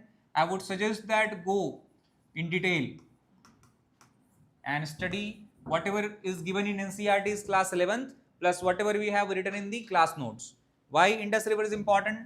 Because you know that recently means last year, government put Indus water treaty under suspension. Okay, so question based on Indus can be easily asked, no doubt. So Indus river plus it is water river. Where it originates from? The answer would be glacier name. Source of this Indus river is Bukharchu glacier in Kailash. Then it flows through which region of India? Ladakh. Then it enters into POK and then flows through which country? Pakistan. And then it receives several tributaries. Important tributaries are the northernmost is Jhelum. Then further, which river? Chenab. Okay. Then what do we have? Ravi. Okay. Then Beas. Does Beas go in Pakistan or not? No, because from here which river is coming? Satluj. In the same range it originates from. Which place? Place is called as Rakastal. And then Satluj meets which river? Beas at the place called as Harike. And then it carries water, goes in Pakistan. So Beas is completely within which region? India. Satluj carries water further. And then Satluj joins with the upper river. Which river is it? Chenab. And then the final stream that joins Indus, whether it is Chenab or Satluj? Satluj, very important. It is the Satluj river that carries water from all other tributaries and joins river Indus near a place called as Mithan port. And then Indus finally discharges its water in which ocean? Which sea? Arabian Sea. Near which city? Karachi. Okay, so this is the major tributaries. You should also, when you are revising it, make sure to remember which river is flowing through which of the states of India. So Jhelum through Jammu and Kashmir only, Chenab through Himachal Pradesh and Jammu and Kashmir, Ravi through Himachal Pradesh and Punjab, Beas Himachal Pradesh and Punjab, Satluj Himachal Pradesh, Punjab, then further Pakistan. Okay, so look at the map clearly. Indus river system. Other fact you should keep in mind is between which range does Indus river flows? Right, because it is flowing Ladakh. So from which range? Between which range does Indus river flow? So this side, what do we have? Ladakh region. This side, what do we have? Right, in the Leh, Ladakh region of India. So that's the overall flow of Indus. River Indus enters India through a pass. Which pass does it enter through? We have written this in the class notes. It is called as Damchok Pass.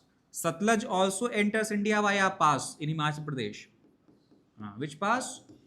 Shipkila Pass. Chenab was in news recently because we have constructed the tallest railway bridge, river bridge over Chenab river near a place called as Riyasi. Okay, so that is why make sure you remember about Chenab. Chenab actually is made up of two streams that also we have covered. This is Chandra and Bhaga. Sources of tributaries also are very important here. for Indus, these 5 rivers, make sure you remember the sources. Jhelum originate from, we have seen discuss in class, Verinag spring in Jammu and Kashmir. Chenab originate from where? Baralachala Pass, I told you. Ravi originate from where? Rohtang Pass. Byas originate from where? Same Rohtang Pass. Satluj, we have discussed. Where it is originate from? Rakas Talin, which region? Kailash ranges. So that is the Indus river system, right? Indus Water Treaty is in news. So basic fact you should keep in mind. As per the Indus Water Treaty signed in 1960, river Indus, Jhelum and Chenab, water rights over these 3 western river was given to which country? Pakistan. And then Ravi, Byas and Satluj. Water right over this country was given to who? India. So three rivers are divided, but there is not equal division because 80% of the water flows in which river? Western rivers only.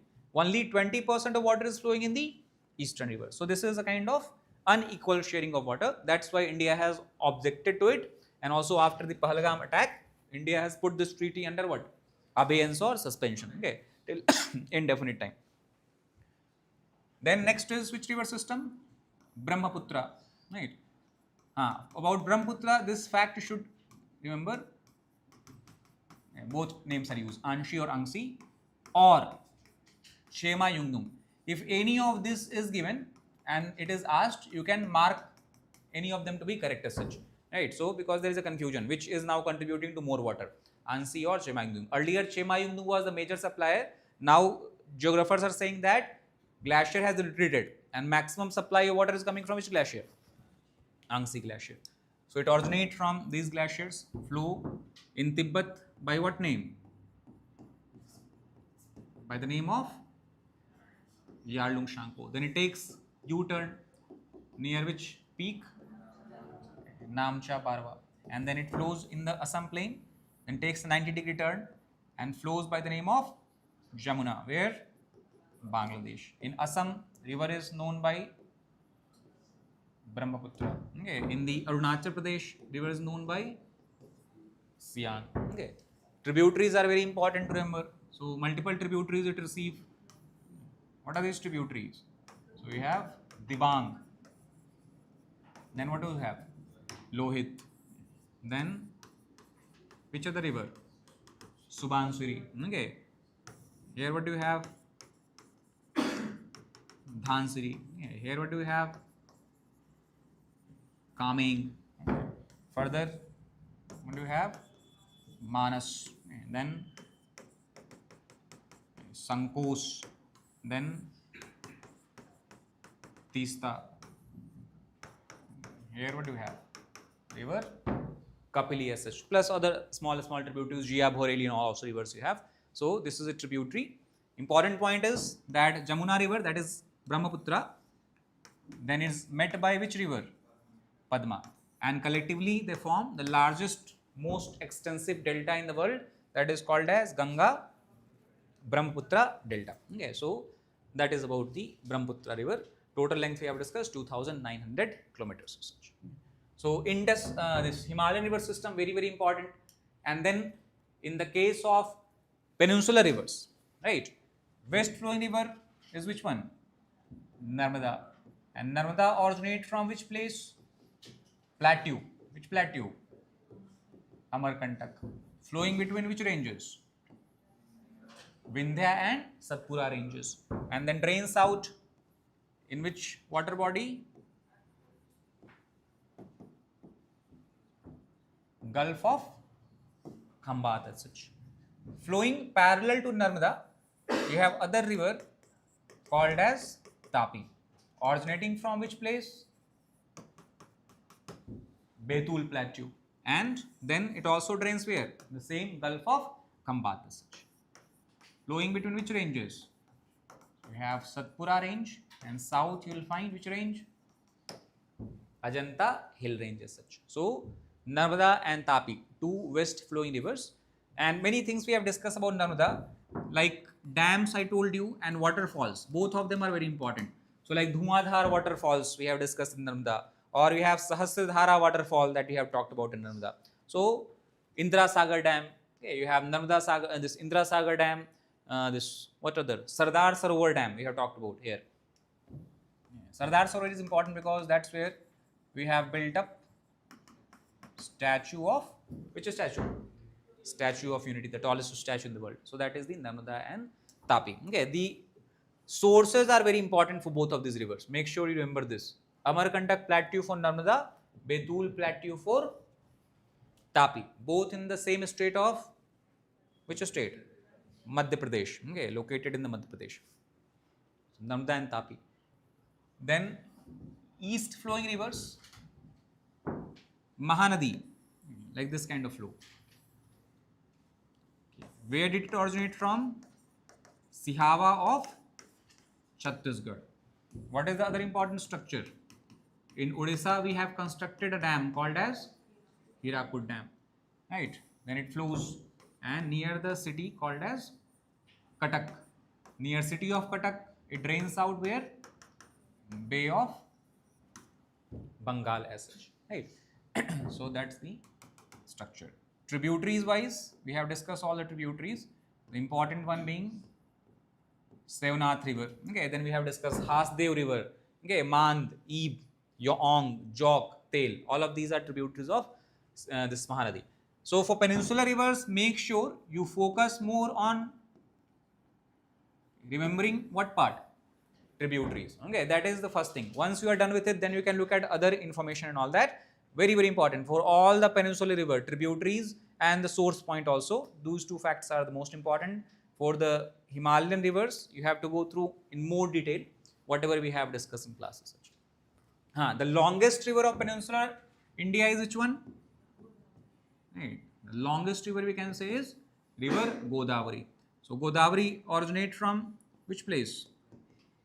Origin point is Trambak Plateau. Right. What is the length? Roughly 1450 kilometers. Important tributaries, again very, very important. 3 times they have asked, okay, in the last 10 years, question based on tributaries of Godavari, which is and which is not the tributary of Godavari. So important tributaries, I told you in the class, which are these? Okay, what do we have? Purna River. Then we have Vardha. And then we have Pen Ganga. We have studied. Then what else? Vain Ganga. Then these 3 rivers we have studied also join together. Right? The Pen Ganga, Vain Ganga and Vardha river. They join together to form which river? Pranhita. And Pranhita finally joins Godavari. Then further to the east, which other tributary we should find? Indravati river. Okay, further, what will have? River Sabri. Okay, what else? River Silaru. Okay, so these are tributaries of river Godavari. Okay, Vardha, Pen Ganga, Vain Ganga, Indravati, Pranhita, Sabri, Silaru, and Purna, originating from the Trimbak hills of Maharashtra, and it drains out through which state? Andhra Pradesh as such, right? So that is the very, very important Godavari river system. Then which is the next river? Krishna, second longest river of India, peninsular India. Where does it originate from? The answer would be which state? Maharashtra. In the western ghats of Maharashtra, you will find a peak that is called as Mahabaleshwar. So from Mahabaleshwar peak of Maharashtra, you have the flow of river Krishna. What is the length? 1400 kilometers roughly.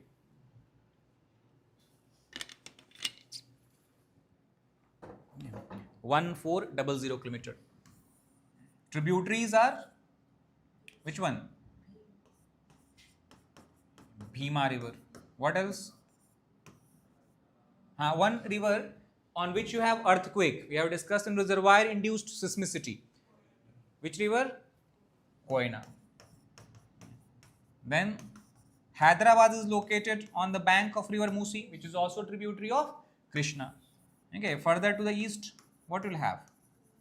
River Munneru. Okay, and then from the right bank side, which river is coming? Which is the river? Right?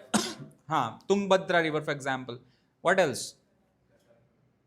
Ghat Prabha river, okay, Mal Prabha river. So Ghat Prabha, Mal Prabha, Tungbhadra, all of these are important right bank tributaries, while these are important left bank tributaries. So that's a tributary. So Krishna, again it drains out through which state?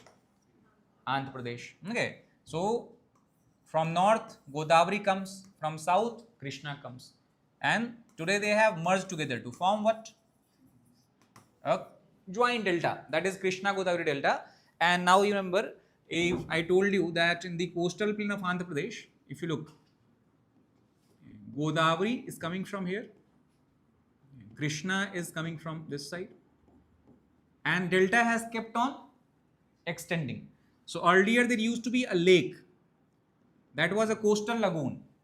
Now because of delta extension, this entire lake has been surrounded by land from all the side. So this lake we have studied in the Andhra plain. What is this lake called as? Koleru Lake. Okay, so Koleru Lake, here you have river called as Buddha Meru river. Okay, that actually brings water to this. So to the north of Krishna river, this lake lies. So Koleru Lake, very very important. Right. So between Godavari and Krishna river. Then the last is Kaveri. Kaveri originates from which place? Tal Kaveri. Okay, in Kurg, okay, Karnataka. And then it flows through the Karnataka plateau, where it forms two major waterfalls. Which waterfalls? Hongenakkal waterfalls. What else?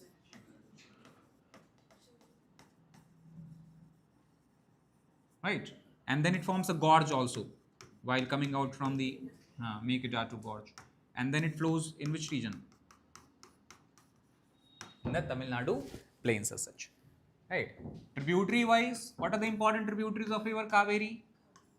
Kabini, we can say. What else?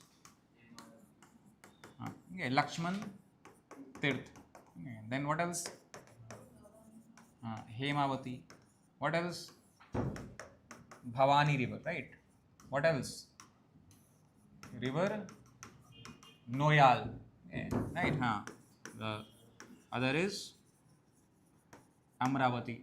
Okay. What else? Shimsha river, okay, in the north. So plus 1, 2 more rivers you have. So all of these are important tributaries of river Kaveri. Kaveri also forms a riverine island in Tamil Nadu. We have studied it. Which island? Sridangam.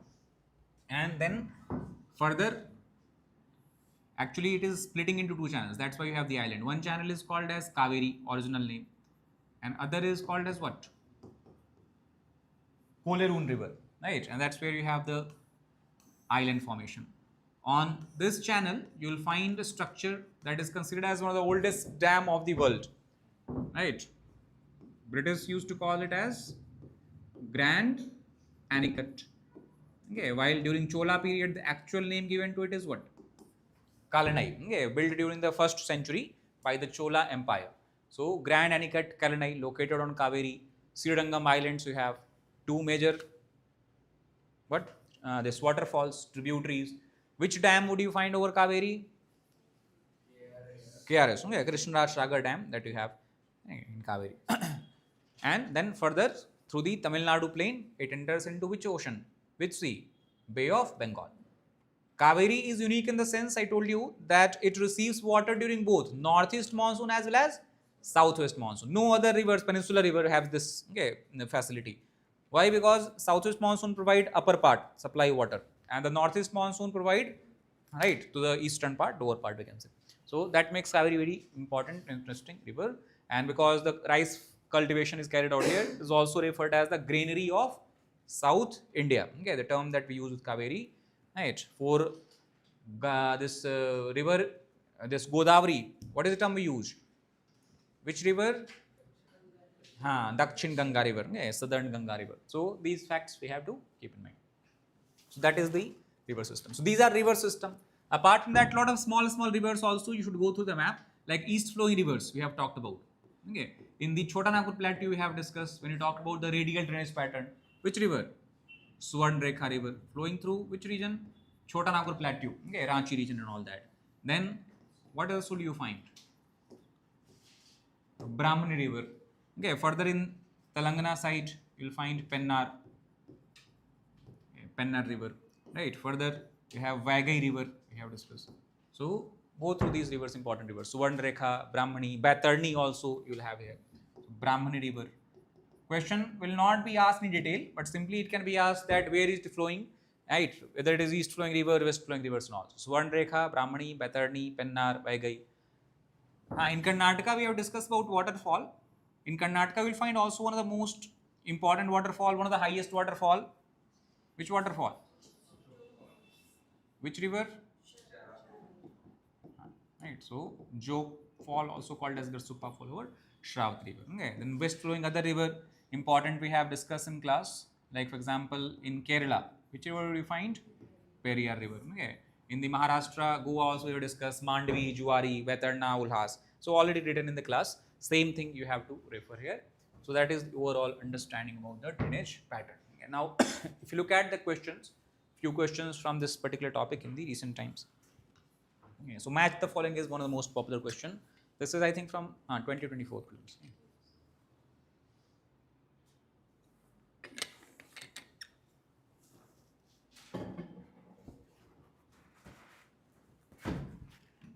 So what should be the correct option?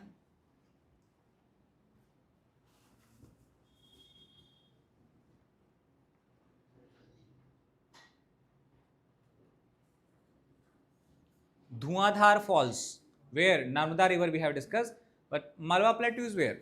Yes, see, that's why I said that if you have locational understanding, it becomes easier. You do not have to know the fact. We know, if you have studied few geographical region that we have discussed in class. Vindhya range, here what do we have? Satpura.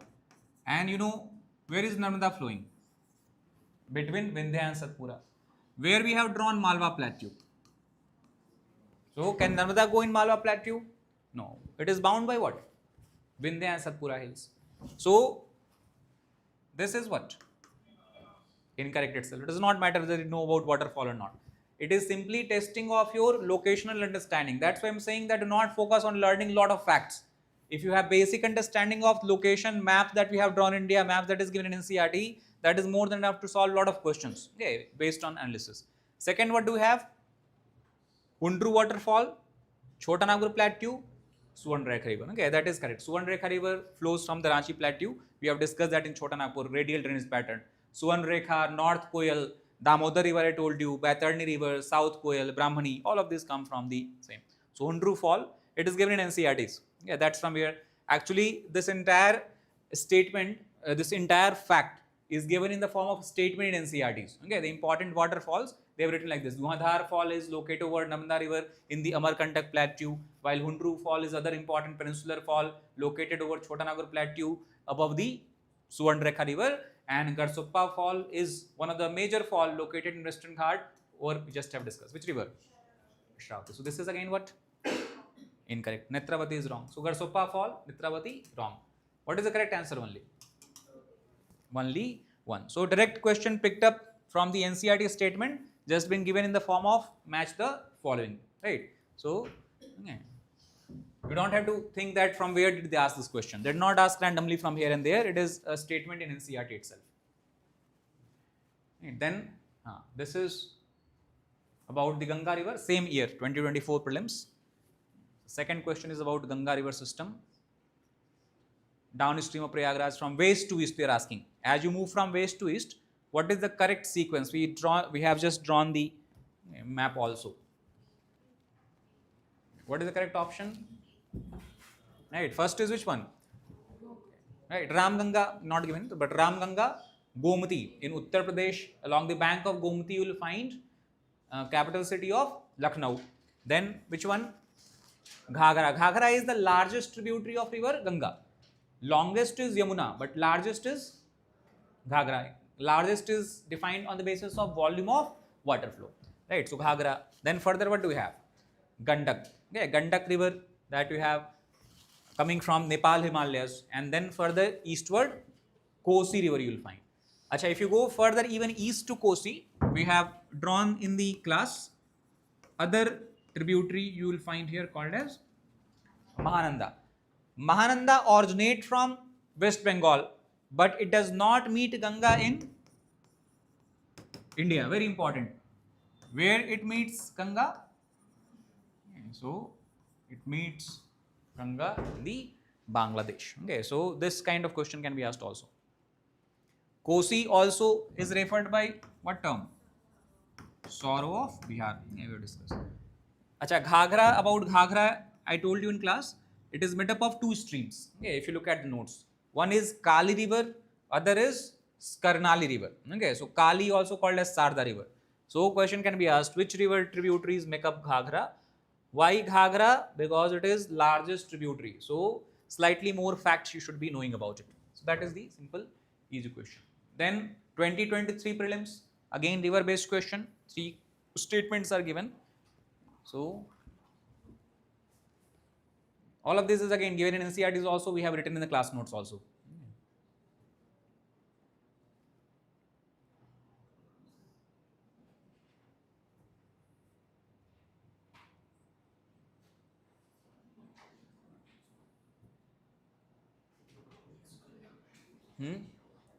Jhelum river passes through Wular Lake. Okay, it makes the base level.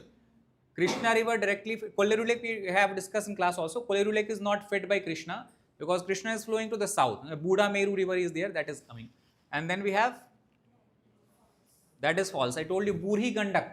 Okay, that's why see again this is a kind of very good statement because if you remember it partially you might mark it correct. So two rivers are there, Gandak river and Burhi Gandak river. Which river forms Kanwar Lake? Burhi Gandak. And what is significance of Kanwar Lake? It is the largest oxbow lake in the lower Gangetic plain. When we're talking about the natural features, we have discussed about river meanders and then we have discussed about oxbow lakes. So largest oxbow lake of entire Asia is which lake? Kanwar Lake, located in the Bihar state, formed by river Burhi Gandak. So what is the correct option? Only one. Okay, so first one is correct. Then we can say kind of current affairs based question was asked. It is not given anywhere in the books or such. So also very small river, Pennar river. So Gandikota Canyon of South India was created by which of the following rivers? Why did they ask? Because you can see everywhere 2021, 2022 it is being covered because this is a gorge canyon basically. Why it was in news? Right, Andhra Pradesh government is planning to renew efforts to get UNESCO tag. UNESCO grants heritage status list. Okay, so that is what they were trying about. So many time it was coming in news every now and then. So Gandikota Canyon, it is also called by what name? In USA, one of the biggest and grandest canyon in the entire world you will find where? Grand Canyon of US in Colorado. So Gandikota is also called as what? Grand Canyon of India. So that's why question was asked. So which river is it located on? Penna river, right? So even if you know about that it is located in Andhra Pradesh, you can then eliminate because where is Kaveri? Not flowing in the Andhra Pradesh. Manjira river in Maharashtra. Okay. Penna river, Tungabhadra river, where you have Karnataka plateau largely. So only logical option left is what? Pennar. So again, you do not have to know exactly that Pennar or Gandikota Canyon are related. If you know just this fact, it is located in Andhra Pradesh, it is easier to solve this kind of question. Then before tributary based question that we are seeing, they have asked which of the above are, okay, are the tributaries of Godavari. So we have drawn in the map. Vamsadhara is not tributary, it is a separate river flowing eastward. Indravati, Pranita, Pennar again is what? Separate river. Acha, if you look here, this pattern is very common. Many times people miss it. When was this question asked? Okay. So when you are solving question, you would just look at whether you know the answer or not. Okay, you will mark it correct, you will feel happy and forget about it. Right? But if UPSC is giving some options, it means what UPSC is telling you. That these rivers UPSC considered important. Whether it is correct, incorrect does not matter. They have picked it up. That means you should be reading about these rivers briefly. At least where do they originate from, which state do they flow through. Okay, other important facts. What they have given here? Penna river. Okay, and that we have discussed. What do we have? Same. And this is many time. If you analyze I have analyzed this last 15-year question, many time the incorrect option of last year becomes correct option somewhere in the next year. Right? So that's why studying of the incorrect options also can be fruitful, okay, in this case. Then with reference to Indus river system, this is very simple. We have discussed also in class here also. Of the following 4 rivers, 3 of them pour into one of them which joins the Indus direct. So which one is such river that joins the Indus direct? So Satluj. Okay, it carries water. Actually, it's like this. You have Jhelum. Jhelum joins which river? Chenab. Ravi joins which river? Chenab. So this stream is which river? Chenab river. Then 2 rivers, Byas does not join anyone, it joins simply Satluj. And then Satluj comes and Chenab joins which river? Satluj. So that's why the final tributary is Satluj. That joins at Mithankot, and this place is called as Panchnath because 5 rivers are meeting here. Right? This can be asked in later years. Where do Satluj and Chenab meet? So place is called as why 1, 2, 3, 4, 5 rivers. Okay, so they are meeting. So that is the option. Again, origin based question. You can see question is simply 3-4 types of question: tributary based, origin based, important places located on the rivers. So which of the following, which of the above rises from the eastern ghats? They have asked.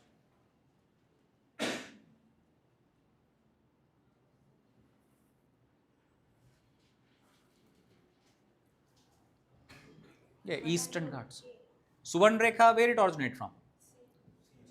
Chota Nagpur Plateau. Right. Then we have Brahmani river, where it originates from? Same, Chota Nagpur Plateau. So which river originates from eastern ghat? Nagvalli. Andhra Pradesh it is flowing through. Vamsadhara also in the Andhra Pradesh it is flowing through. So before Godavari, in the upper part, both rivers will find. So 2, B, 2 and 4. Right. Then based on Brahmaputra, again, source of river Tista is same as that of Brahmaputra. Incorrect. Tista source we have written in the class. It is Kanchenjunga in Sikkim. Brahmaputra originates where? Kailash range in Tibet. So source are same or different? Different source. Rangit river originates in Sikkim and is a tributary of river Tista. Okay, it is true. River Tista flows into Bay of Bengal on the border of India and Bangladesh. No, Tista does not flow into Bay of Bengal. Tista is tributary. So what it will do? It will go and join Brahmaputra in Bangladesh. So what is the correct option only? 2 only. It is also current affair based question because in 2016-15 there was talk and discussion about Tista agreement between Bangladesh and India. So a lot of news was coming related to river Tista. So that's why I said you that if any river like Pennar river also we have discussed. Why was question asked? It was in news. That's why Indus river system becomes what? Very important. Question can be asked about it. Ken Betwa also, go through it, read about them because the river interlink project has been finalized. So these rivers comes also making news headlines. Which are the above same? Tributaries of Brahmaputra. Dimang, Kaming, Lohit, all 3. Okay, all the 3 rivers we have discussed. Right. Which of the rivers flow through Arunachal Pradesh? Which year this was asked? 2014. Okay, see again same pattern. What do we have here? Lohit. Again what they are doing 2 years later? Same. Okay, so that's why make sure that this is a very important lesson you should learn. Always analyze PYQs on this basis. Which of the flows through Arunachal Pradesh? Barak, Lohit, Subansuri. Lohit through Arunachal Pradesh we have discussed, it meets it. Barak river is river that flows in the Mizoram and Manipur and goes into Myanmar. Okay. Subansuri river, where it flows through? Tibet, then it enters into Arunachal Pradesh and then into Assam. Okay, so what is the correct answer? Which of the above flows through Arunachal Pradesh? So what is the correct answer? Barak does not flow through. What flows through? Lohit, Subansuri. Tibet, Arunachal Pradesh, Assam. Lohit directly from Arunachal Pradesh enters the river Siang. Right. So what is the correct option? B. 2 and 3 only. This again I told you what they are asking. Same type of question. National park, that is a structure over the rivers. Corbett over Ganga, Kaziranga over Manas, Silent Valley National Park over Kaveri.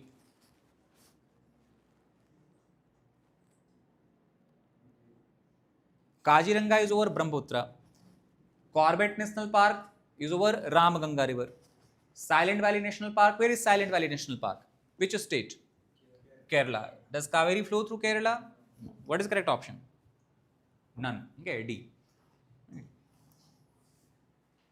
Then climate of India, a few things are there. So about climate of India, from exam perspective, 3 things you should keep in mind when you are revising it. 3 most important chapter topics we can say in climate of India.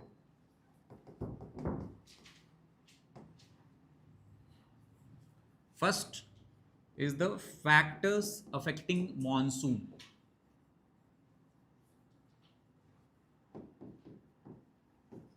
Very, very important. All the factors we have listed out in the class. The factors affecting monsoon. Second is distribution of monsoon rainfall.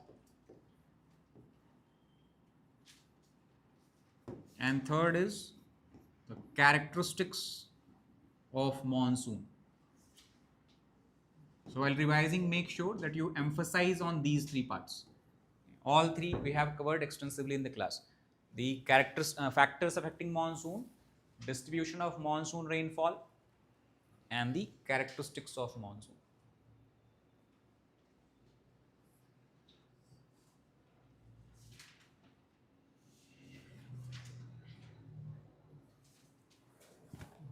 So what are the factors that we have discussed that affect monsoon? We can list it out. Details already are written, no need to go. So first, already we covered in the climatology, differential heating or cooling of what? Land versus water. Right, that's why during summer the surrounding ocean is cooler, the land mass is warmer. If temperature is high, pressure is low. So over India in summer, what develops? Low pressure. Surrounding ocean is cooler, what pressure? High pressure. So how does wind move? From ocean to land, resulting in southwesterly monsoon wind. During winter, which will be cooler? Land or water? Land will be cool. That means above land, which kind of pressure? High pressure. Water will be warmer. Which kind of pressure? So in the winter, what should be the general direction of wind flow? Land to sea. That gives rise to northeast monsoon. So that is the first factor, and this we have covered. If you remember, I told you this was a concept explained by who? Haley. Haley in the thermal concept explained this particular point. Second factor that affect India is shift of ITCJ, intertropical convergence zone, right? Because sun moves to the northward direction. As sun moves to the north, low pressure shifts to the north, and what happens? It attracts winds further to the north as such. So actually, if you relate with the trade winds, this is equator. From subtropical high pressure belt, which wind is coming? Southeasterly trade winds. And here somewhere, what we will have? India. In summer, sun moves to the north. So low pressure shifts from where to where? From equator to the Himalayas.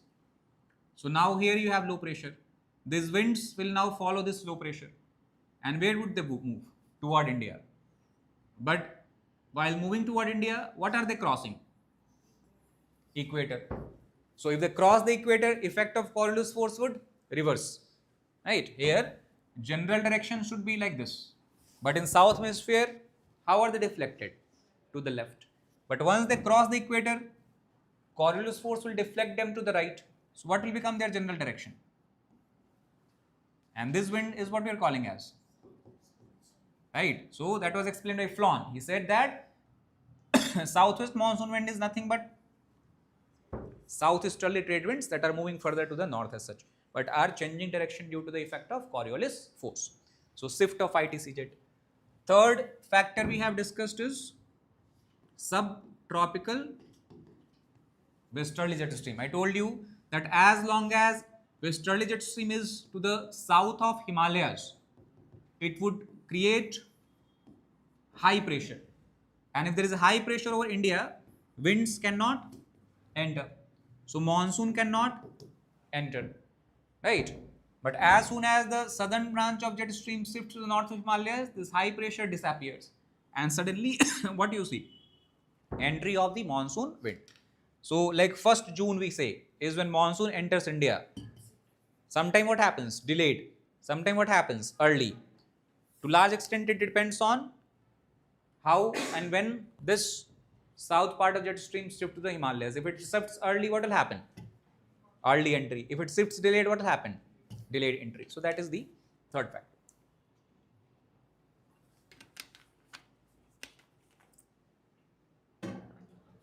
Right. Then next is, which is the other factor? From Tibet, what flows? What is this called as? Tropical easterly jet streams. It descends where? Near which island? Madagascar. Creating which kind of pressure? High pressure. And this high pressure would help in what? Pushing monsoon winds strongly toward India. So simply we can say stronger TEJs means high pressure is more stronger, and that means monsoon will be what?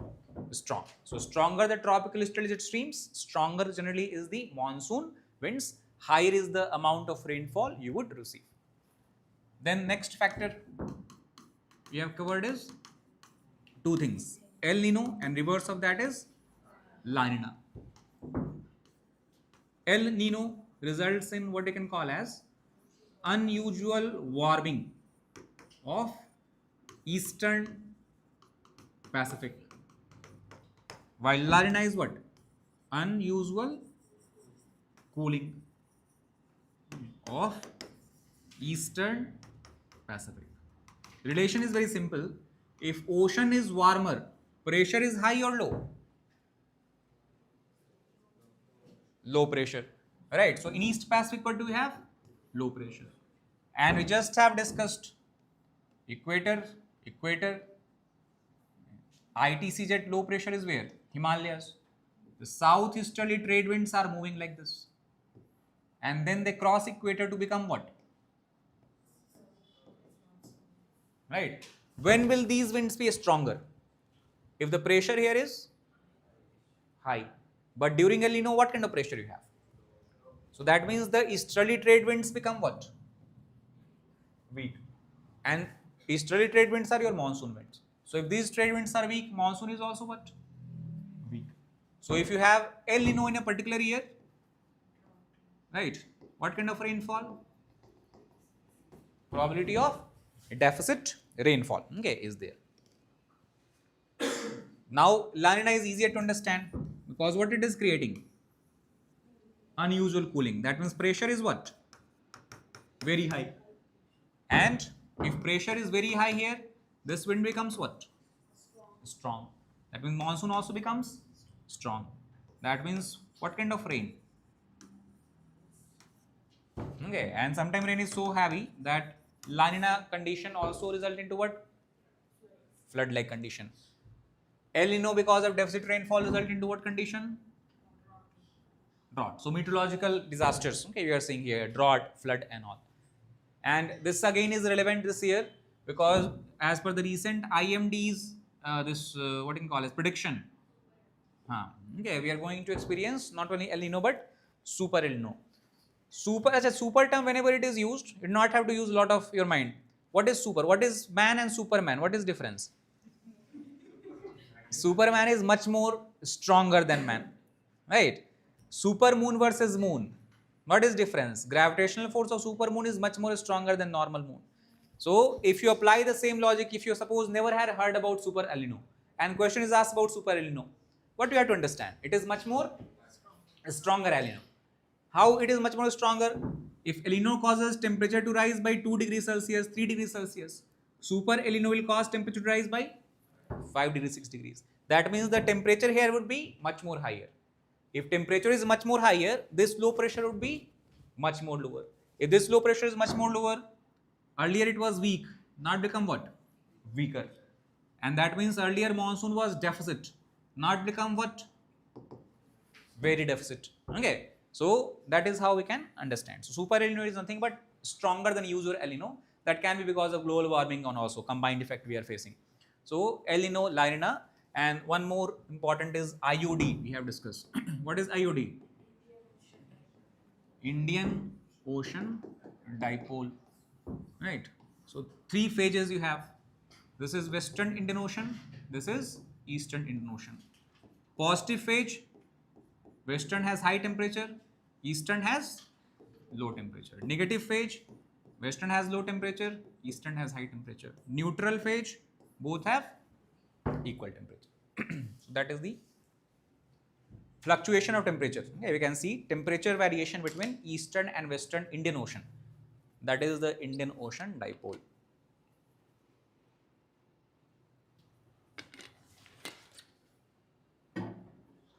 Relation we have studied in class. This will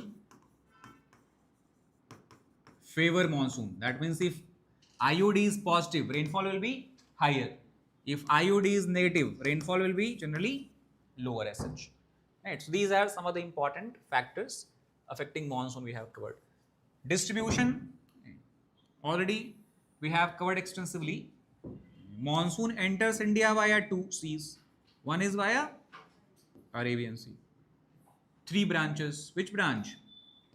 Western Ghat branch. Which other branch? Narmada, Tapi branch. And then what do we have? Gujarat branch. Okay, so you can divide like this. Western Ghats branch, Narmada Tapi branch, Gujarat branch. Other branch enters from which side? Eastern side. So here, what you have? This is called as Ganga, and one part moves like this, also called as what? Brahmaputra branch. And one branch directly strikes which landmass? Meghalaya. So 5 branches we have total, 3 from the Arabian Sea side, 2 from the Bay of Bengal side. So details we have studied, how much amount of rainfall is caused by which branches. Where would you record maximum rainfall in India? Which place receives highest rainfall? Okay, what is the name of the place? Cherrapunji is second highest. Mawsynram, okay, in Meghalaya itself. So wettest place not only in India but in the entire world. Okay, highest rainfall you receive. So we have discussed 2 effects are there. Orographic effect and funneling effect is produced there, right? So that is the distribution. Characteristics, and already we have written many times. What is the characteristics? Terms you should be focused upon here when you are revising it. What are the terms we have used? One term we have used is burst of monsoon. One term we have used is break or monsoon break or break in monsoon. One term we have used is October heat. One term we have used is the advancing monsoon. Right, advancing monsoon. The other term we have used is retreating monsoon. So all of these terms should be clear to you. Definition, explanation. Okay, that is what we have to focus. So monsoon burst is what? The heavy amount of rainfall you receive because suddenly you have entry of monsoon winds over India. So monsoon is not like gradually you have rainfall going over a long period of time. In monsoon enters, you have very sudden burst of rainfall, okay, in a very short period of time. Break in monsoon is in July, August. What happens? For 2 to 3 weeks, monsoon rainfall completely stops in the plain of India. So that break is called as break in monsoon. Right? Why it is so simple? You have continuous rainfall. Surface will become what? Colder or warmer? Cold. If surface becomes cold, what is attracting monsoon winds? Low pressure. What is the reason behind low pressure? High temperature. So if rainfall goes on continuously, temperature becomes low. So the low pressure will start to weaken. So earlier it was attracting wind. Now it is not able to do so. What would you experience? Now monsoon stops, rainfall stops. Again sunlight is falling. What will it do? Heat up the surface. Again what will happen? low pressure redevelops. What it does? Pulls the monsoon. What will have? Resumption of the monsoon rainfall. So that is why and how we can understand the break in monsoon. Then October heat, that is in mid-September, monsoon start to withdraw from the which region? Northwestern part of India, like Rajasthan, for example. So rainfall was going on, weather was good because cloud was covering the sky, strong insulation was absent, rain was producing cooling effect, and now rain has started to withdraw. That means sunlight is now hitting the surface, and in the atmosphere, because rainfall has recently paused or stopped, lot of humidity you have in the air. So high temperature, high humidity, comfortable weather or uncomfortable weather? Uncomfortable weather. So that is what we call as October, because that's when we have very uncomfortable weather, because from November, December again winter starts, so temperature drops. What is this part? 1st June, monsoon enters India. Which state? Kerala. And then it keeps moving to the north, right? By July, it reaches northernmost part. And then again, from September, what happens? Start to withdraw. And by mid-December, monsoon completely exits India. So from mid-September to mid-December, when monsoon is exiting India, what we call that phase as? Right? From June, 1st of June to July, mid-July, August, monsoon is moving India to the north. What do you call it as? Advancing monsoon. So that is the two seasons, advancing monsoon and retreating monsoon. Right? So these are the factors, overall distribution pattern and the characteristics of monsoon. If you look at the questions being asked, there's not a lot of questions from monsoon like rivers. So 2 questions they have asked in last couple of years, last 10 years actually. So 2017 question was related to IOD. Easier question. Tell me the correct answer.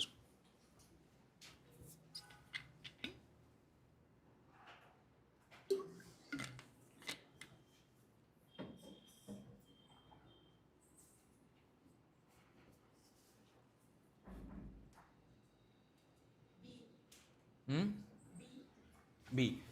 IOD phenomena is characterized by difference in sea surface temperature between tropical Western Indian Ocean and tropical Eastern Pacific Ocean. Correct or incorrect?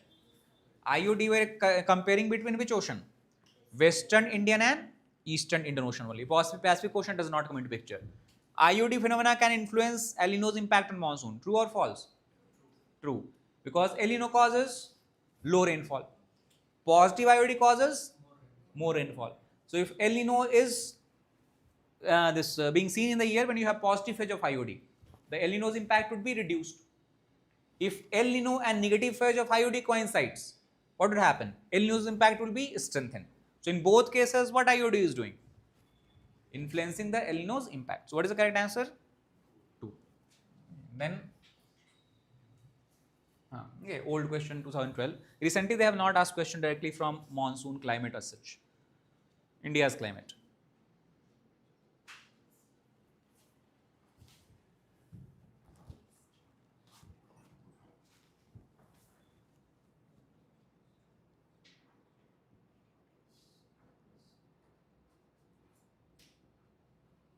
What is the correct option?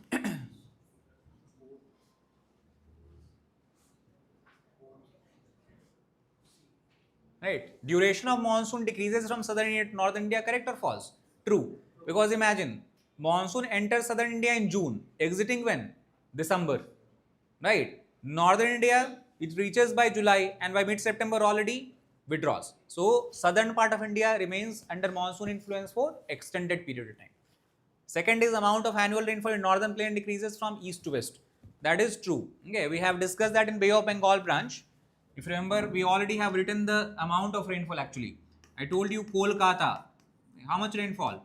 120 centimeters. Patna, 100. Allahabad, Kanpur, 80. Delhi, 60, 70. By time it reaches Punjab, rainfall reduces to 30 to 50 centimeters. So if you move from east to west, what is going on? Continuous decrease. And this is also you can understand by similar pattern. Near the coast, rainfall will be higher. As you move to the inland, what happens? Reduces. Right. So if you talk about, suppose instead of northern plain, you have like peninsular plateau. Okay. Or they have given Narmada Tapi Valley. How it rainfall reduces?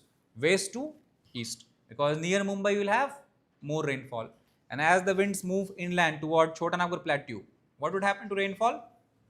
Reduces. So what is the correct option? C. Okay, both 1 and 2. So not a lot of questions, as you can see, just 2 questions they have asked in last 10, 12, even 15 years, we can say. Right, so that is the monsoon. Now we have some time, so we can look at the overall idea I can give you about, right.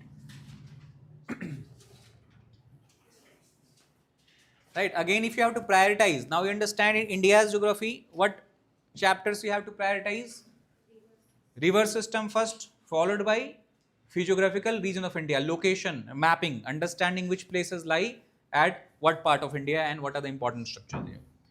Then briefly, if you talk about 2 other things, example, what we have? Soils of India. Again, questions are very less, but when the questions are being asked, 2-3 things are being focused here. For some soil, what becomes important? Origin. Okay, which soil formed by what process? So recently a question was asked about which soil? Black soil. So I think all of you know, how does black soil form? Every soil is a result of which process? Weathering, okay, or erosion of rocks, we can say. So which rocks upon erosion produces black soil? We can say it is produced by volcanic lava rock. So that is one example. We have discussed extensively in the class notes for every soil. Okay, which rocks is producing which kind of soil, how are they produced? So origin based questions are being asked. 1-2 times they have asked as such. So that is the first point. Second is, UPSC also in the previous years have asked about question related to color of the soil. Okay, why a particular soil has a particular color, especially when the color is given in the soil itself. What is example? Black soil, red soil.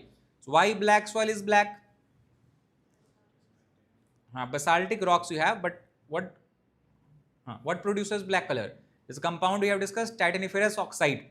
Okay, so titaniferous oxide, presence of that compound, that mineral provides black color to the soil. Why red soil is red in color?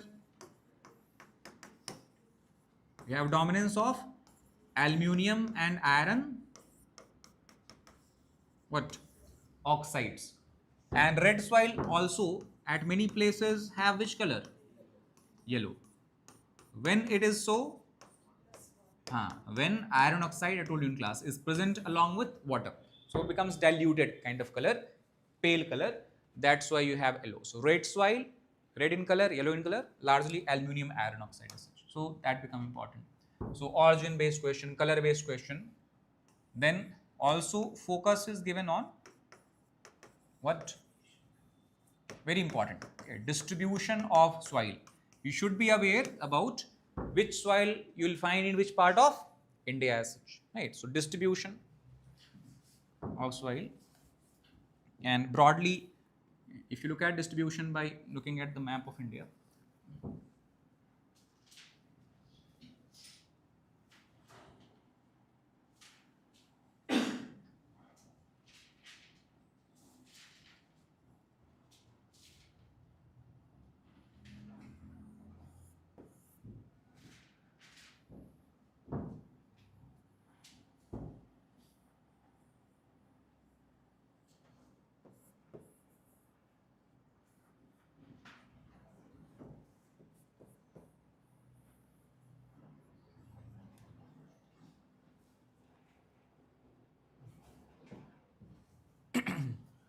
so this entire region, simple.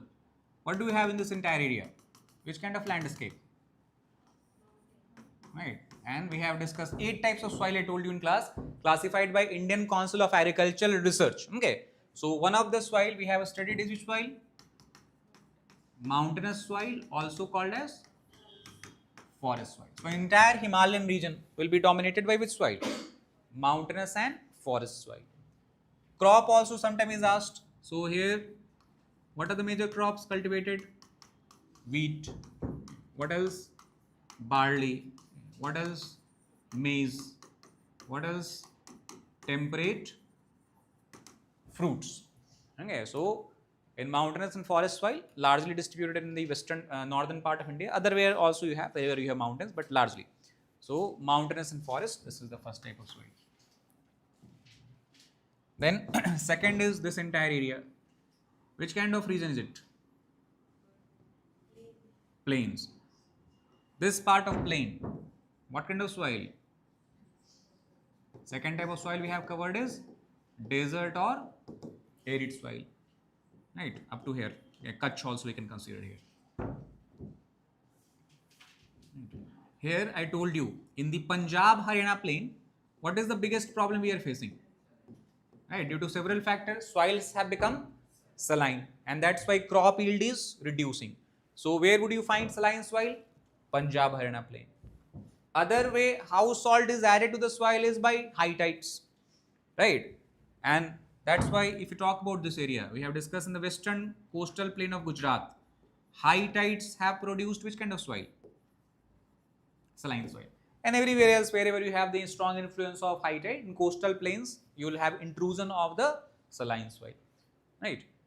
This entire area, what kind of soil?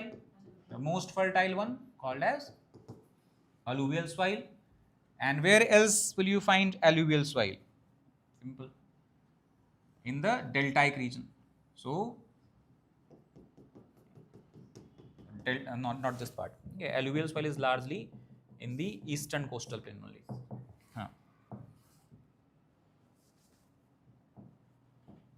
Right. Deltas are only found in which area?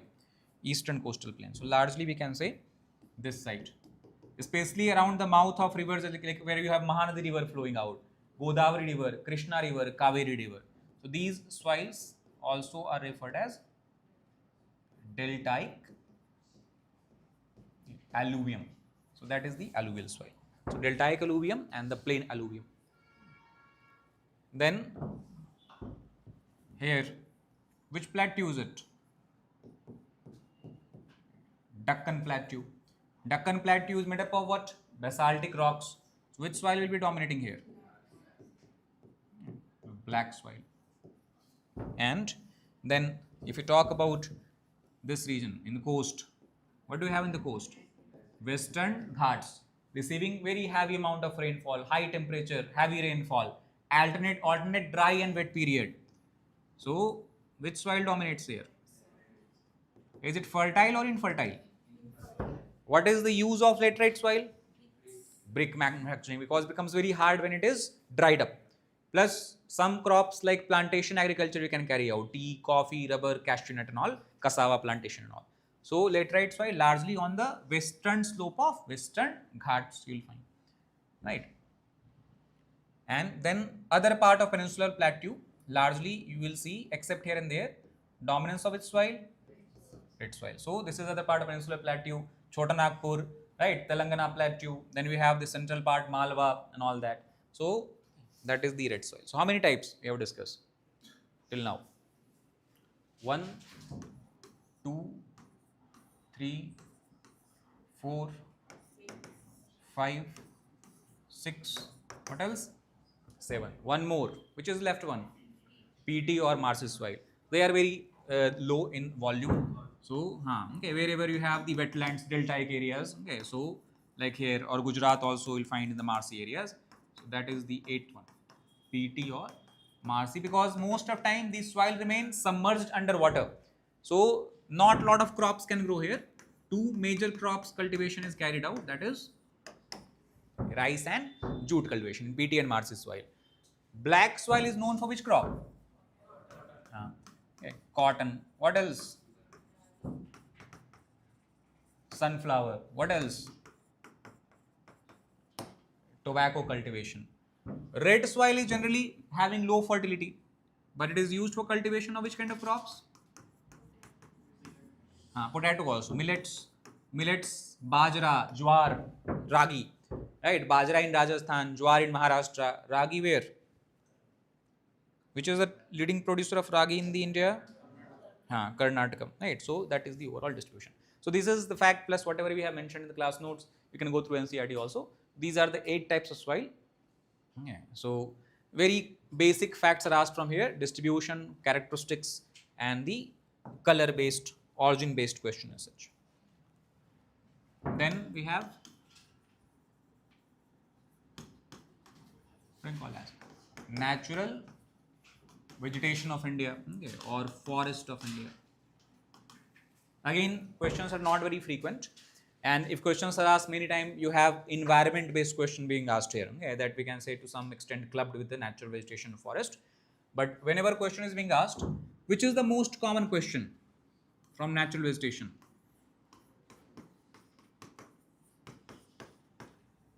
Which question? Species based. They will give you name of a particular tree species and will ask you which of the vegetation group does it belong to. So they have asked like about this red sanders. They have asked couple of years back. Okay, this deodar they have asked before, right? Prosopis julifera they have asked before. Jackfruit also they have asked before as such. So overall, the entire vegetation is classified into 5 major types as we have studied. What are these 5 types? First is broader one. What do we have? Moist tropical. Then what do we have? Dry tropical. Then montane subtropical. Then montane, what else? Temperate. And then what was there? Alpine forest. So the entire vegetation of India, forest of India, we can classify into how many types? 5 types. Moist tropical, dry tropical, montane subtropical, montane temperate, alpine forest. Sub classification also we have studied. So moist tropical, 3 types. What do we have? Tropical evergreen. Right. What else? Tropical, moist, deciduous. So in last, okay, if you have to prioritize here, just focus on 2 things. What you have to focus upon for every of this forest group? Where are they found in India? And second, whatever is the name of species we have written in the class, plus whatever is given in NCERT is the most important. So any plant species, tree species mentioned under a particular vegetation group in NCERTs, make sure that you memorize it. And last was which one? Some forests are very unique because of the unique characteristics. So till now about mangroves we have not seen any question being asked. So this becomes an area from where UPSC can pick questions, okay, next time. So very unique characteristic. If you remember, I have told you stilt roots they have, or pneumatophores, okay, they have viviparous fruits they are growing, parasitic roots also they are growing, hostorial roots as we call it as. So salt tolerant species you will find here. So make sure that you prioritize this. Okay, littoral and swamp forest, the question probability is higher. So tropical evergreen, tropical moist deciduous, littoral. Dry tropical, what do we have? Tropical, dry, evergreen. This again is important because it is, in class I told you, example of what? Mystery, right? Only found along the eastern coast of Tamil Nadu. And which kind of forest it is? Evergreen forest. But rainfall is less than 100 centimeter. So in such a low rainfall, how does evergreen forest comes into existence? It still is a botanical mystery. No one has been able to properly explain it. So that is the uniqueness. So such questions can be easily framed. Then we have tropical, dry, deciduous, slightly on the lower side of rainfall. So deciduous, evergreen, what is the biggest difference, major difference? Now rainfall is there characteristic wise. Evergreen forest, no matter whenever you are looking at it, it will always have green foliage because trees are losing leaf not every year, plus different trees lose leaf at different point of time. So that's why green cover is maintained. In deciduous forest, what happened? Most of trees lose their leaf at the same time, and thus it gives a kind of barren landscape like picture, right? So for 6 to 8 weeks you have the this loss of leaf here in tropical dry deciduous. Then what was the other part of dry tropical? Tropical, which forest? Thorn forest.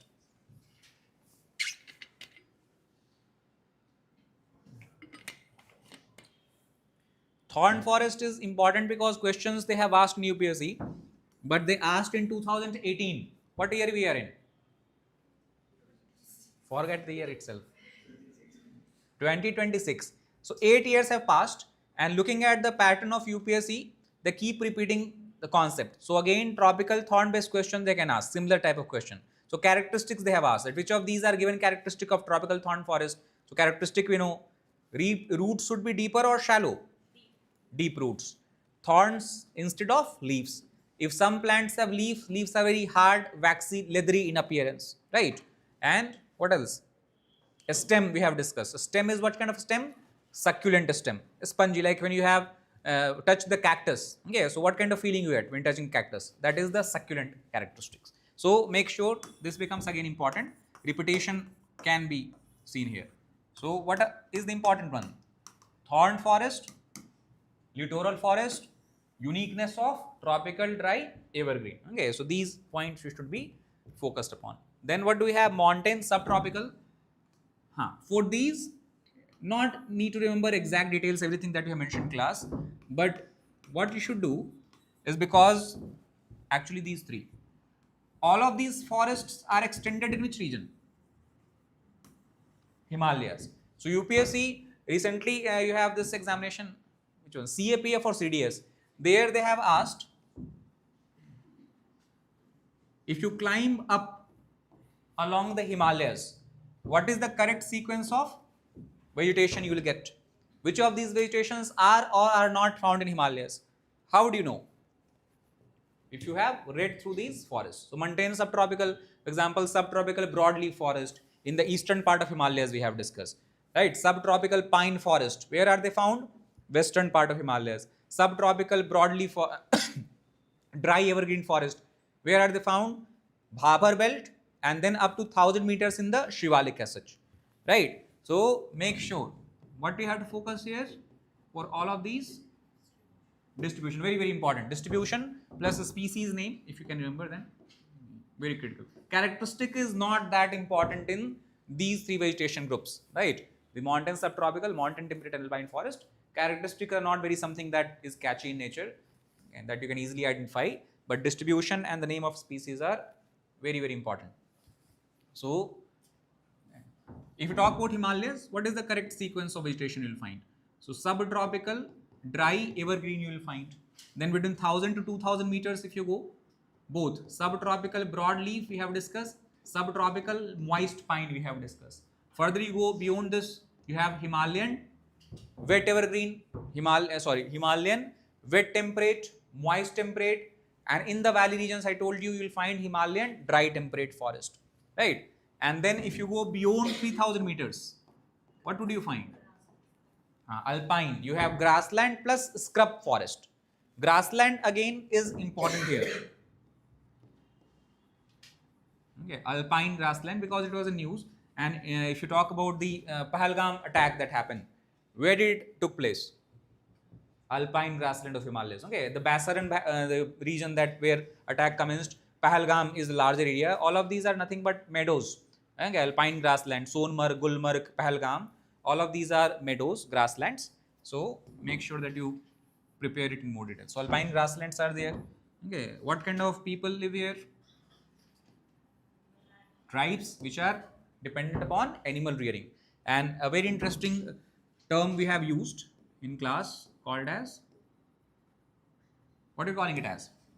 Transhumans. So people who are animal rearing tribe, Bakarwal tribe we have talked about, Gaddis, Bhotias, Lepchas, what are they doing? In the summer they go up because grasslands are open, animals can graze upon. But in the winters the entire grassland is covered with thick cover of snow. So where do you have to come? They have to come in the valley areas. So this migration, seasonal migration we can say, is what we call as transhumans, taking place where? In the alpine grassland. And locally in Kashmir, what are grasslands called as? Margs, right? What else is the term used for it? Meadows we have discussed. So margs, other term that we use is meadows, pasture lands we can say, alpine pasture land.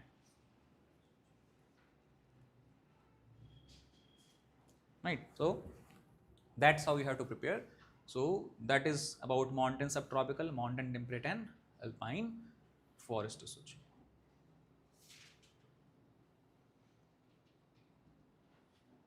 Understood? So what we have discussed in natural vegetation, what you have to prepare? Told you. Characteristic of these 3-4 vegetation. Which one? Tropical, littoral, swamp forest, dry evergreen, thorn vegetation. Right? Apart from distribution and all these things. For Himalayas, mostly name of species, where in Himalaya, which vegetation is distributed. Because in the western slope, you have different vegetation at the same height. Eastern slope, you have different vegetation at the same height. So that's why confusion can arise. And UPSC basically loves this kind of things, okay, where people and students and aspirants can be confused as such. So that is the overall topic. So natural vegetations, right? So natural vegetation, yeah, soils we have discussed, climate, important point we have talked about, okay, drainage system, river system, and overall, what you can call as physiographical region of India as such, okay, plus oceanography, climatology, and which one? Again forgot. Geomorphology, very natural vegetation. Yeah, geomorphology. Now see, also trend keeps on changing. That's why it become unpredictable. Earlier, if you look in prelims, lot of questions are being asked from the Indian geography. From physical geography, you have 1-2 questions here and there. Now from last year, what we are seeing? Shift in trend. More questions are being asked from physical geography, and less questions we have some mapping based questions and all that is being asked from the Indian geography as such. Okay, so that's why you cannot say that focus more on Indian geography or focus more on physical geography. You have to give equal attention to all. Okay, and there we have covered all the important topics that can be asked. So that's all overall. Any question, anyone?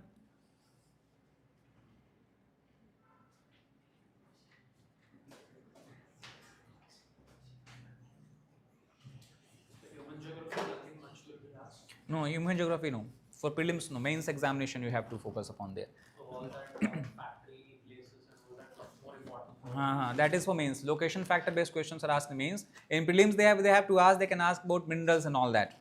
Okay, that's factories not minerals. They can ask. Only location. Location. Cold, where, Yes. Natural resource distribution. And especially their current affair based question is asked because rare earth minerals are continuously in use, right? Or for example, these days you have oil and gas. Continuously people are talking about it. that is what we're Huh. ranking of where the Yes. largest gas field is in the world. Largest gas field, largest oil reserves, and this become important because Venezuela was in use having largest this crude oil reserves. Iran is in use having largest natural gas reserves. LPG and the issue was Yes. there right now. Right. So all the current affairs based questions, right, that can be asked mineral based. Otherwise, factory distribution is not important.